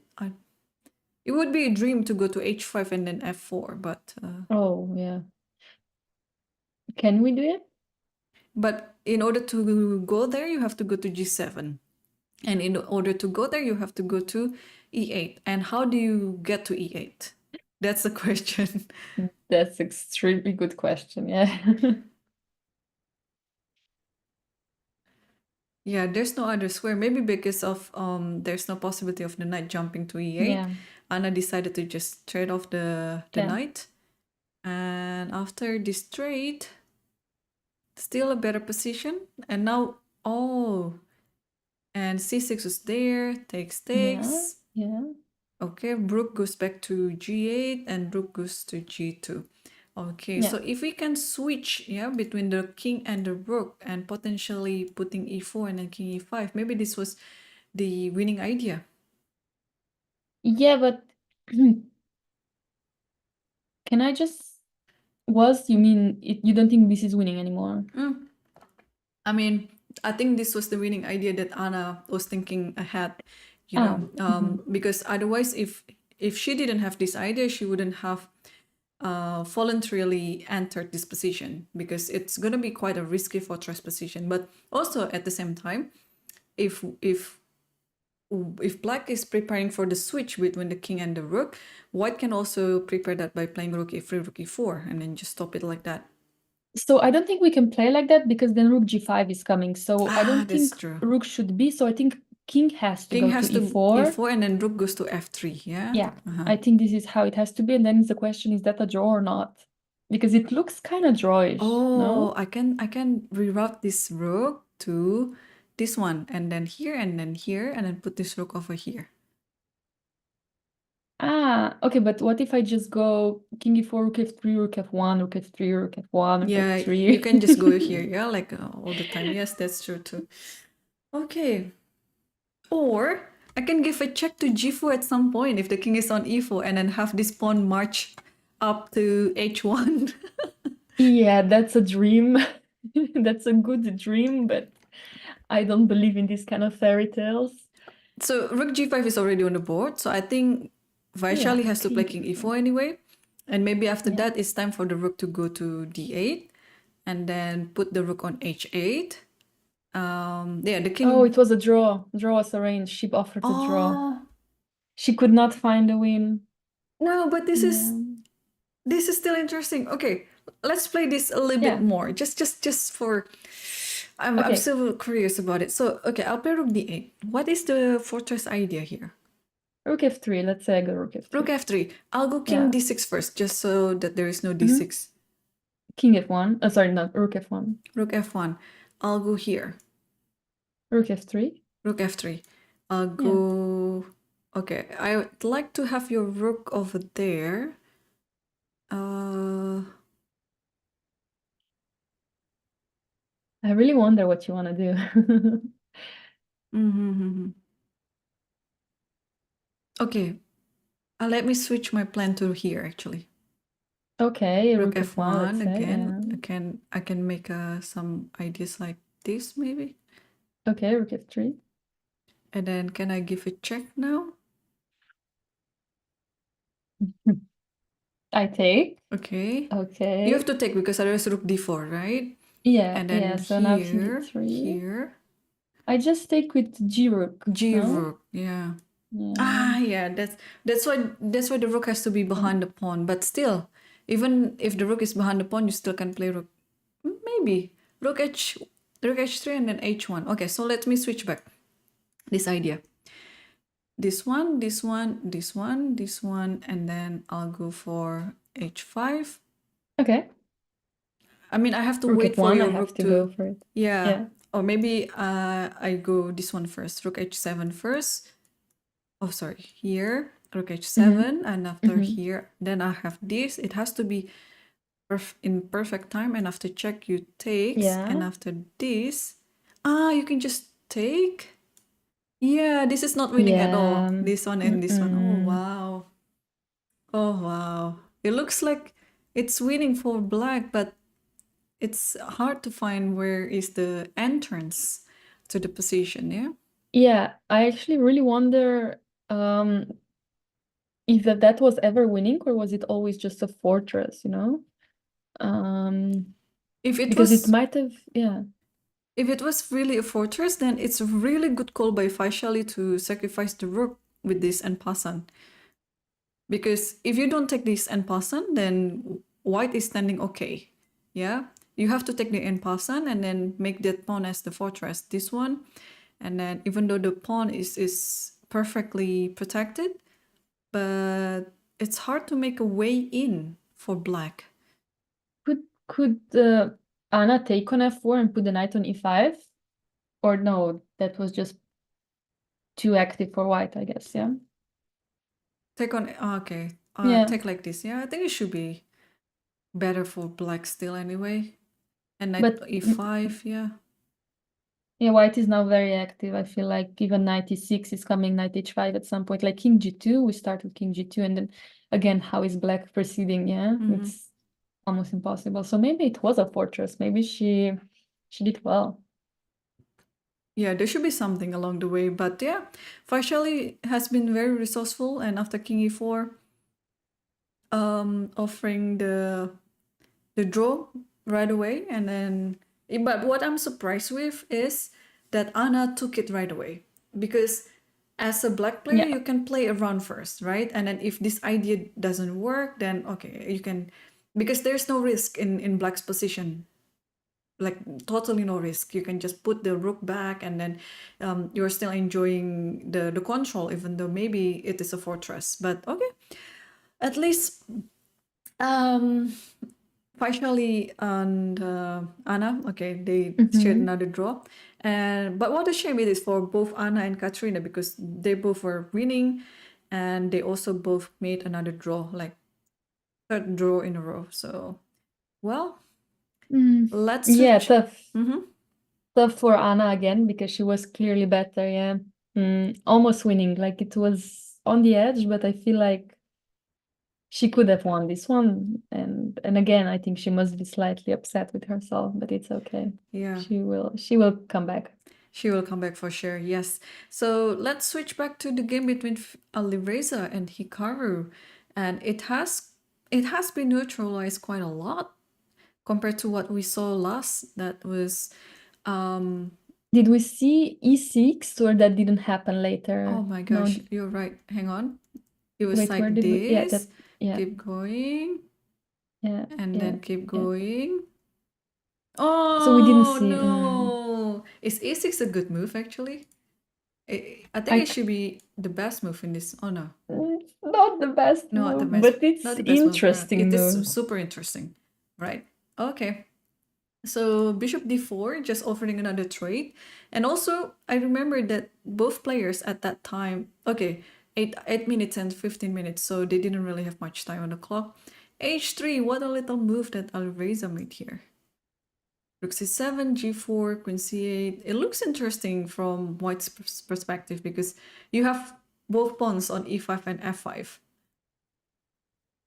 But apparently there's nothing much. So after this, takes here, and knight f6, rook there, king here. You didn't bother of taking on e6. And after this, now you take, and after that, this is still the position when it is king e7. Hikaru already played.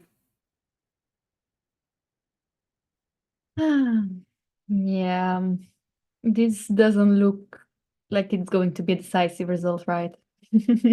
No.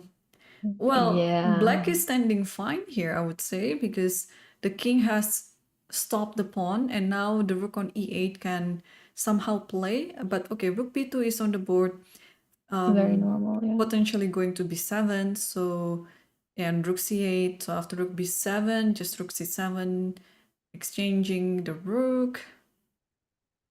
But still, black is a bit better, I would say. Yeah, I think so too. Hikaru will probably continue playing, of course, but it's gonna be hard to win, especially because I think a5 pawn will be hanging at some point. Maybe not. Maybe it will not be hanging anyway. Yeah, so this is still a game. But equalish Equalish, game. yeah. Yeah. Yeah, let's also see and update ourselves on the game between Gukesh versus Abasov. Yeah, because we because I'm left it seeing the eval bar. has neutralized again, yeah?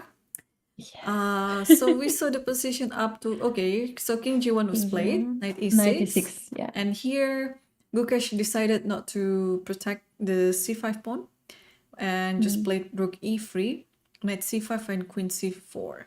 And now it's black's turn to move, and I think black has consolidated nicely and protect the pawn on d3.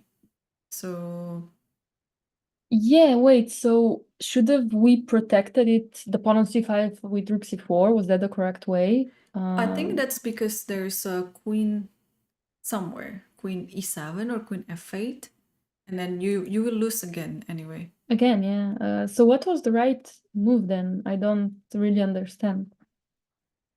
So in this position, yeah, let's see. Yeah. Yeah, it's still. Oh, it's not even much better. I think it's So in this position, instead of king so g1, king g1. king g1 is a mistake. So what could you have done differently? Maybe moving the queen so I can go b4. So Also, rook queen f4 is there.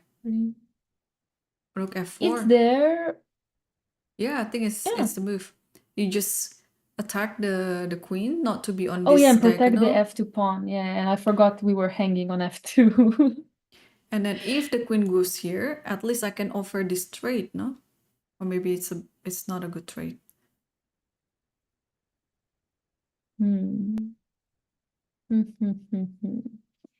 Okay. Not very simple, yeah. Oh, okay. I kind of want to go queen b3, but yeah, but ooh. Ooh, what's happening there? What did we do wrong? Oh no. What's Maybe queen going on e5? now?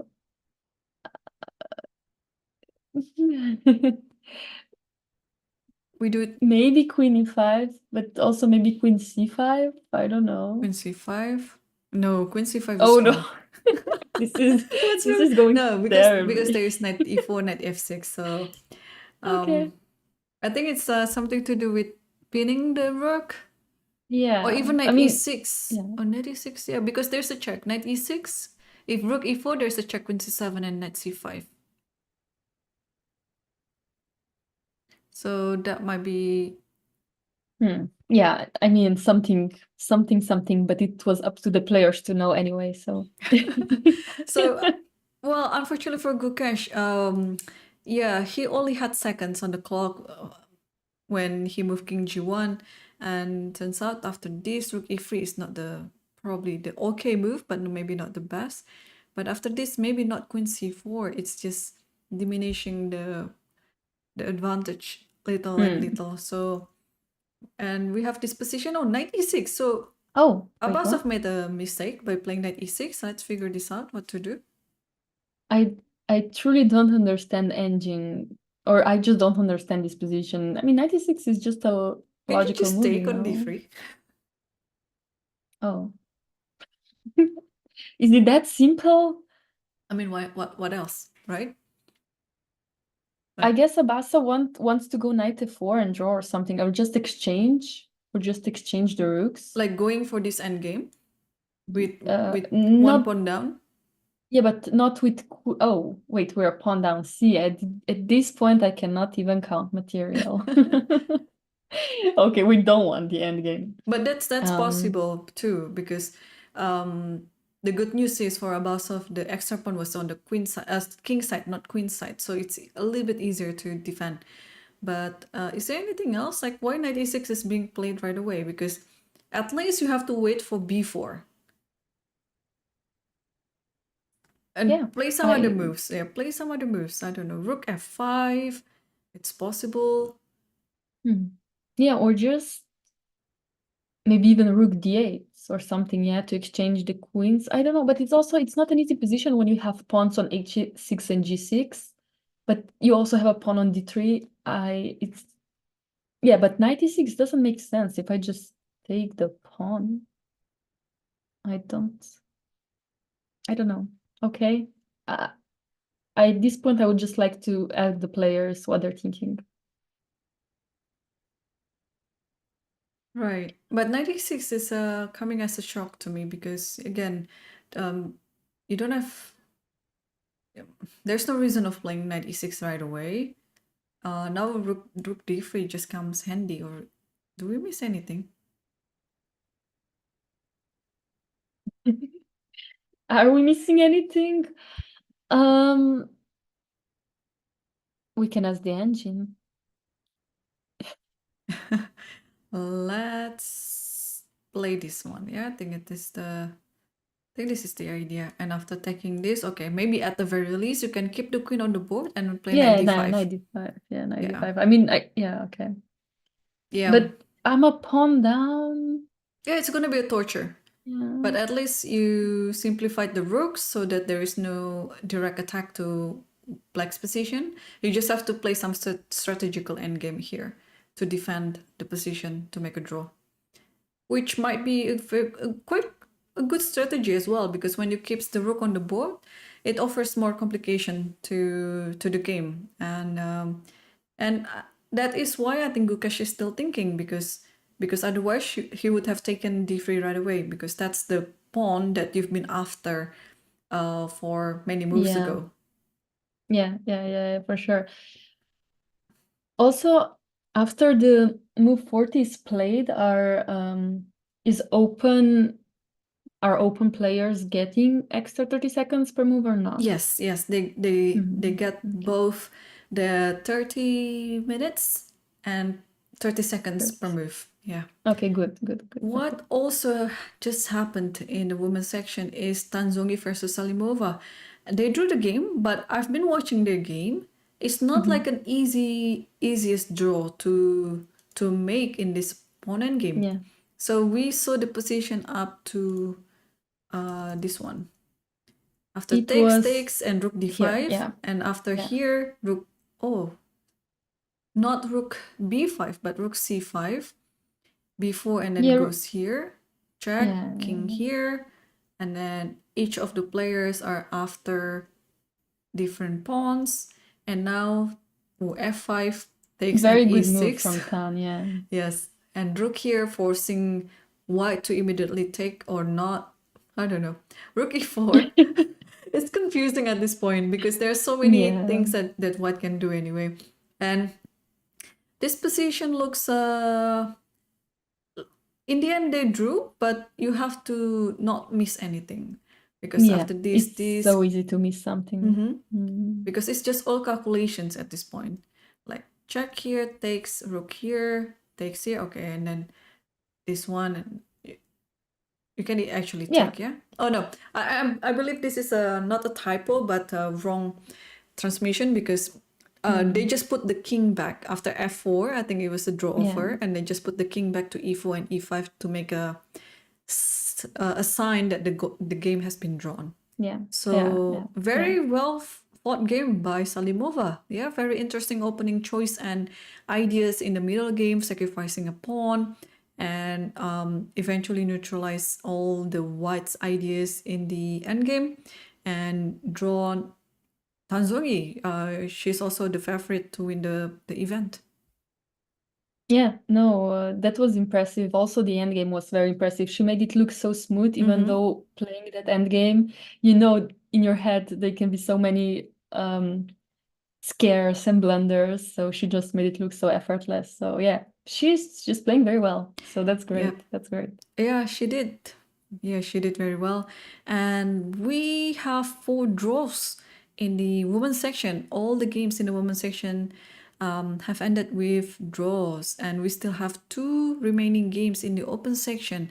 That's between Alireza versus Hikaru and Gukash versus Abbasov. And this one, yeah, sorry. Say. no, go ahead. No, I just wanted to ask you, do you think we will have a decisive result today, or it's just not gonna happen?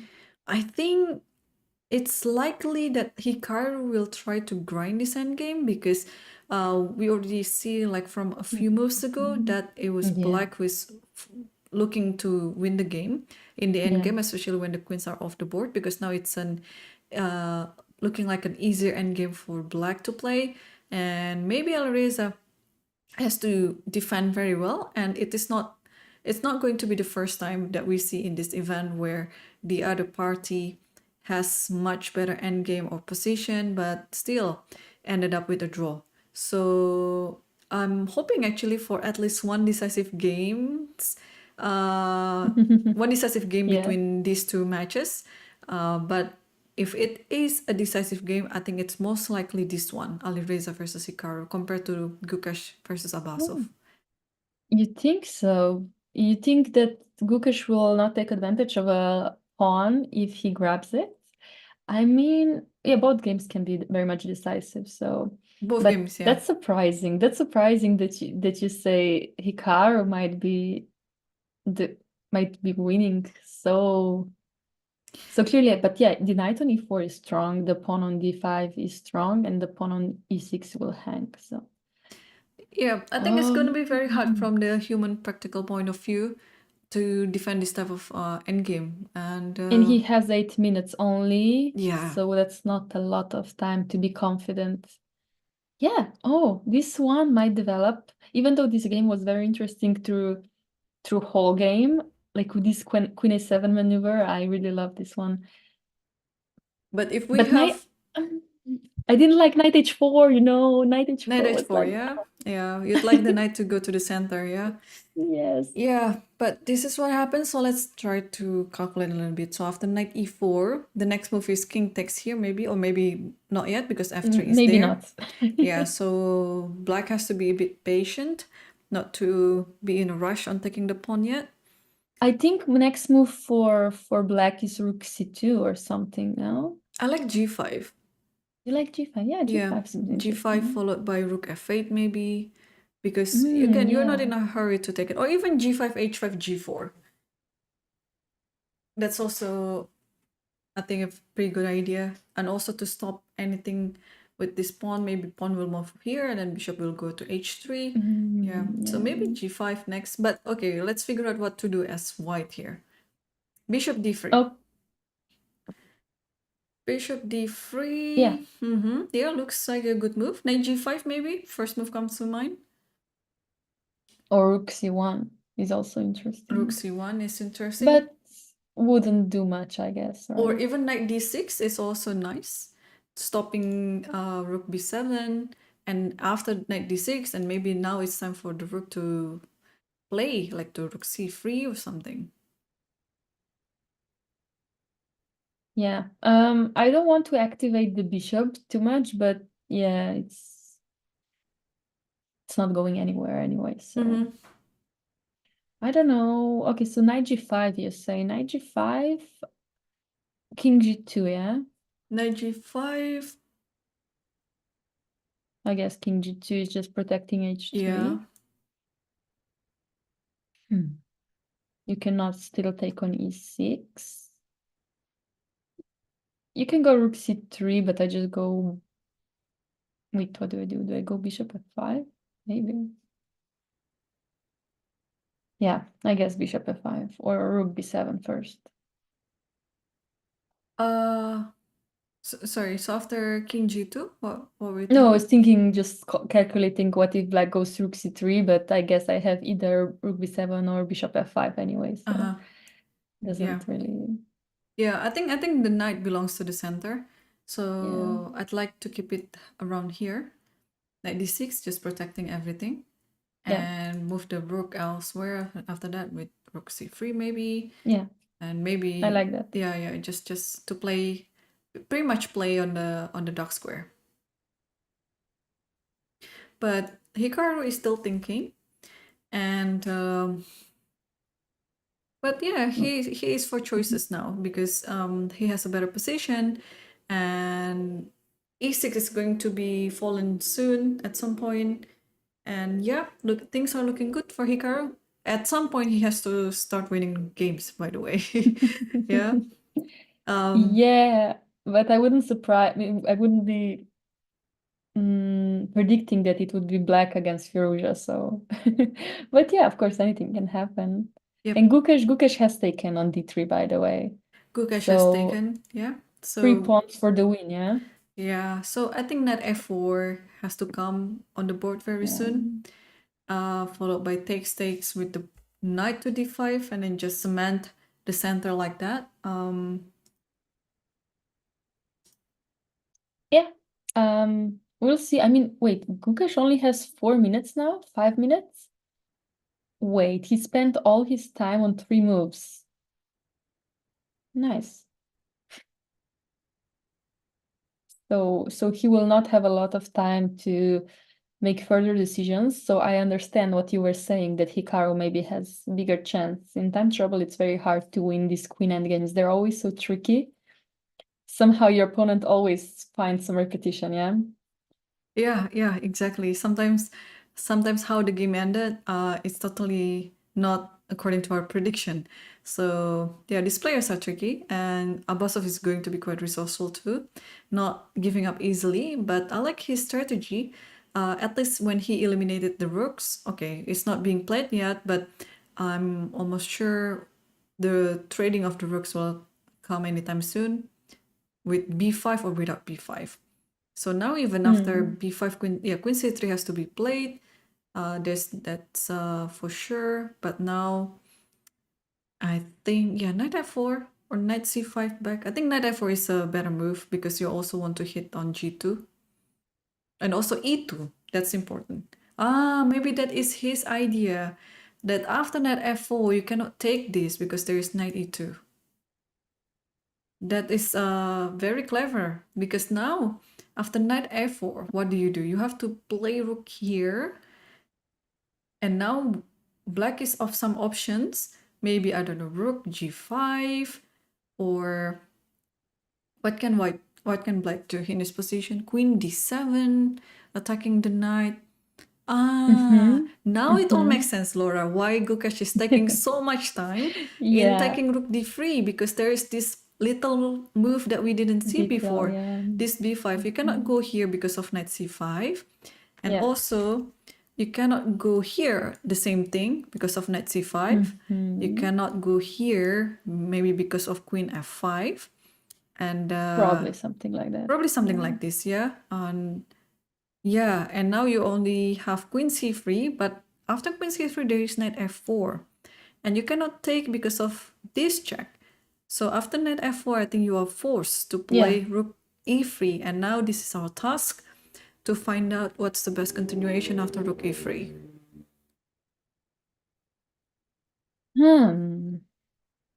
What should black do now? I mean, There is rook d3. what? Oh, nice. So I have to move the queen somewhere to protect the knight again. Yeah. C2, C1. Oh, we're passive now. The thing is, there is this one. But what if you take this? I mean, this is going to be quite wild. So in this position, when there is a check, you have to go to h7. Otherwise, if go to g7, there is this one check, and then the rook is hit. But in this one, is there anything with rook here or rook goes here? Man, it is. No, this doesn't work. No, I mean, you're not threatening anything, so Yeah, just you're not like threatening rook e2 anything. even, yeah. So okay, after rook d3, if you take on c6, let's say, and take on here, what if I start with rook e8, king h7, rook e8, queen, yeah, king h7. I cannot play rook e7. Wait, rook g5 was played already, so Oh, we don't rook have to g5. think that hard. Oof, that was tough. I was just wondering, like, what happened with this? Like, you have to protect the bishop, sorry, the knight, right? Maybe something like this, but oh, no. Take and then take a knight e2. So maybe like this. But in this position, it is better for what? For black, no? After this, the queen comes forward. Yeah, this Even doesn't like, look very yeah, even after this, queen promising. f2, It's let's queen say. f2, yeah. And then like this, no. Why did black reject this idea of rook d3? Because it looks like just wins for me. Can you take? Take check here. No, But I don't believe this. I mean, no, if white, no. sorry, if black saw something like this, he would have chosen this line. So what's wrong with rook Yeah. d3 then? Laura, enlighten me. Oh, why so much pressure? Okay, so why is this so tough? Why is chess so hard sometimes? Okay, I have to find a trick, so I guess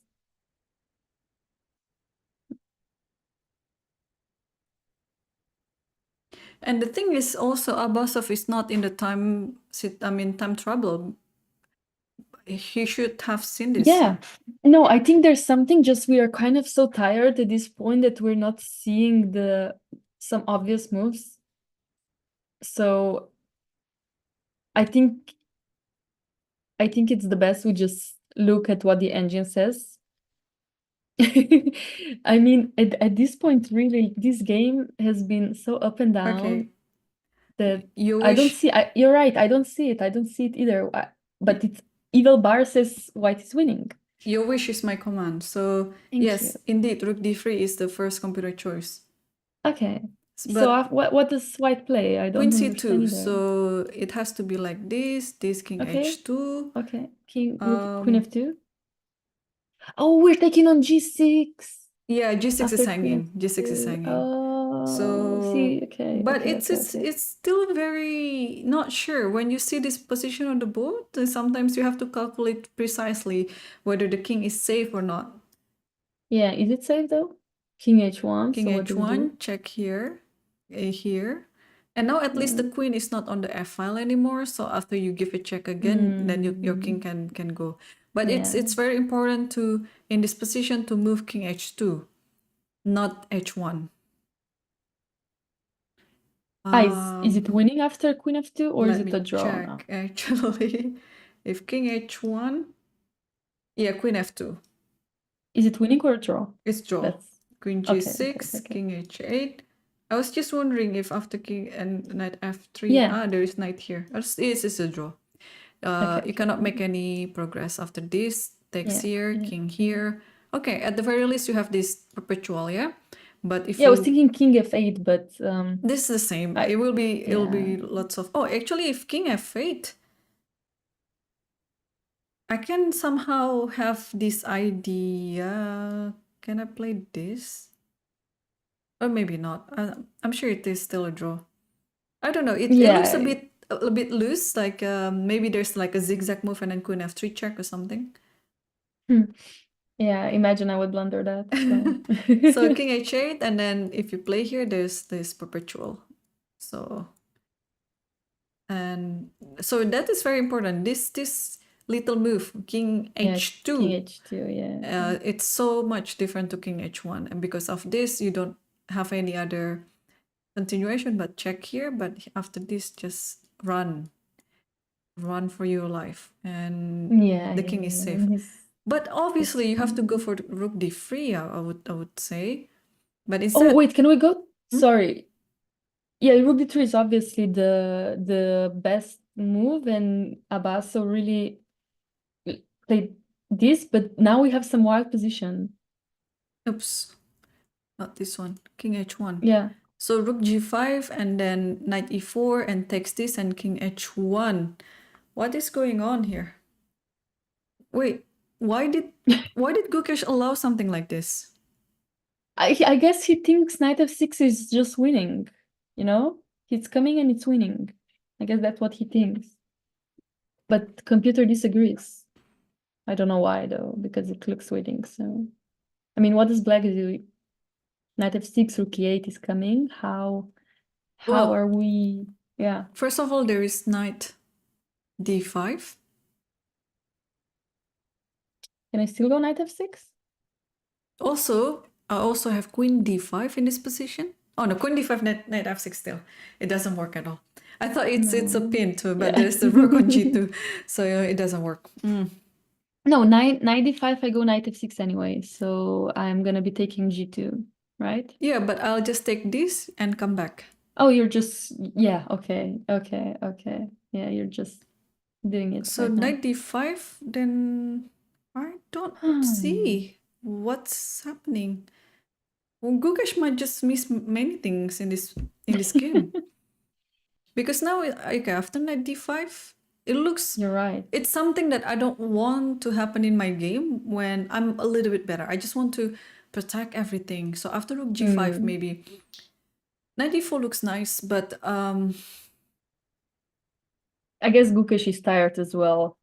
It's been a hard game for him, and now also he's in time trouble, so he's not been accurate at all. I feel like he had so many chances, and now he messes it up every time he gets one. Like this rook g5 was not precise at all, yeah.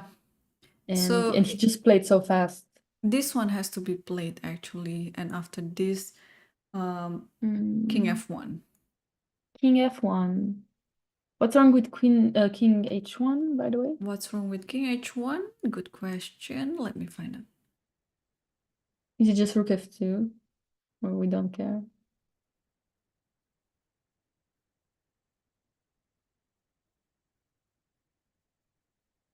I think it's knight takes, maybe. It's What? too much. It's too much. Let me instead of going for something like that, let me just double check everything. Oh, rook f2. Yeah, just rook f2, of course. Just rook f2. Okay. Simple move. Yeah, and then there is nothing on the back rank here, and the king is unexposed. Yeah. Queen d5 is coming. But also, if we go king f1, can't we just move the knight somewhere, like knight d3, and I know we cannot, just queen g2. Yeah, we cannot checkmate here, so even knight d5 doesn't work. We just take king g2. Yeah.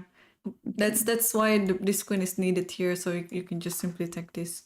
So I was just checking if there is any discovery like this, but I don't think so, because no. Yeah, the queen just protects everything. Here you can actually go, wait. You can go here, but I think it's, wait. Because queen f2 is coming, so it has to be precise here.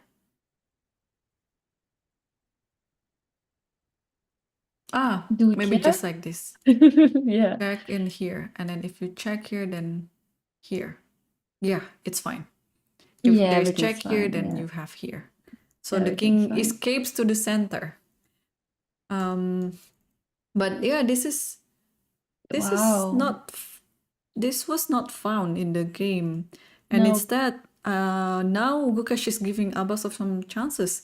So after here it takes and king h1. Not 95 hasn't been played yet, so Abasov is still thinking. But it has to be, I think. Otherwise, what does black do? Knight f6 is coming, yeah? Like if we take rook f2, knight f6 must be just... Oh no, we cannot even take rook f2 because knight f2. Yeah. Illusions, yeah. Yeah. Can we check back to Firouzja's game now? Abaso has time to think anyway. Just want to see if anything's new here. Oh, so after bishop d3, Nakamura didn't play any of our moves, but he Beautiful instead, suggestion. yeah, instead he chose to play knight c3. But I don't think this is the right square for the knight, because after I mean, f4 and d4, but he just wants to take on a4 at some point. I think he just wants more pawns. But is that, yeah, the question is that really the right approach to knight go d6 was for the it? first computer move, by the way. I just checked. Oh, I'm so happy with myself. Yes, feels good.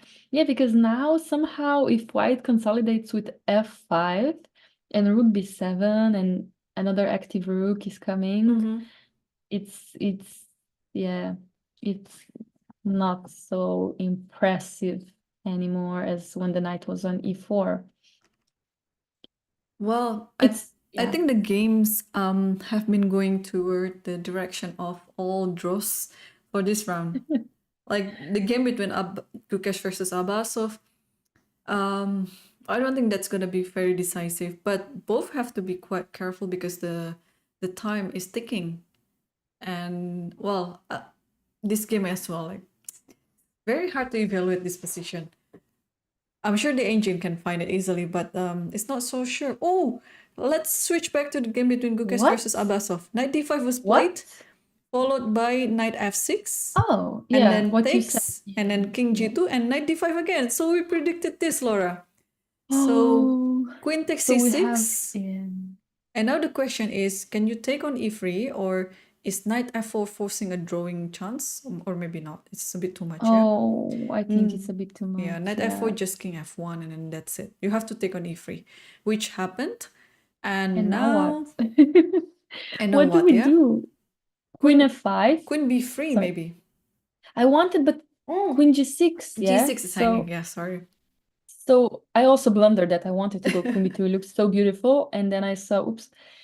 And I have to protect both b5 Yeah. and g6 now. Queen so f5. I guess. Or do I? Yeah, I guess I do. Yeah. I mean, Gukesh is still a pawn up, so. But yeah, looks kind of drawish now. Yes, with so many checks happening on the board, yeah, it's going to be hard to really make use of the extra pawn advantage. Yeah, queen f5. But Abasov is still thinking. I wonder what his... Yeah, me too. I wonder, is there any other move even? I just don't see any other move at this point. Yeah. Yeah, queen there. Because also, even if you want to sacrifice this pawn, the queen doesn't have a really good attacking or checking square. So queen f5 is many ideas there. You're protecting both of the pawns. You're also, threatening for some perpetual, maybe starting with queen g5, and also the queen cannot go much anywhere because there's queen c2 coming up. So, but this is still the current position.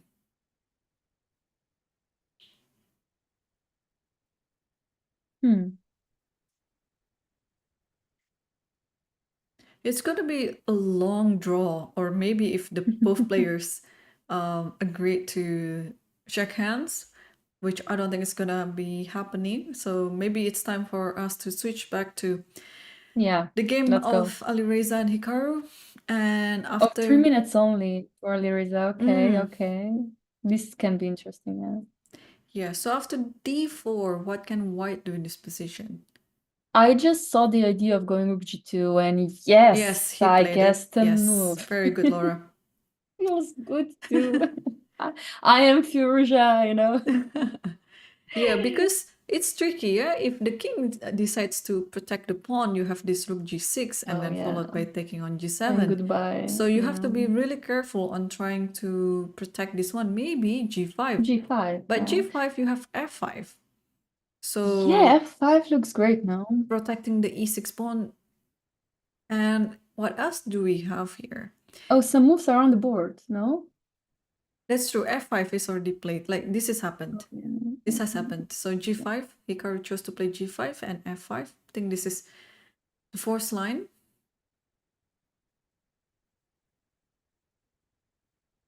Okay, what's gonna happen now? This is getting unclearer and unclearer by a move. Like, can I just take on a4? Take on a4. Can I just Interesting. grab the pawns? Take on a4. Yeah, interesting actually. Knight take a4. What do we have here? Possibly this one. Check here, and then you have to do this and check here. Maybe. King g7. Yeah, king g7, and now maybe rook e6. It's with compensation, but I like how things turn for Active. Yeah. for We love white. Yeah, so activity. Yeah. you gotta be careful not to grab the pawn like that. I think something Yeah. like this might happen. Yeah, with two pawns, two passers like this, it's going to be dangerous. So you have to try to block it, possibly by playing it now, king f6, or also rook Yeah. f8. So either those. The question is, after king f6, can I go e7, or is that too much? e7 and rook e6. Yeah. Oh, okay. Yeah. Yeah, I don't like it at all. So maybe now knight d5 to stop it. Oh, maybe just to put the knight on f6. And after this, at least, okay, there is knight f4, but everything everything required calculation, because you cannot just move for free like that. It's complicated position. Let me switch to the multi-board view, so we can see both of the games, the remaining games at the same time. Yeah. Okay. So no move yet in Gukesh, a vassal game. Yeah, so queen f5 is still on the board, and Gukesh is still thinking, but he has 2 minutes and 40 seconds left on the clock, so he has to move quick, and he moved b3. b3, okay, he's trying to go a4 and create a passer, which is very logical. Now the question is, where's the draw? Give me the draw. Maybe h5? The stockfish draw. h5, wow. Okay, I like that. I do like that, just putting the pawn on h4 and going queen g5, queen g3. Yes, if you allow me, I think I'll put my pawn on h4, yeah, and then yeah, it's easier to make a draw here. But okay, b3, b3 is posing some idea there that Gukesh wants to have an outside pass pawn by playing f4 next, and this is a good approach regardless what's happening later on in the game. But this is something that you have to do as white when you are having an extra pawn.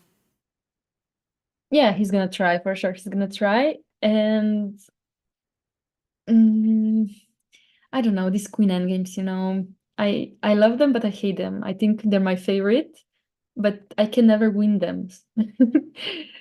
But when I'm on the other side, I can draw them, so that's fine, Right. Yeah, so we're still waiting what to do for both sides, but it's been quite an interesting ride so far. And I don't know about you, Laura, but I could feel that the players already starting to get tired, because all the games have been quite important. So not only how they are spending their time on the board, but obviously off the board as well. They've put lots of preparation and time onto it. So, and also after the game, I'm sure these players would analyze their games with their seconds or their engines, and it's taking their time as well. So it's a matter of how you're going to manage yourself, mainly physically. What about you, Laura? Do you do any sport, and how are you going to, how do you manage your physics? Yeah, it's very tough, especially when you're exhausted during the tournament. I used to go to fitness during chess tournaments. I used to prefer it before the game, because actually like running and these kind of things made me more alive for the whole game. But then, when I went to university and I had to study till like 2, 3 a.m., I had no energy anymore during the chess tournament to do sports before the game. But it shows, yeah. It just shows how much physical condition is important for chess players as well, because this mentality, chess is such a tough game, you know. We're sitting here for 5-6 hours on the highest concentration levels, and I feel like sport helps so much, yeah. Do you do anything before the tournaments or during the tournament? Well, I'll try not to do so much sports during the tournament because I think it's you have to conserve your energy. But of course, maybe I'll do some walk after the game because you have Yeah. to stretch yourself too because you've been sitting on the board for like many hours. So you kind of like, yeah, you need to do some stretching as well. But usually, yeah, I just have long walks or I also play table tennis. Oh, Any sort of exercise, I think it's helpful because otherwise your body wouldn't be able to maintain figures and very stressful tournament like the candidates. So I'm sure every one of the participants here in the candidates, both open and women's sections, they do their share of physical exercises in order to get them to maintain their physical retention over the whole event. So we have actually a few developments here in the game between Alireza versus Hikaru. So Hikaru listened to me and he played knight d5. And again, rook e4. I think this is also, I think I mentioned this, I don't know. But now what to do with this attack on d4. So if I give a check over here, yeah. king Let's goes try that. h2. The thing is, I'm really worried of giving my knight on f4 because white can just sack it. Oh. And after this, then you have rook g7. This might be a bit Yeah. annoying, but you have to just calculate. Maybe it doesn't work, but it is annoying totally to have both pawns on e6 and f5 like this. Yeah. And even where does the king go? If the king goes here, bye-bye. No. This is just Yeah. losing on the spot. Yeah, yeah. f6, I guess, but then after rook f7, king e5. You never know, yeah. I think that it's okay for black because just I will go rook d1, you know, the next move, and then at least check you minimally. Like this, yeah? Yeah. Nice. And this one, and then, yeah, there might be, but I mean, there's I king might here and checkmate you, might not, you know, so. Okay, so here, let's say e7, yeah? Yeah, let's go rook d1. Rook d1. Yeah. Yeah, the thing is, if I go here, you have this one, and Oh, this yeah, is just that's checkmate nice. coming soon. So if I go here, you have to do something with that rook. Oh, wait, I do have to do something now. I do have to do something, and this doesn't look well. Yeah, so rook d2, king g1, rook c1, bishop f1 is, of course, Rook d2 here. winning for you, yeah? Yes, here, and then you cannot stop it because this promotes as a check. Yeah. So I cannot play like that, actually. This is just, you're too fast. And if the king moves to this one, I think you have a check over here, and you have to go here. Maybe this is... Yeah. But at least there's f6.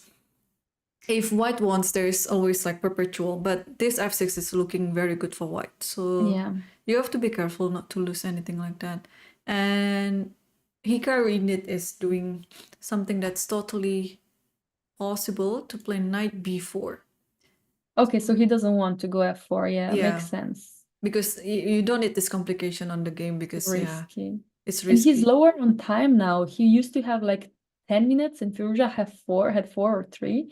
And now Hikaru is lower on time. So we're getting to blitz game soon.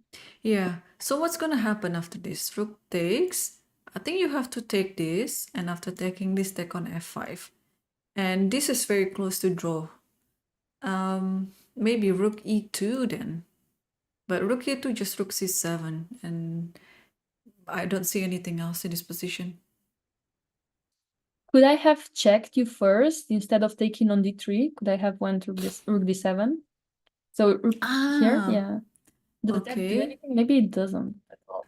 I'll It just, go, I wonder. I'll go up, yeah? Yeah, so yeah, rook d3. I guess up is the best, yeah. Now I take this. Yeah, I guess it just doesn't do anything, yeah. Yeah. Rook e2, you have even a rook e5. No, you don't. Rook e2? Rook e2. I have rook e8. Even rook e5, I think you have, no? Worst case. Rook. No, if rook e5, rook f3. Yeah, but then king e6, so I'm Ah, that's fine. true. That's true. Yeah. Yeah. But I think just here is fine. Just seal the deal and take on Yeah. e6, yeah? Because even if you do this, now I have this. Yeah, but what if I go on e3? Then you just go rook e7, yeah? Yeah. I don't have to do anything. I can just go rook f4. Yeah. Okay, I mean, yeah. Okay, so knight b4. So if this is kind of like a half silent draw offer. If rook takes this, this is pretty much understood by both players that this is the silent Yeah. draw offer. But let's see if there's anything else in this position for white. It's a challenge. Yeah. I don't think so, because then this knight is attacking this bishop, and you have to do something with the bishop, and the rook is also threatening f5. Or this is what Alireza is currently thinking. Check here and then e7. Oh, that's nice, actually. Wait, I love that. Yeah, but you have rook e5, yeah? Oh, but still, you can take, and then promote. Yeah. What is this even? I'm not Check. sure. I don't know. Maybe there's some compensation to this because there's so many pawns. The king goes to, let's say, f4. Takes. This is with compensation. Oh, he did. f6 is on the board. Oh, let's go. That's And awesome. king has to take, yeah. Regardless what happened later, king has to take first move. Yeah. And now e7 has to be the move because there's no sense of playing f6 without playing e7 now. Okay, I could consider going rook f2, so rook I can check you on yeah? f7. Rook f2 check first, yes. The thing is, if rook f2, I can play king here. You don't have a good discovery because the bishop is under attack. Oh. But he But played rook rook f5 f2. was played. Rook Oh. f5 is played.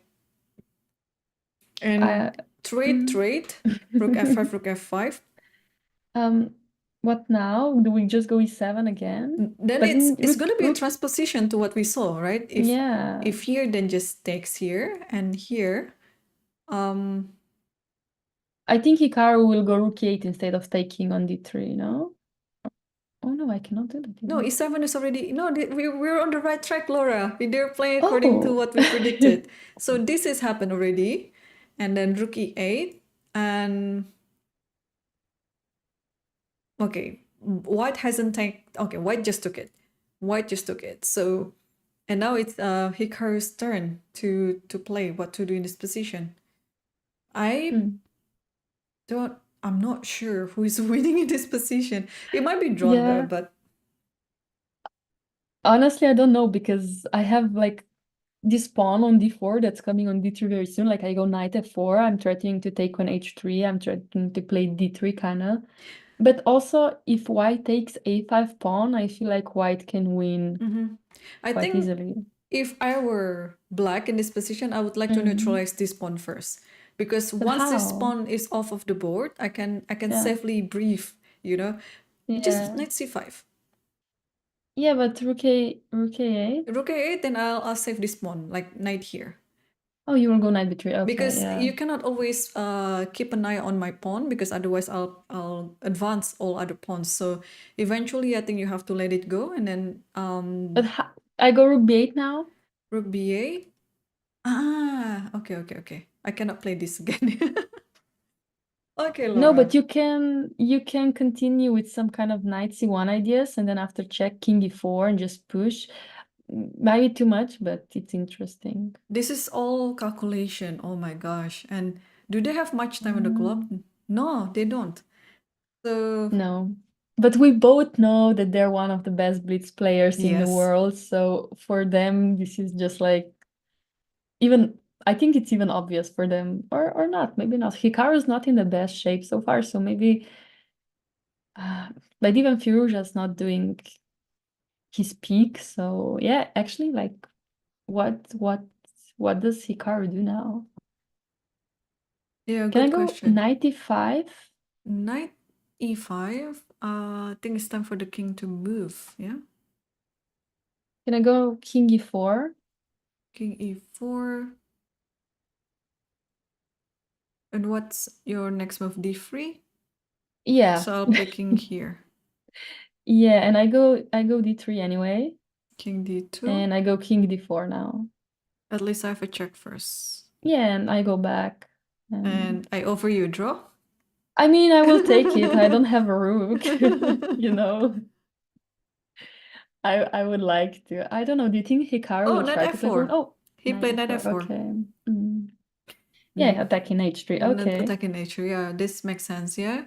But You're tying your opponent's king to this pawn, at the same time you're making room for your pawn, yeah.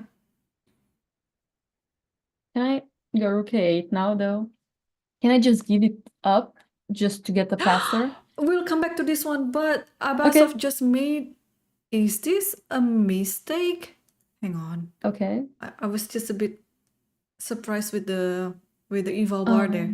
It looks like it's been quite a drawish line, but at this point taking was apparently a blunder. So check, and then takes here. It is a blunder because now you cannot go to the F file, but can you try to do something? No, this is totally a blunder. Yeah, the a pawn is now winning, no? Yeah, the A pawn is now winning, yeah. Because also the E pawn, yeah. No, just A5 now, yeah? Yeah, a5, I think so. Okay, can he try for h4? Okay, Oops. check first. Yeah, it's fine. If queen H2 here, you wanna go H4? Yeah. I want to promote too. Even though I'm slower, I guess just a6 now. Or here, sorry, this one. Haha. Yeah. Okay. Let's say I still go h4. H4, yeah? Yeah. What's your idea? Okay, let me play this. Just h3. Now I And can queen wiggle h1. myself like this. Wiggle, wiggle, wiggle. Oh no. So yeah, the king is quite restricted there. Yeah, for sure. No, the pawn has no future on H. So what is the mistake here? So after here, apparently you shouldn't take on H3, but you should just keep... No, it's hard. It's hard to play this This is tough, as black to defend this position, even though maybe computer will find all the lines, but for human approach, it's incredibly hard. You have to really find the tiniest thread in the calculation to make a draw. Maybe what to do in this position? Queen e5, queen a5? No, queen e5 would be queen d5 check. It's a bad move. So you cannot go along the fifth rank because of queen d5 check. But what else This can looks you too do? hard. It is a looks too torture. hard. Is it just queen f4? No, I don't believe it's... Maybe it's queen f4 actually. Wait. No. I don't know. Is it? Can I go queen f4 and just check you from h2? And if you go take on... Oh no, you cannot. Because queen g6 is coming. So But honestly, what? I don't yeah, understand. turns out that's the move that they should make anyway. So I don't understand either. So they already are on this position. Yeah. And this one. So there's been... Okay, so we saw this position and then we decided to play a5 in this one. Yes. Yeah, looking like Gukesh will manage to win.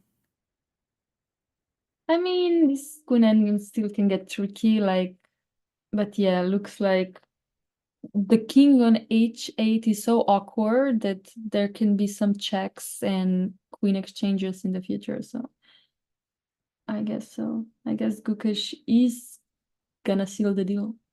Yeah, Maybe the only one. That looks like it to me, yes. Okay, let's go back to the Hikaru's game because it is both endgames are quite interesting to be honest. So we saw the position after knight f4 and king f1 and d3, king f2. This is Laura. This triangulation happened in such an endgame. I don't understand anything. I don't either. Are we just taking the pawns? Yes, and then after king e3, g4. Okay. So, My God. what is this? So, is it possible to make a quick check first? But Yeah. the king, where does the king run? To g5 and h4 or to king e5? I don't want to be on the edge. That's how I lose this game. So you But want to be in the who center knows, like you know? this. And then if I take Yeah. here, oh, and then here, and then just knight g5. Yeah. But there is this one.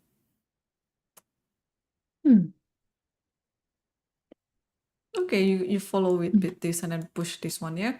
I think this is even better for black right now. So g4 is already on the board. And if you take immediately, I think the same story happens. You can just push, keep pushing like this. So you cannot take on d3 now, but what else can you do? What do you mean you cannot take? No, if you take on d3, I'll push. And then we're scared, yeah. We're scared. If you go here, even king f4 king maybe, f4, yeah. king f4 Okay, first. king e2. This is scary. King d3 was played, no? King takes d3 was played, yes. Oh, and g3 now? Oh, and now wait. Hikaru is winning. Oh, how? Oh, and Firuza played on 1 second, is G3. that correct? Apparently, Firuza played on 1 second? Yeah, so Oh, God. king takes d3 is a mistake. Now Hikaru is back on the driver's seat. And after g3, black is winning. Because you cannot allow these pawns to advance, the g pawn and the h pawn, and then the knight g5 Yeah. can happen at any point. King goes to g4 and then just keep pushing with the h pawn. Wow. Alireza got tilted at the end of the position. So what the computer suggests was interesting. Like in this position after g4, Yeah. you have to play rook d8. So d8. You keep the king here because it is important to meet the g3 with the king f3. And after this, you actually have enough time to take it. And then you kind of like, yeah, you have to take the pawn on d3, but not with the king, with the rook. The reason why you have to take it is because you just want to focus on the other side of the board. But Alireza took it a little bit too early, and it might cost him the whole game. Because after king takes d3, g3, and now rook g8. No, he played rook f8. Rook f8 first, King e6. Wait, what is going on? What? King e6 Why? is enough to win the game because, unfortunately, there is knight f4 with g2. I mean, if you play this, you can just simply move the pawn. You cannot take the pawn. Knight f4 is there. What? Oh. A finish. Oh, wow. There you go. And Hikaru won the game. Alireza resigned. Wow. That's crazy. That is a crazy turn of events. And turns out this f6 move is costing him a lot because you're really taking a big risk. If you want to just draw the game, you just simply take on this one, followed by this one taking everything, and then rook e2 or anything, and then that's it. Yeah, but f6 is a big risk, and it's costing Alireza the game. I mean, with a concrete play, of course, you can still draw the game, but unfortunately, he got tilted in the last moment of the game. And after this g4, the only move to save the game is rook d8 and take this one with the rook. And you cannot protect this pawn. After knight f4, you have rook to f8. So in the best scenario here, you might actually play this, but you have this king f3. That is the whole idea of playing rook d8.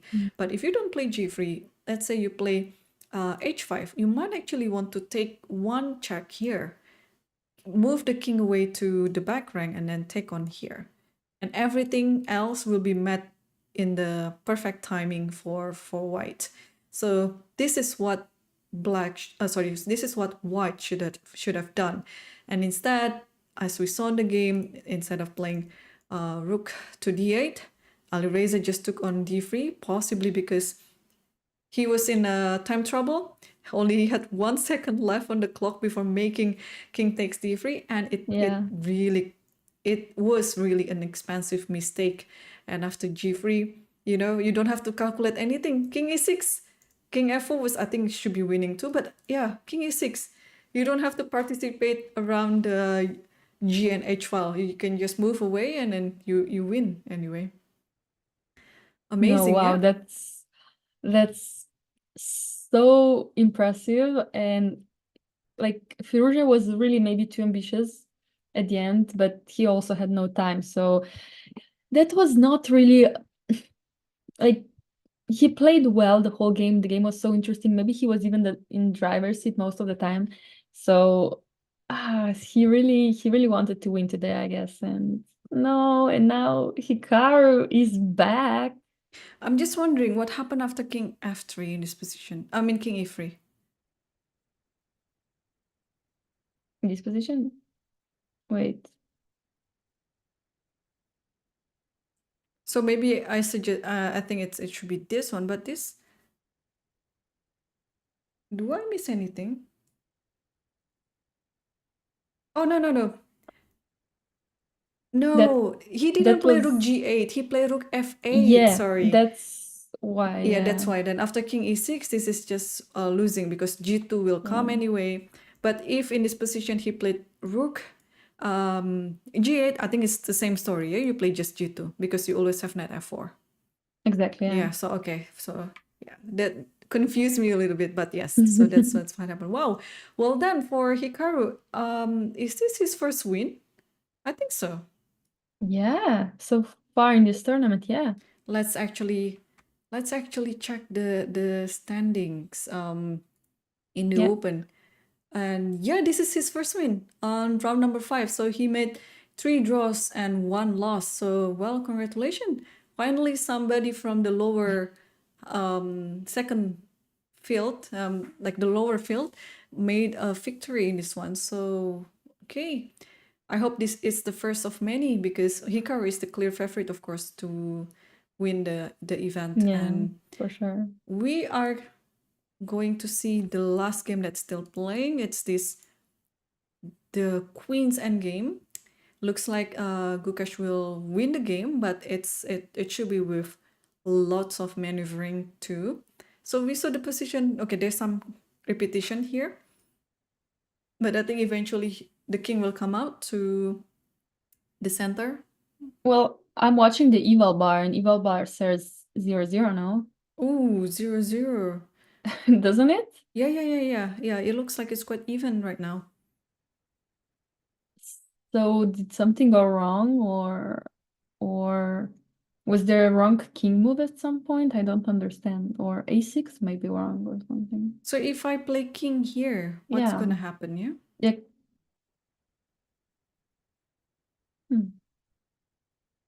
I thought it was easy, but yeah, of course. What is so wrong with this? Probably just some of the checks. Okay, I only have one now, right? Yeah, queen h3. Yeah, and then after... Or also queen here. I think it's also possible. Oh. And what happened? King d3 King is already d3 on was the board. played. Okay, yeah. let's see. Abbasano has to find something. I like queen a2. Yeah, I like it. I don't know. But somehow I feel like queen e8 will happen, and then queen e7 and a7. But now the king is a bit exposed. Yeah, I mean, it's a whole completely intuition to play in the queen's endgame because you cannot calculate all the possibilities. Yeah. So which move does your intuition tell you in this position? Do you make a check on h3 or do you go with queen a2? Yeah, I don't like this check for some reason. Because then the king just go to... Let's see, the king goes where? Here? Yeah, let's say we go here, and then now what? Do we go queen c8? Oh, we go here, d7, okay. And then just keep moving, yeah? Yeah. Oh, queen h3 is already played. H3 is fine. Okay, king d4. And instead of king King d4, king c4. c4. Okay. Maybe... Okay, we have two checks here. Queen c8 and queen f1. If Yeah. queen c8, maybe the king just keep going to the other side like this. And queen c8 is happening. And Gukesh is still thinking. But we can go queen here. If check here... Yeah.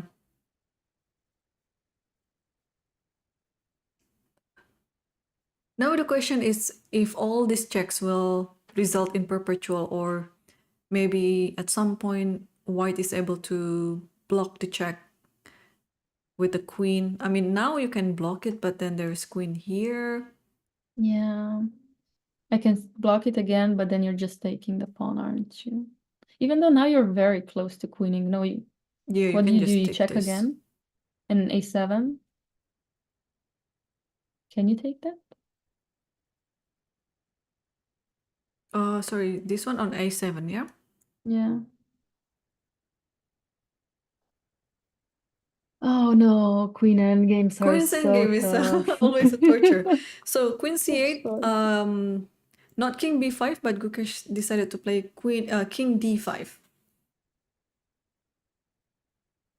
Yeah, queen d5 looks logical as well, because then you have some checks with the queen that stop, that stop the check and are still the check. Yeah, it's been a long day. Last game, queen endgame. When I arrive, I expected all results to be decisive. We're gonna have vibes here, and now everything's a draw, and I feel like it's my fault. No, it is totally your fault, Laura, because for the first 4 rounds, we never had a game that's passing 7 o'clock. Or, Oh my sorry, 8 God. o'clock Canadian time.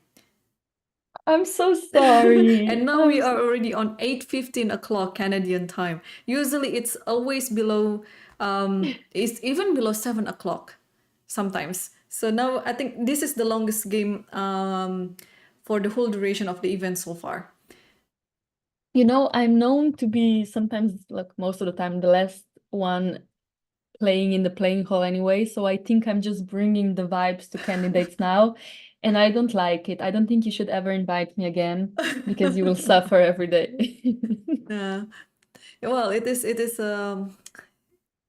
a joy to have this commentary with you, Laura. So don't go anywhere. Don't go anywhere. You still have to bear me for the next 10 rounds, or 9 rounds actually. Yeah, because assuming after this one, you will still have 9 rounds to go. And king d5 is on the board. Man, there's just so many calculation. I'm already starting to feel I have a headache now. Same. I just wanted to say that, like, I have a huge headache at this point, just because these pawns and these queens are, who is queening first? Who's queening with the check? What is going on? I don't understand anything. Actually, in this position, it's funny. If you imagine that black doesn't have a pawn on h4, you can simply give up your queen because it's a stalemate. Oh, Something that's like that. gorgeous. Or something like that, Yeah. yeah? Or a queen here, maybe, I don't know. But Oh, unfortunately, yeah. black still has this pawn. So queen sacrifice will not work in this position. So can I go h3 then? No, then you just check me on h6 and then go a7 or something. No, you cannot do that. Wait. h3, oh no, I can check takes, stay there. Or maybe it's another round of Check seven. um Isn't that a draw? well, now at least it's white's turn to give a check. Yeah, it should be a draw. It should be a draw. Okay, is it a clear draw? You're asking the wrong person, Laura. Yeah, I don't know either. These queen endgames, are Check. pure luck sometimes, I feel like. Like here. Okay, super GMs might disagree, but that's why I'm not a super GM. I'm just making some moves. I Yeah. don't know whether it's happening. But what's next here? What's next? Yeah, it's not so clear. Even if you cannot move. You cannot push because again you're in this stalemate position somehow, Yeah. Yeah, well, we have some moves. So after king d5, not queen c4, queen c5, but queen d8 check, and after queen d6, queen f5 check, and then king e6. Yeah. Oh, it's gonna be for another hour. And then until they What move. do you mean? No, it's another gonna be hour. like it's gonna be like a long round of checks, and until they hit like 49th move, they just move one pawn, and then the count starts again for the 50 draw move rule, 50 move draw rule. But okay, we have h3, so we can start the counting now. Counting again. Yeah, let's do that immediately. No, it's also possible that Nijat can make a mistake anytime, but of course Gukesh has to take advantage of it in case it's winning. Like it's just such a hard position to understand where you made a mistake. Like I just now I just want to go queen b8 and a7. But again, this is okay, so king f7. Ooh, Gukesh is going for a checkmating idea. Wow. Is this winning? After king f7 looks nice. Okay, we go queen h5. Oh yeah, queen h5 is there. Yeah. I think you have to do it anyway. And do we go queen g6? Queen g6. Oh wow. Oh wow. Then I have to do this, yeah? But queen f6, isn't that... Yeah, but is it... Okay, let's see. Here, here. Just... no, maybe this? Here, and then what's your next move? Well, I go queen b7. Oh yeah, queen b7 and queen g7, of course. Yeah. And I'm winning, yeah. Okay. So not queen h5 then? So I have to go to a2 then. a2, yeah, but that... But then king f... Yeah, he did queen a2. Queen a2. He saw this sequence. And time travel. I have a feeling that this might be decisive. It's not a draw, even though, of course, the computer can find any sort of moves. But with only a few seconds or 1 minute left on the clock, it's going to be very hard. So where does the king go? Well, if we go to f8, there's queen f2. So not doing much, yeah? Or also this one, maybe. I don't know. Oh, yeah, actually this one might be better, yeah. And then, yeah. Yeah. So king... Oh, what if king goes here, you have at least this or this, yeah? Because this, you have to come up with something like this, maybe. So what did they do? Oh, they change. They exchange the queen. So takes, and it's gonna be another round of Queen's Endgame. Ladies and gentlemen, welcome to another round of Queen's Endgame. a7. Okay, they have to promote, and then another promotion, and then we try again. You know what? The good thing is there's only one pawn left now. So but this is an easier I would say this is an easier way to hold for a draw, because when the pawn is in the center and also the king is in the center, somehow it's just, you're closer. So king g7, and let me click on this one, and okay, we'll see Gukesh time anytime soon. King g7, my goodness. Queen a7 check. They already moved 81 right now. So quick question, do you think they will go for more than 100 moves? Oh, for sure. The question is, are they gonna go for more than 140 moves? Yeah, and wow, the next round is in 18 hours, so they better finish this one soon. They have, they're still human being, Laura, right? They have to go back to eat, to sleep, just to enjoy life pretty much, and then come back to prepare in the morning, and then get ready for the game. Oh my gosh. But I feel like Gukesh wants to make Nijat suffer, so he will not take it easy on him, yeah? He Yeah. wants to win. Also, being a younger player in this tournament or also in this game, right? You might think that you have more energy than your opponent. But again, this is actually a very hard spot to make a decision because there are some strategy that you just play and then wait until your opponent makes a mistake, or you rather just agree for the draw since the earlier stage of the game and save your energy for later. But then when you go back to your hotel room, you might be thinking, oh, maybe I should have continued. Maybe my opponent would make some mistake at some point. There's this thought, and also at the same time, when you're just playing this position until hundred of moves, and you'd be thinking, oh, why am I wasting my energy?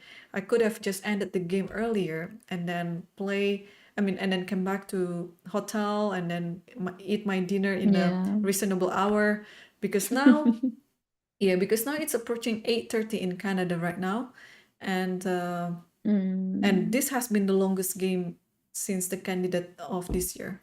So we'll see. Well, can I push the pawn now? So I just want to push it as far as possible so then we can start 50 move counter. So if e5, let me give a check. The queen is a little bit out of the position. Okay, go to f5. Oh no, you're going to g6 now. Oh, Okay, and then you yeah. missed the mate in two, Laura.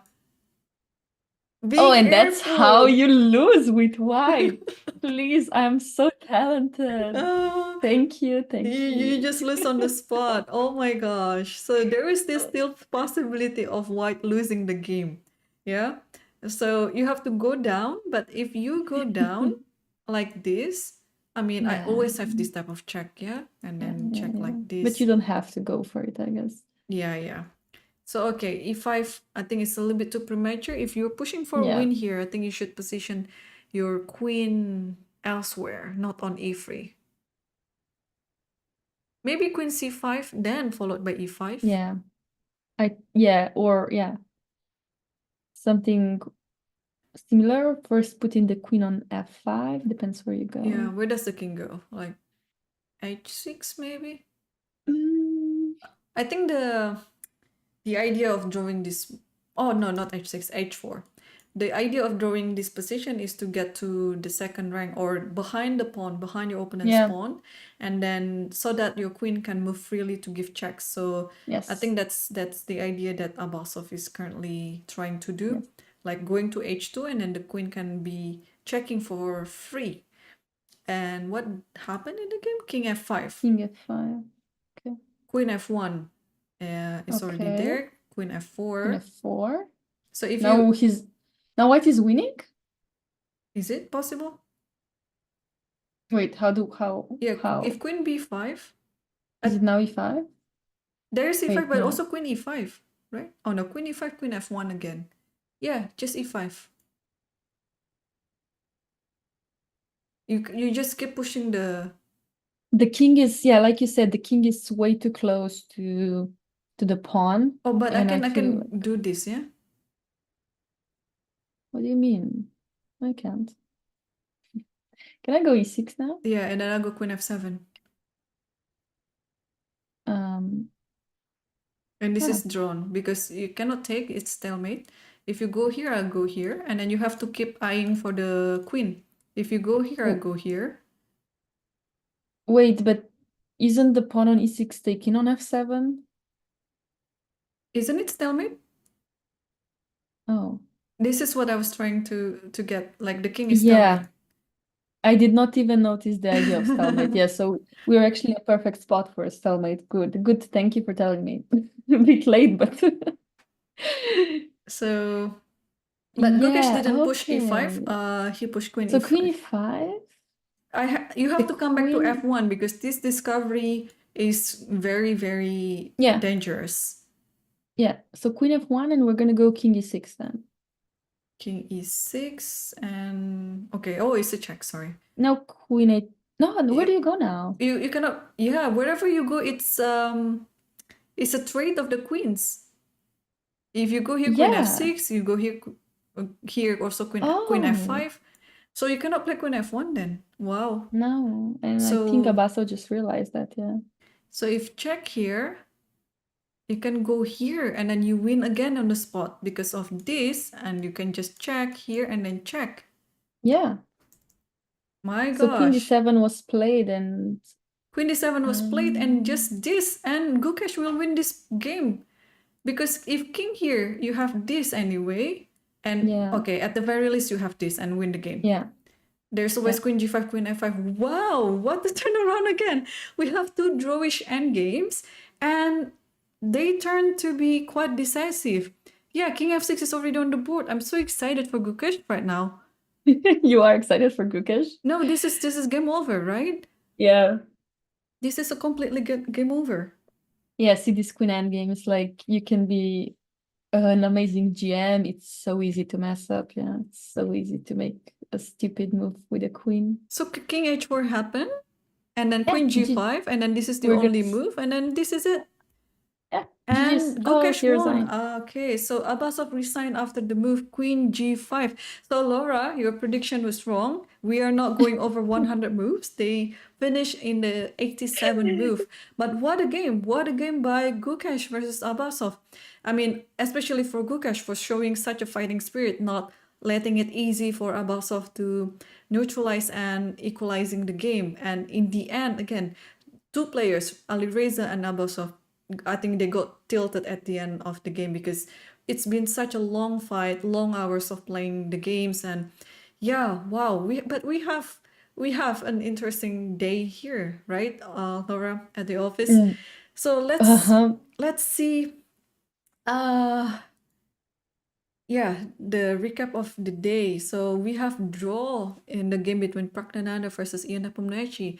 It was such a interesting draw as well with Praggnanandhaa sacrificing the knight on f7.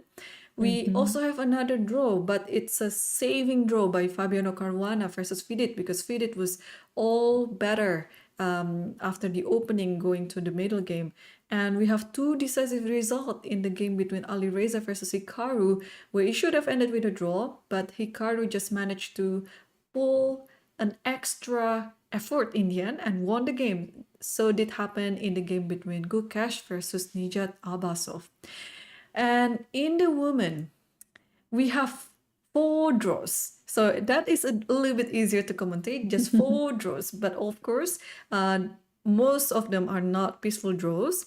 Some are with some roller coaster rides. So it was quite a day too for all the female players for round number 5. And hopefully they can all bounce back tomorrow and give us more of the decisive games. Laura, I think this is it for the day. It's been the longest commentary day since you're here. Oh no. This is just getting started. This is just getting started. Oh no, I have to bear myself with more coffee on my table For then. sure. Just warning you, yeah. Well, Okay. we'll come back again tomorrow at the same time for round number 6, and we'll come up with much better, not much better actually. I think every matchup is always interesting in every round. Laura and I will come back tomorrow for the Lichess commentary for round number 6. So guys, don't go anywhere. I mean, you can go now to sleep, to eat. But tomorrow, let's reconvene at the same time, same location again on Lichess. And yeah, wish you all good night, good morning, everywhere you watch it from. Okay, so thanks for watching, guys, and thanks for all the production team who's behind the scene working all the graphics and all the designs. And thanks again, Laura. We'll see you again tomorrow.